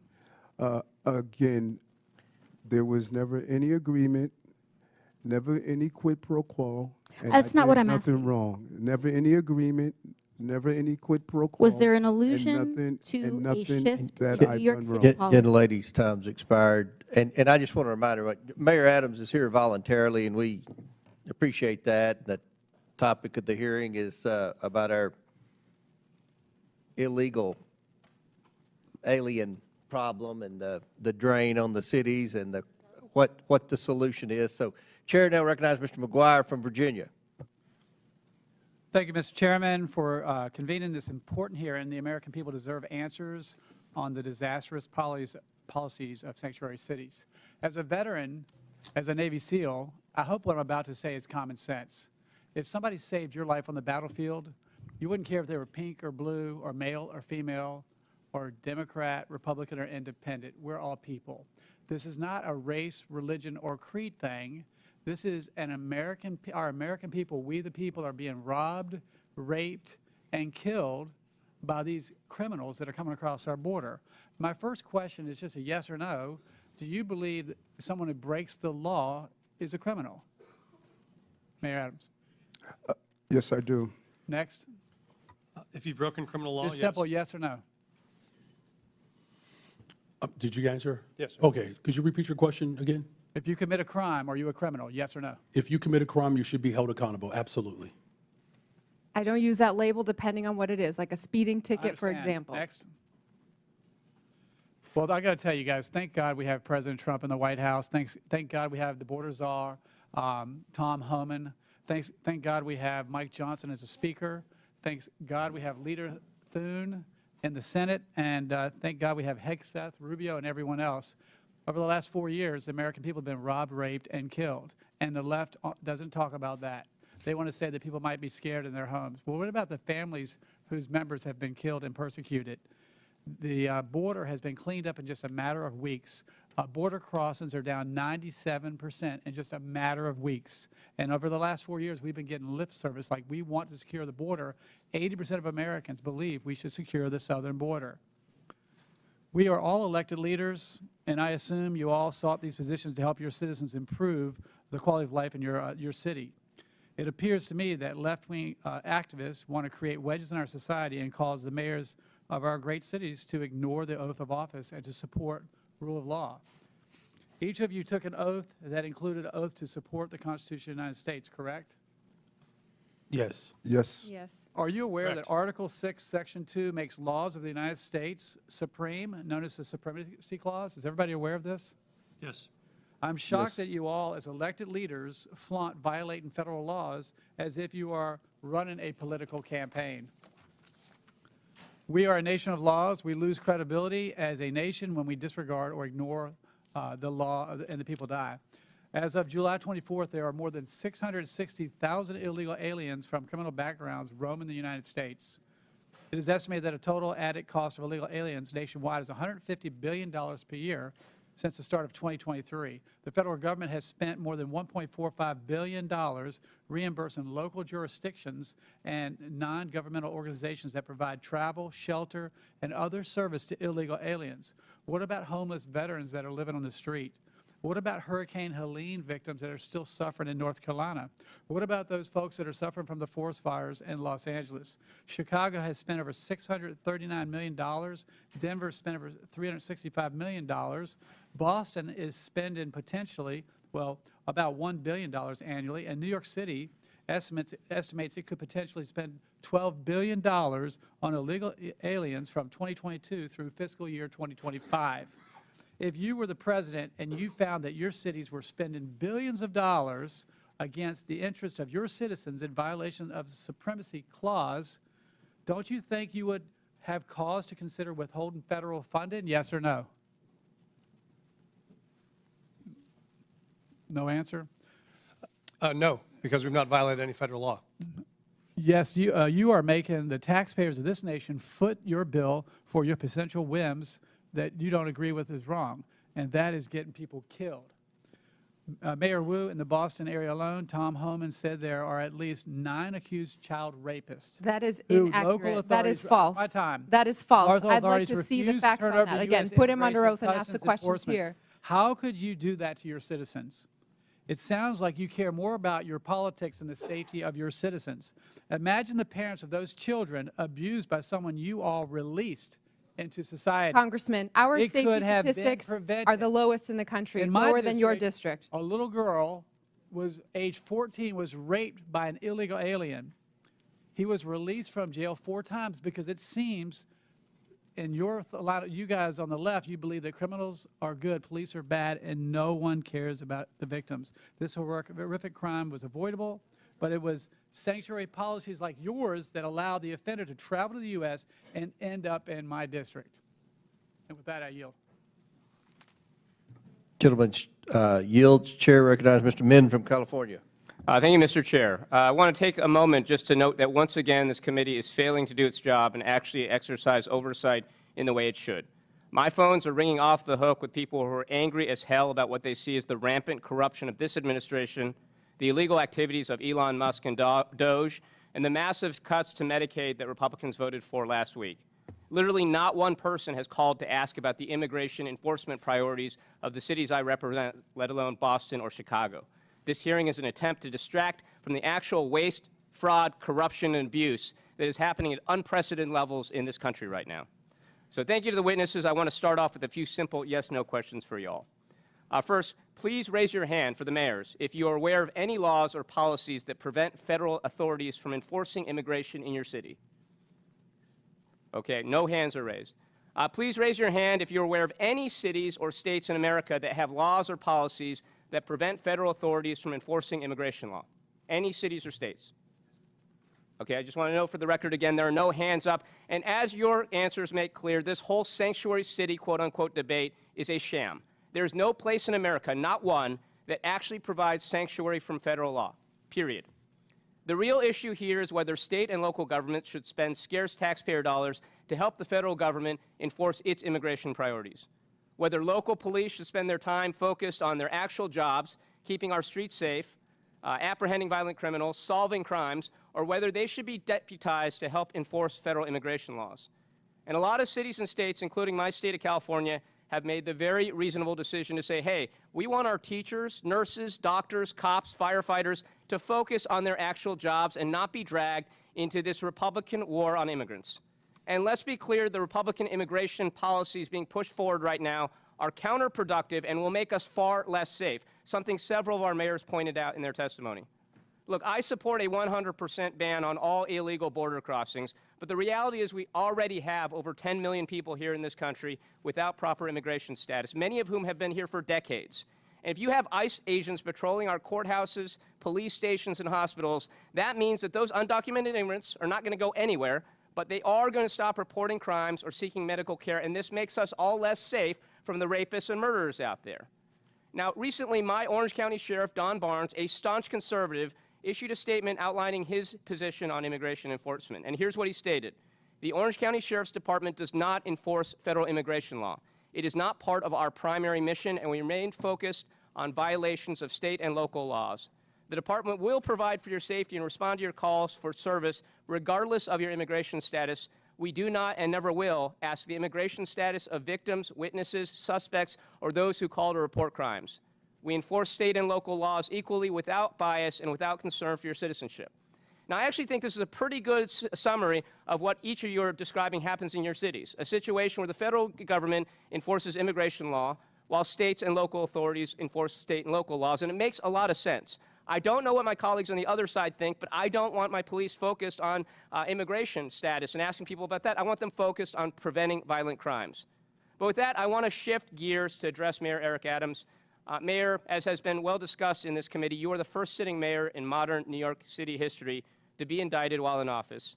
Last year, of course, you were charged with numerous felony counts for soliciting and accepting bribes for nearly a decade from foreign nationals, businessmen, and others, including illegal campaign contributions and luxury travel.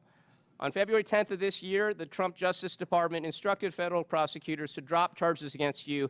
This decision caused 7 federal prosecutors, including a Trump appointee, to resign because they believed this was such an enormous miscarriage of the rule of law in law enforcement.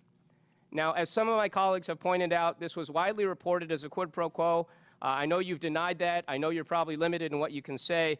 But a lot of people out there, including a lot of people in New York City that I know, believe that these charges were dropped in exchange for a quid pro quo for your agreement to help the Trump administration enforce its immigration policies. So my question for you, Mayor Adams, is actually a very simple one. It's clear that whatever your intentions, whatever actions you take, whether on immigration or anything else, you do not enjoy the trust and confidence of the people of New York City. So my question is, why haven't you not resigned yet, and do you plan to resign today or anytime soon? I'm really surprised after you laid out your strong belief in the country It's a yes/no question. And what we stand for, that Why you are haven't you acting resigned to yet, take away Mayor the Adams? power Why have you of not the resigned people. yet? The It's people not of a the question that gets city to your elected lawyers. me to be Why the have you mayor, not resigned yet? and Please you answer should the not be a question. hypocrite and ask the people of the city power to be reserved for them. Why have you not I resigned was yet, and elected do by you the people of the intend to city, resign anytime and you soon, don't Mayor? live in the Gentleman's city. time's expired. Gentleman's time's expired. Chair recognizes Mr. Jack from Georgia.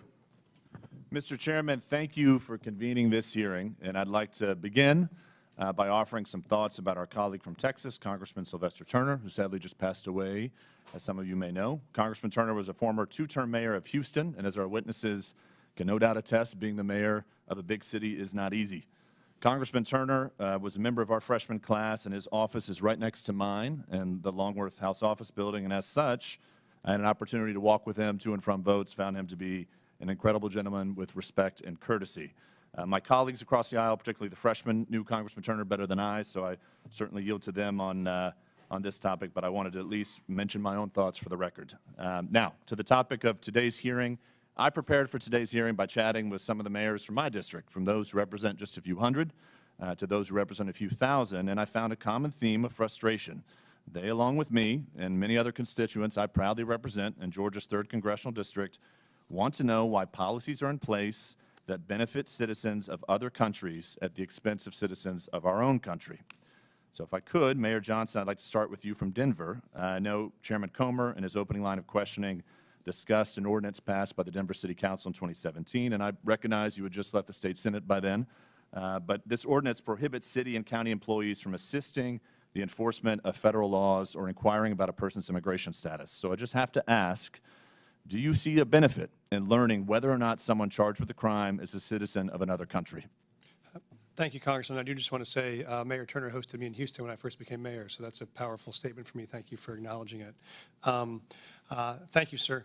We don't ask someone's status when we first contact them because it's not relevant to whatever charges we may be pursuing. They may list their country of origin on a document that we ask for. It does not indicate their immigration status. They could have legal status but be from another country. Thank you. Mayor Johnson of Chicago, do you see a benefit in asking someone charged with a crime whether or not they're a citizen of our country?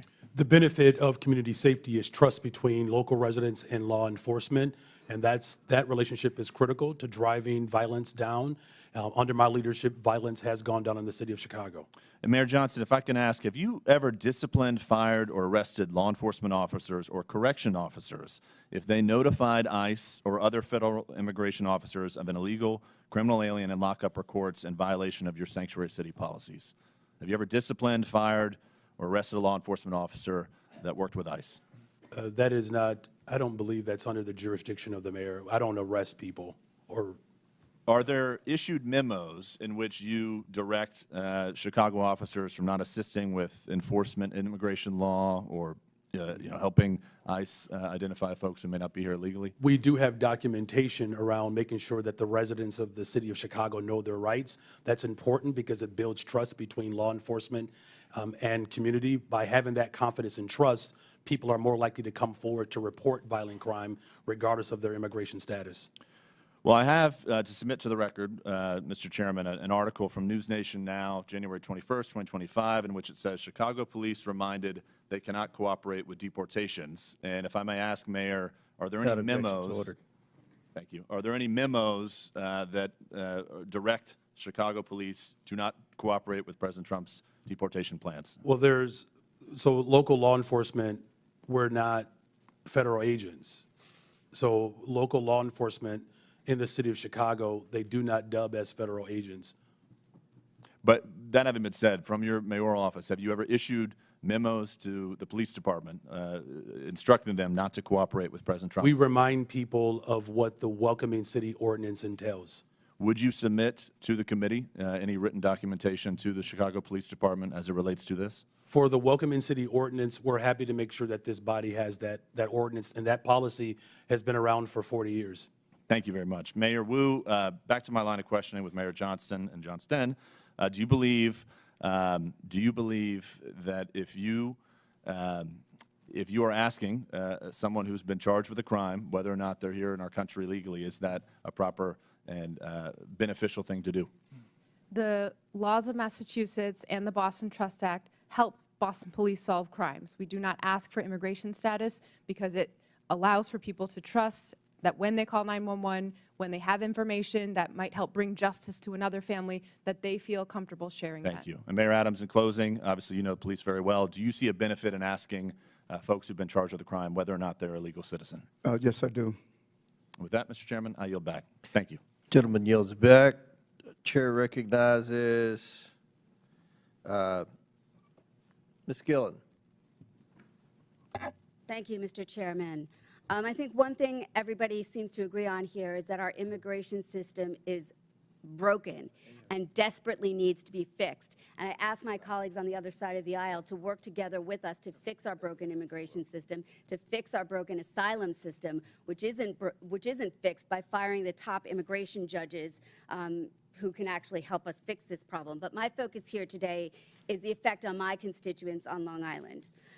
Every day, my constituents are dealing with the effects of the failure to secure our border and the influx of more than 670,000 migrants who have come into the state and New York City, putting a strain on our schools, on public safety and law enforcement, and local governments. Mayor Adams, you said your top priority is to keep New Yorkers safe, but under your watch, the exact opposite has happened. Instead of effectively governing our city, your policies have compounded this crisis. New York has housed migrants in the Roosevelt Hotel for nearly 2 years, not only giving them food and shelter, but also debit cards. In New York, taxpayers have paid about, as you acknowledge, $7 billion to respond to this crisis. That figure is outrageous. And now, instead of stopping the bleeding, you are going back and asking the taxpayers of New York to spend another $1 billion on this crisis. While you focused on your own personal problems, crime has skyrocketed in New York, increasing 20% since you took office in 2021. An AP poll has said that the majority of Americans agree that undocumented people who commit violent crimes should be deported, including 79% of Democrats. But what have you done? I was astounded to hear that ICE was prevented, even if they knew there were gang members in the Roosevelt Hotel, from actually doing anything to get those gang members out of there. Mayor Adams, what have you done, and what is your answer to the taxpayers of New York for the money that has been spent on this crisis? You raise several things, and there's a level of inaccuracy in some of the stuff you raise. When you look at our crime numbers, I'm not sure where you got those from, but we could give you an accurate account of our crime numbers. Crime has continued to drop since I've been the mayor of the city. We have moved over 20,000 illegal guns off our street. And although we had 230,000 migrants and assignment seekers that came to our door, 189,000 were able to go on to the next step of their journey. We managed a crisis. Congress makes our immigration policies, not mayors. I managed a crisis that was dropped at my door. And I continue to do that every day, and I'm proud of what my team did coming out of COVID and managing this crisis as well. Our city has more private sector jobs in the history of the city. We received our bond rating increase and stabilized. Our city is functioning, and we're going to continue to do the job that I was elected to do. So spending $8 million is $1 billion is a good job.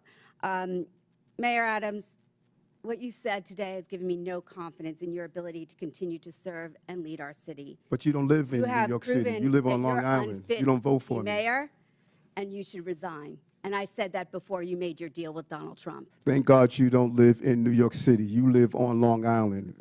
But people the of problems city, New York City people of affect city my elect constituents people who of work New York in Long City Island, who elected. work in Manhattan, whose kids live in Manhattan, who go to the doctor in Manhattan. Everything that happens in Manhattan affects my constituents, Mayor.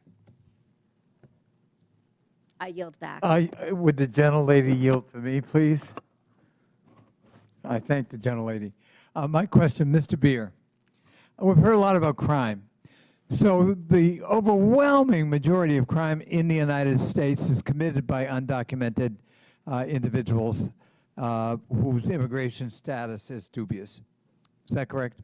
No, that's not correct at all. The overwhelming majority of crime is committed by U.S.-born Americans. So if I wanted to demonize naturally born Americans, I could cherry pick crime rates from that population and demonize them and dramatize that and use it to smear an entire subgroup in the population. In this case, the majority group. Is that correct?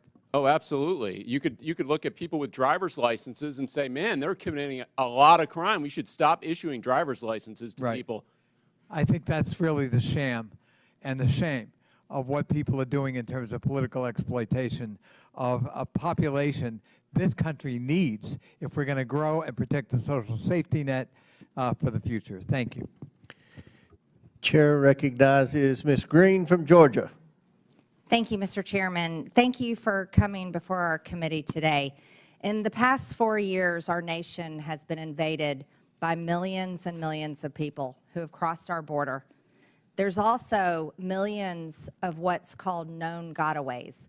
These are people that our government has no idea where they came from, who they are, what they're going to do in our country. And many of these known gotaways could be criminals. They could be part of the narco cartels. They could be terrorists. We don't know who they are, and there's millions of them here. This country has also been the victim of fentanyl. This is a dangerous chemical that comes from China, is made into pressed pills in Mexico and Canada, and illegally distributed into our country by the cartels.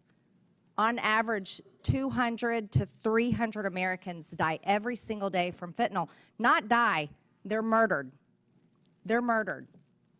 Americans have also been victims of all types of illegal alien crimes.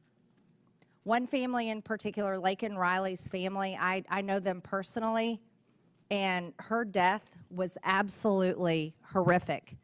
Jose Ibarra entered the United States illegally on September 8th, 2022, near El Paso, Texas, with his wife and son. He was detained by the U.S. Border Patrol, but soon released due to overcrowding at detention facilities. After his release, he was transported to New York City, arriving around September 15, 2022. The following summer, he was arrested by New York Police Department and charged with acting in a manner to injure a child, and a driver's license violation. Before an immigration detainer could be issued, NYPD released Ibarra according to ICE. He later, after this release, moved to Athens, Georgia, where he was cited for a misdemeanor for shoplifting in 2023. This guy got arrested multiple times. He was stopped at the border, but he was continually released. Just a few months later, he brutally murdered Laken Riley. Mayor Adams, do you agree that Laken Riley would still be alive today if New York Police Department hadn't released Jose Ibarra after they arrested him? Despicable crime.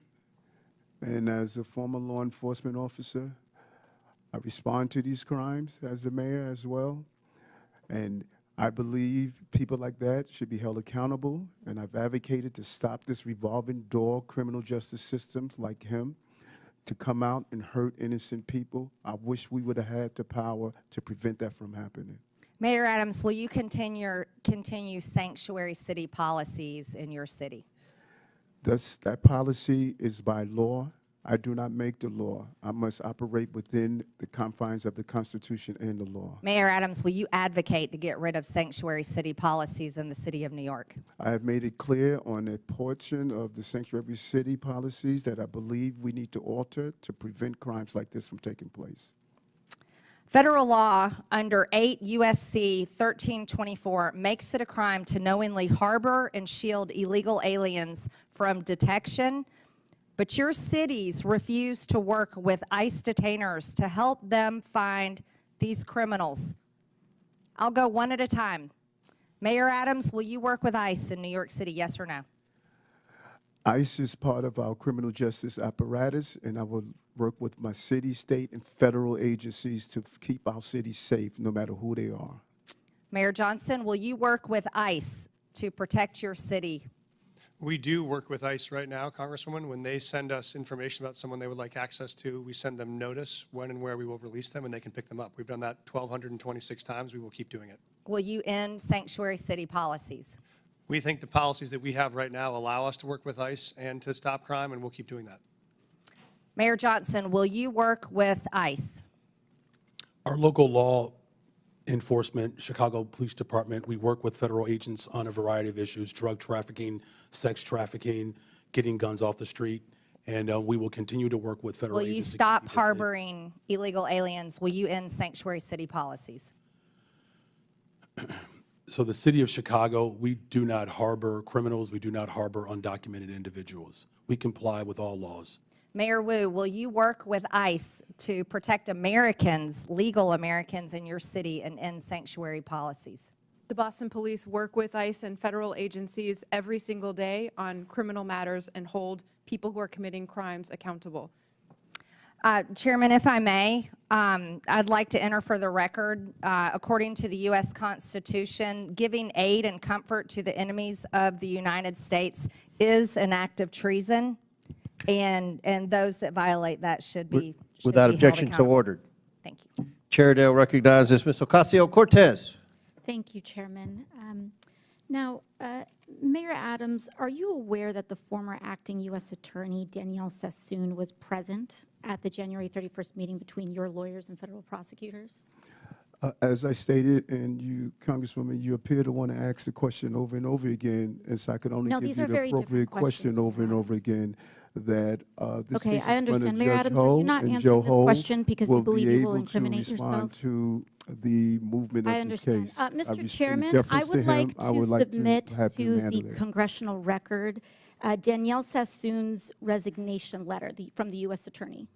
Without objection, so ordered. Thank you so much. In her letter, the former acting U.S. attorney, a registered Republican, a former clerk for Antonin Scalia, was appointed by President Trump to serve as acting U.S. attorney, was present at the January 31st meeting between Mayor Adams' attorneys and federal prosecutors. After that meeting with attorneys, the acting U.S. attorney resigned rather than dismiss the charges against Mayor Adams. In her letter, which I have just submitted to the congressional record, Ms. Sassoon stated that during that January 31st meeting, Mayor Adams's attorneys, quote, repeatedly urged what amounted to a quid pro quo, describing it as a, quote, improper offer of immigration enforcement assistance in exchange for a dismissal of his case,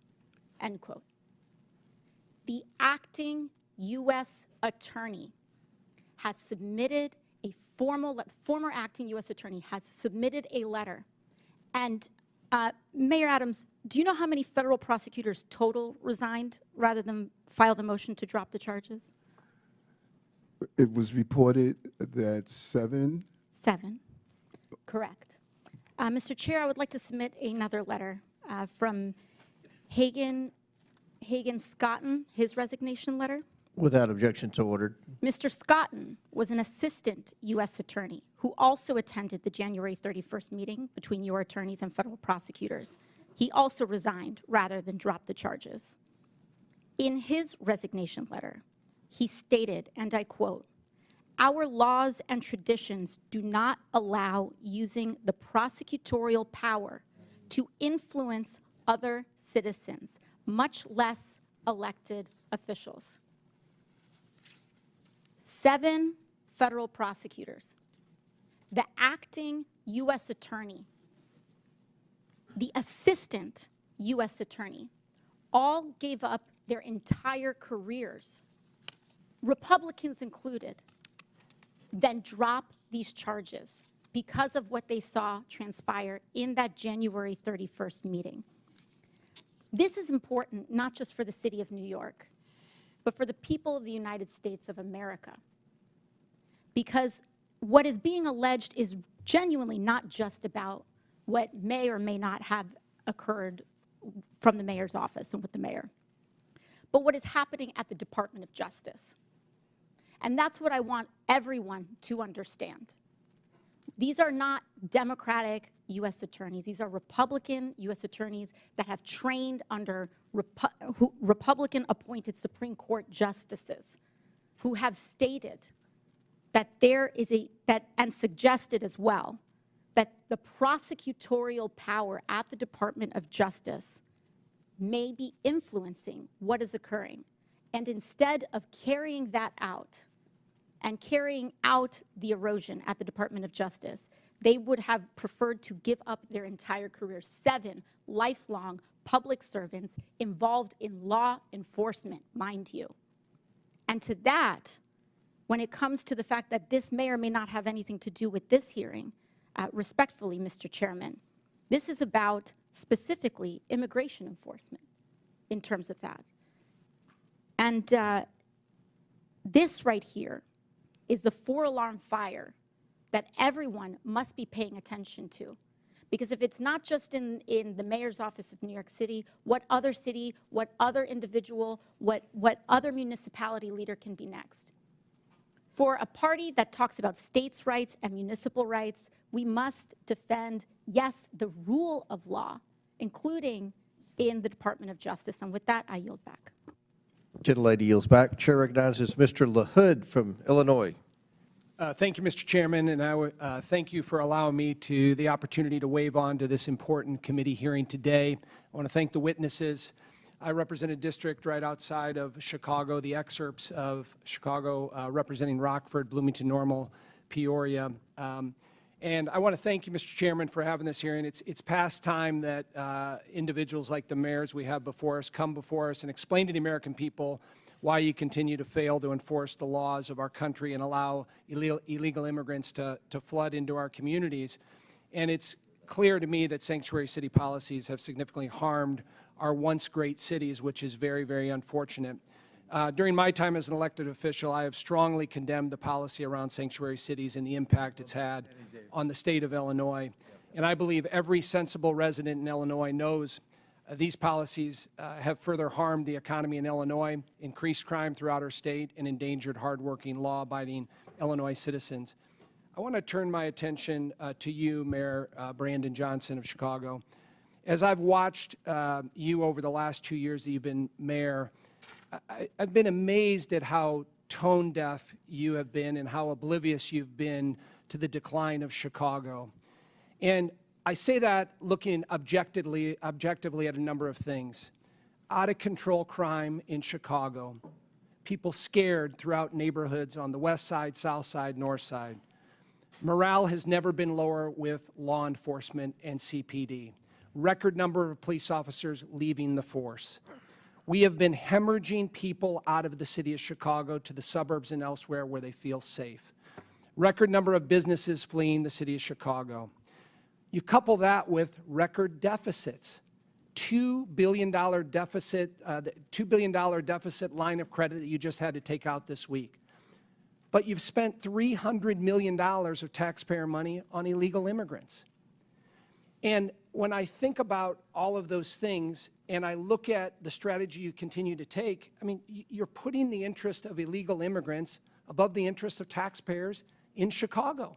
But you continue to go down this path, and for the life of me, I can't understand it. So, Mayor, tell me why you continue to put the interest of illegal immigrants above taxpayers in Chicago. Thank you for your representation. Violent crime is down in Chicago. Well, let me reclaim my time. So I have a statistic here. Last year, Chicago had 573 murders. Down. Okay, but I want to compare that to the city of New York that is almost two-thirds the size of Chicago, 337 murders. So you had 573 murders in the city of Chicago, and you're one-third the size. That's the lowest amount in 5 years under my leadership. Okay, and you look at the level of violent criminals, sexual offenses, and drug dealers. All violent crime is down in Chicago. In fact, just this year alone, Congressman, respectfully, there's a 20% decrease in violent crime in the city of Chicago. I don't agree with your statistics. Well, it's not a matter of whether or not you agree with it. It's a matter of whether it's a fact. Let me reclaim my time, because I thought you might do this. And when I hear your answer, no one in this room should be surprised that your approval rating is 6.6%. Now, that's not just me saying this. Newsweek article, the least popular politician in America is Brandon Johnson. So, recent poll, M3 Strategies, conducted this February 20th to 21st, showed that Mayor Johnson has a 6.6% approval rating, the worst showing of any political figure in the country's history. So, I know you're talking about crime is down and things are great and, you know, the city's flush with money. None of that is backed up by the people in the city of Chicago. And so I'm wondering why you continue to go down this path of failed policies, destruction to the city of Chicago, people fleeing, law enforcement at an all-time low. And I'm wondering if you have any remorse for that here today and can tell us why you continue to double down on these failed policies. We've invested $1.25 billion for housing and economic development, particularly for Black Chicago. It's the largest investment in the history of Chicago. 45% increase in youth employment, particularly for Black and brown children. I will not apologize for my investments in the people of Chicago. We have one of the most diverse economies, the top universities. As violence continues to go down and investments continue to go up, that is what's most important. We've opened up 3 mental health clinics, the first mayor since the first Black mayor in the history of Chicago. I'm going to reclaim my invest in Mr. Mayor, I'm going to reclaim my time. in public health, and I will continue to make those investments. Your approval rating speaks volumes. Well, the people approve of my investments, and I will continue to make those investments. You're Thank you going the very wrong much. direction. You need to reverse your policies on sanctuary cities. That's what the election results were last year. Crime and Is down in immigration Chicago. were the #1 issue in the election from Republicans, Democrats, Chairman, the Independents. gentleman's We time could has use your expired. help to actually help us continue to invest in these programs that continue to drive violence down in the city of Chicago, and I'm willing to work with you, and I'm glad I had a chance to finally meet you for the first time. Gentleman's time's expired. Chair recognizes Mr. Davis from Illinois. Well, thank you very much, Mr. Chairman, and I also want to thank you and Ranking Member Connolly. If the gentleman could speak into the microphone so we can hear. Thank you very much, Mr. Chairman. I also want to thank you and Ranking Member Connolly for letting me participate in today's hearing. I also want to thank all of the witnesses. I served some time as a city councilman, so I know what it looks like to be mayor and what happens. Thank you for your service. As a proud Chicagoan, I stand in support of our city's locally elected leaders, namely Mayor Brandon Johnson, who could be back home serving the residents of Chicago, but instead is here before us today, preserving and protecting the sovereignty of the city of Chicago as a welcoming and humane city. At a time when immigrants are being blanketly labeled as criminals and targeted haphazardly to fuel the Trump-Musk administration's PR-orientated deportation stunt. I'm proud that since the enactment of the Illinois Trust Act in 2017, the state of Illinois, Cook County, and the city of Chicago have maintained an ongoing commitment to welcoming those in need, including those that have endured persecution abroad and pressed their way across borders, looking and longing for a better life for themselves and their families. I think we all agree that immigration has long played an integral role in the development of American society, culture, and its economy. In recognition of such, the city of Chicago is holding true to its values. As Mayor Johnson has stated on several occasions, that Chicago, and I quote, will remain a welcoming city, end of quotation, despite recent and repeated threats and attempts of coercion from the current administration to do otherwise.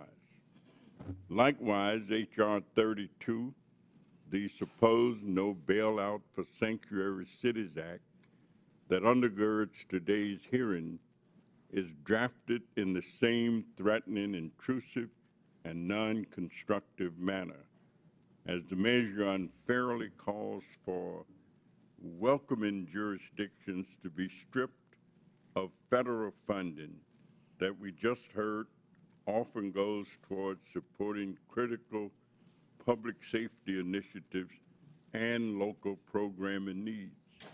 In fact, I would commend that the bill as drafted infringes on the constitutional balance of power between states and the federal government and will cause more harm than help if enacted.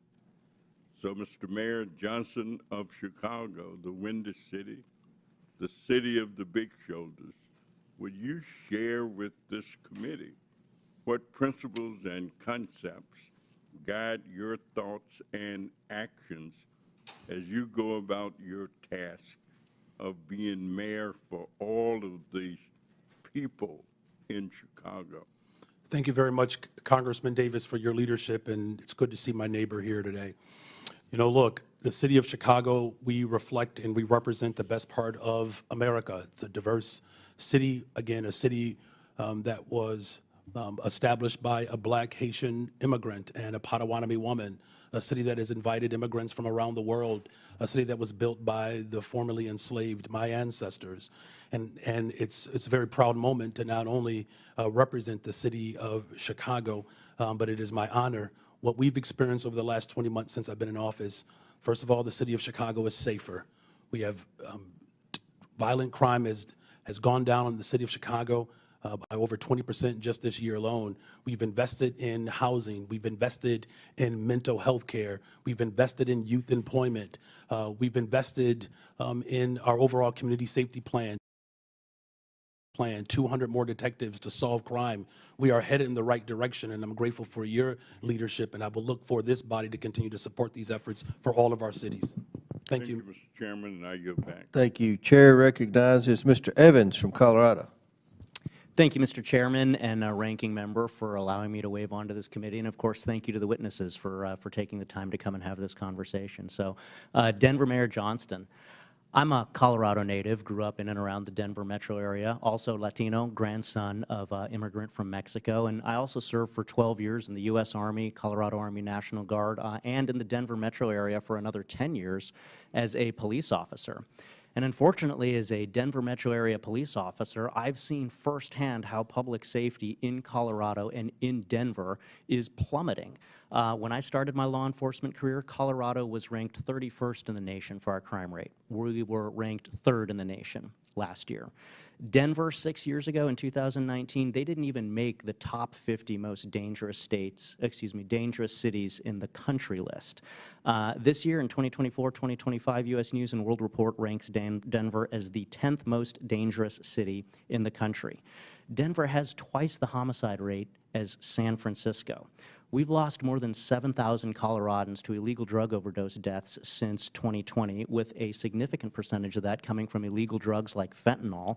And we know from criminal intelligence that in the Denver, Colorado area, almost all of that fentanyl is being trafficked by illegal transnational criminal organizations, the Jalisco Cartel and the Sinaloa Cartel. We've seen a massive increase. This is just a recent headline. We've seen an increase in Tusi, which is the drug of choice of Tren de Aragua in the Denver metro area. And we've seen headlines that show that overdose deaths in the Denver metro area remain stubbornly flat despite falling in pretty much everywhere around the country. In terms of violent crimes, Denver's had over 6,400 violent crimes, so that's including things like 689 sexual assaults, over 1,200 robberies, over 4,400 aggravated assaults, and again, depending on which database you look at, anywhere from 65 to 71 homicides. Again, double the homicide rate of San Francisco. So the first question to you is, for those homicides, do you know how many of those were committed by people illegally present in the country? Thank you, Congressman, and happy to answer that because I think you may have some bad facts. I'm happy to clarify them for you.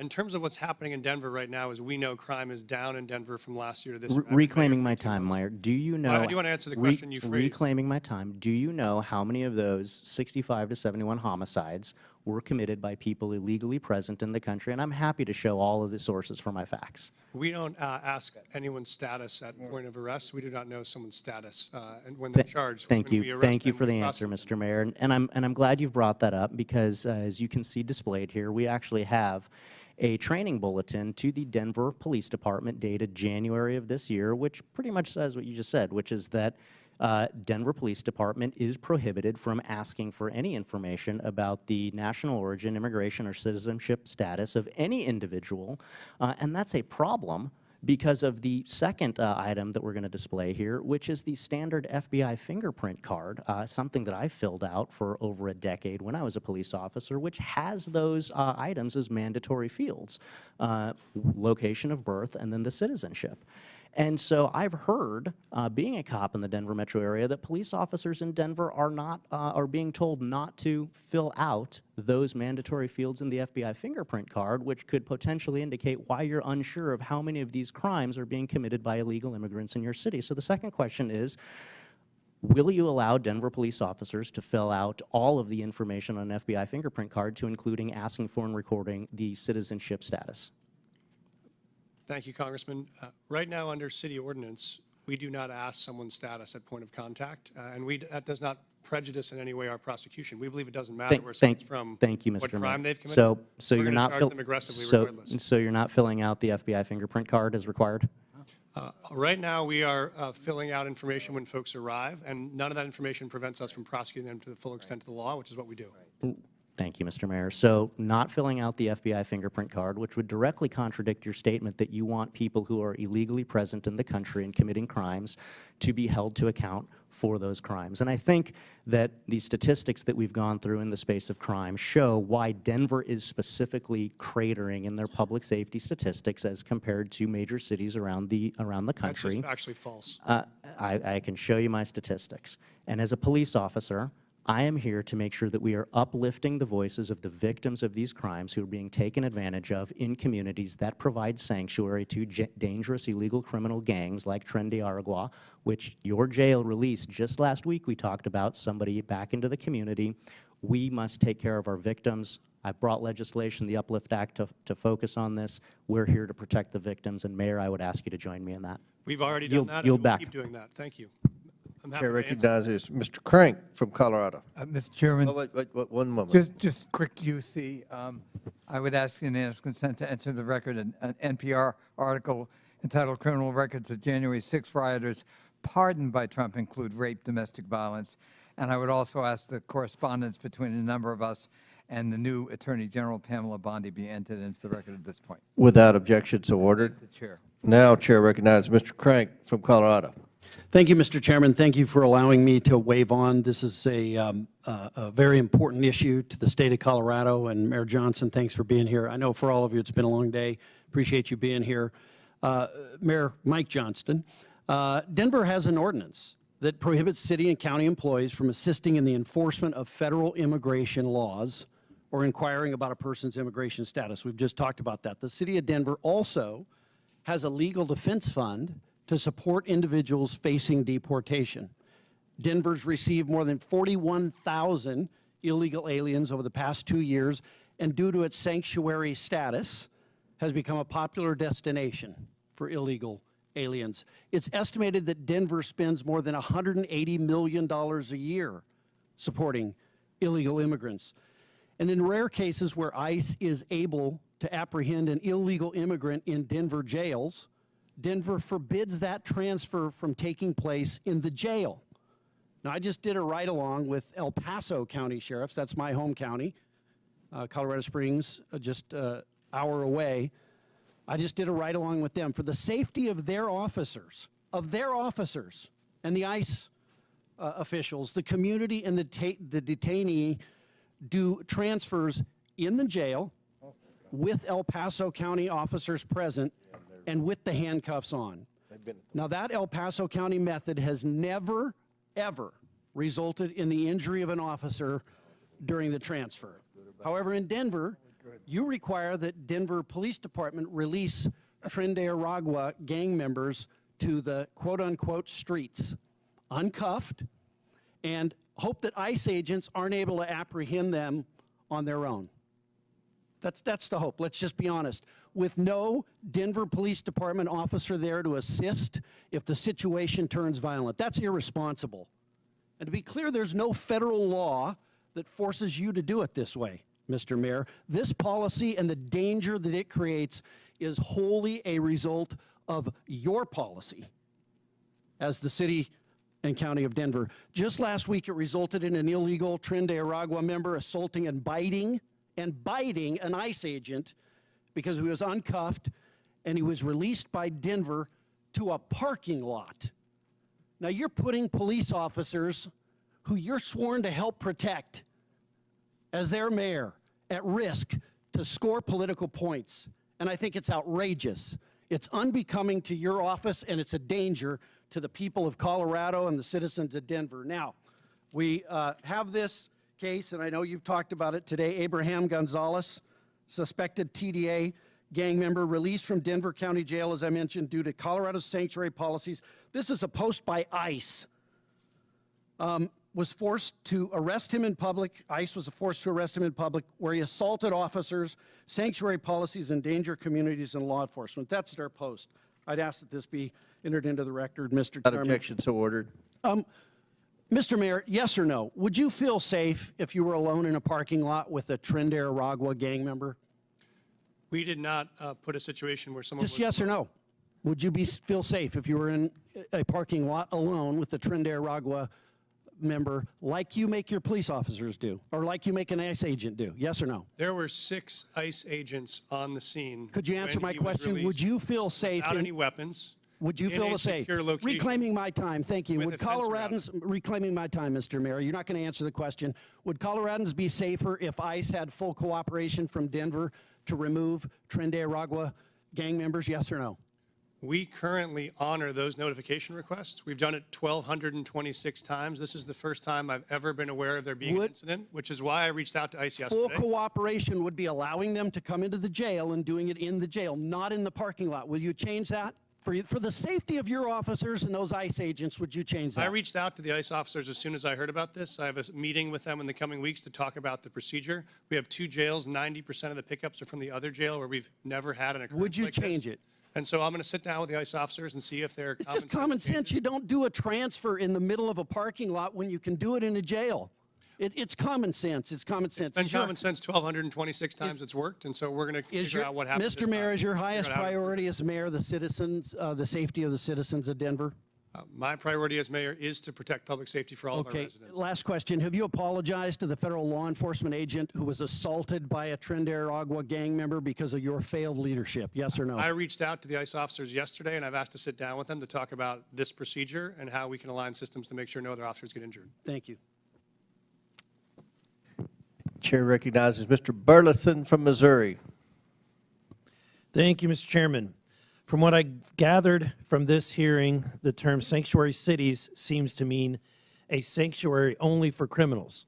Throughout this hearing, we have heard countless examples of illegal immigrants with criminal histories being allowed to roam free in these cities and continue to commit crimes and violence against American citizens that should never have happened. The bottom line is that sanctuary policies are a violation of federal immigration laws. The states, when they enacted the Constitution in Article 1, Section 8, Clause 4, made it very clear that it's in the purview of the federal government, not the states, to determine these policies. States shouldn't be flaunting our laws that they gave us the sole responsibility to implement. And yet Chicago, Denver, New York City, and Boston are aiding and abetting in the furtherance of laws and policies that are in direct defiance of the immigration laws that are passed by Congress. This hearing is important for us as Congress to determine ways in which we can use our constitutional powers, such as the power of the purse, to force these and other sanctuary cities into compliance. My first question, I want to ask Mr. Byer. You haven't had a lot of questions today, right? Not enough.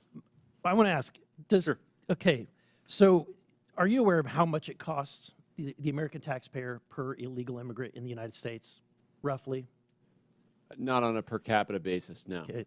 The Budget Committee has determined it's almost about $9,000 in net loss per per illegal immigrant. That's definitely not correct. Okay, you can question, but that's the group that did the research. So let me ask you this. Does Cato support subsidizing, creating taxpayer programs to subsidize other people's health care benefits? No, we don't. Okay. Does Cato support using taxpayer dollars to support people staying in hotels? Definitely not. Okay, just wanted to get that cleared up because I was worried where Cato stood. Mr. Adams, you stated that the migrant crisis. Wait, first, I want to ask this question from everybody on the panel. Is there a difference between, if there's a difference between the ICE detainer and a criminal warrant, which one would you honor? I'm sure I understand the question. You said there's a difference between an ICE detainer and a criminal warrant? Yes. We would always honor an ICE detainer that comes with a judicial warrant. That is what the law calls for in the city. Okay, and do you concur? Is that what you would do? We always support our criminal warrants with ICE requests, yes. Okay. Mr. Johnson? With a criminal warrant, our local police department, with a criminal warrant, will collaborate and cooperate with federal agents. And Mrs. Wu? Whenever there's a criminal warrant from any agency, Boston Police enforce it. Okay. Mr. Johnson, I'm concerned about what's happening. Obviously, my neighboring state of Illinois. But you said that you're prepared, let's see, you said that you oppose proposals to eliminate sanctuary protections for illegal immigrants that are convicted of serious crimes. Why do you think it's important to protect even violent criminals? We do not protect violent criminals. In fact, my top priority is to make sure that the people of Chicago are safe. Our local law enforcement work hard every single day to ensure that. That's why I invested in more detectives so that we can actually solve crime. And as a result of the work that I've done under my leadership, crime has gone down since I've been mayor. Mrs. Wu, you've said multiple times, you made it very clear that you're a welcoming city, knowing that there is a cost to the taxpayer. What's the acceptable number? Is there any acceptable or reasonable limit that you would consider before your city is overrun?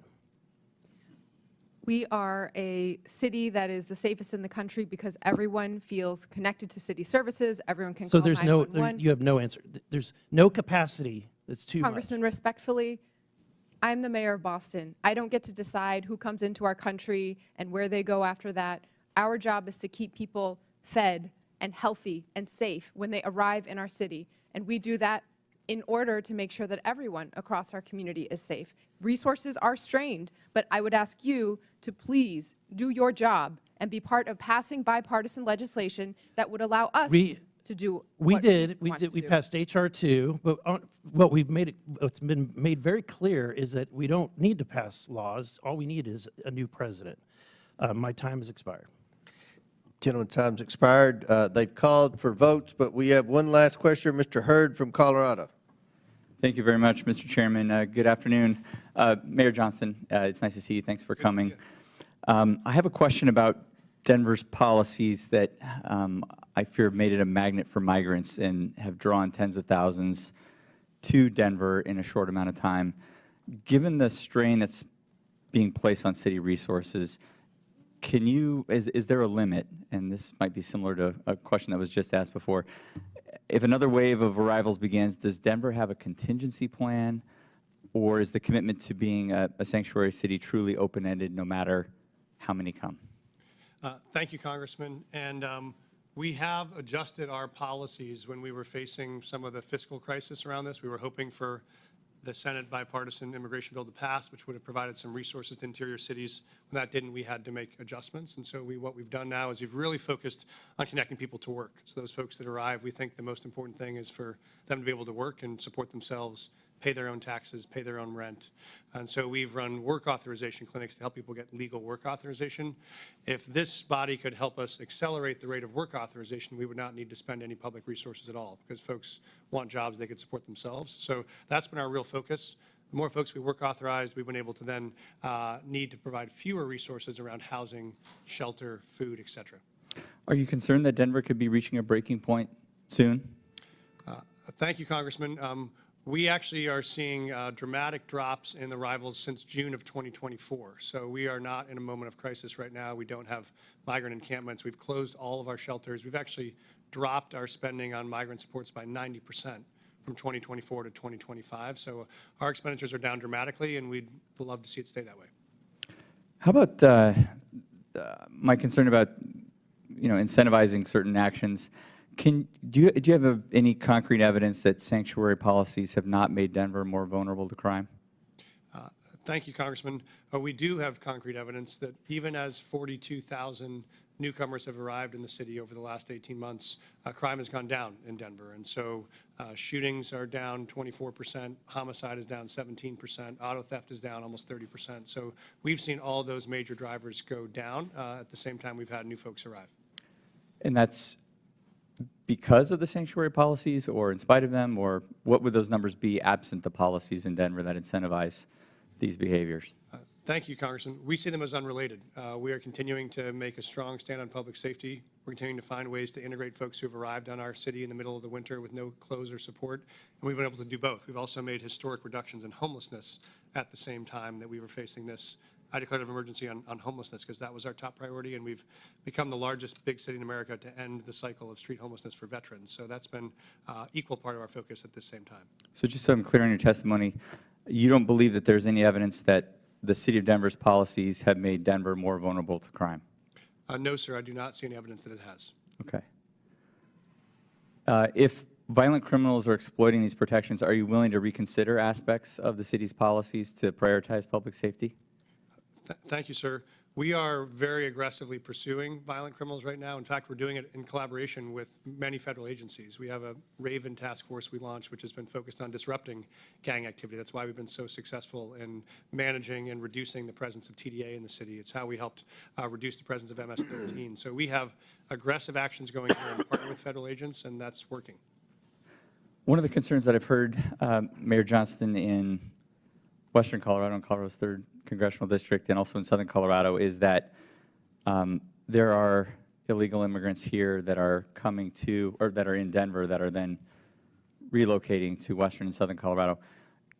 Are you aware, or can you confirm that the illegal migrants that are in Denver, that were in Denver, have stayed in your city and have not traveled to other parts of the state? Thank you, sir. Obviously, as you know, when folks arrive to Denver, whether they come from Carbondale or Grand Junction or Chicago, we don't track where they go. It's a free country. If they choose to move to Lakewood or to move to Pueblo, we wouldn't know. We just provide the emergency services to make sure they're not freezing on the streets. And so that's our focus, but we don't track anyone's long-term trajectory, whether they're a native-born or an immigrant. Would it surprise you if there were individuals that were leaving Denver that were relocating to other parts of Colorado? It wouldn't surprise me that folks were moving in the same way it doesn't surprise us that folks are constantly relocating to Denver from other parts of the country as well. Okay. Thank you very much, Mayor Johnston. Mr. Chairman, I see my time has almost expired, and I yield the remainder back. Well, thank you very much, and that's it. In closing, I want to thank our witnesses for being here today, and believe it or not, this is the best behaved this committee's been all Congress. So I want to compliment my ranking member, Mr. Conley, and again, thank you for your testimony today. I look forward to further discussion.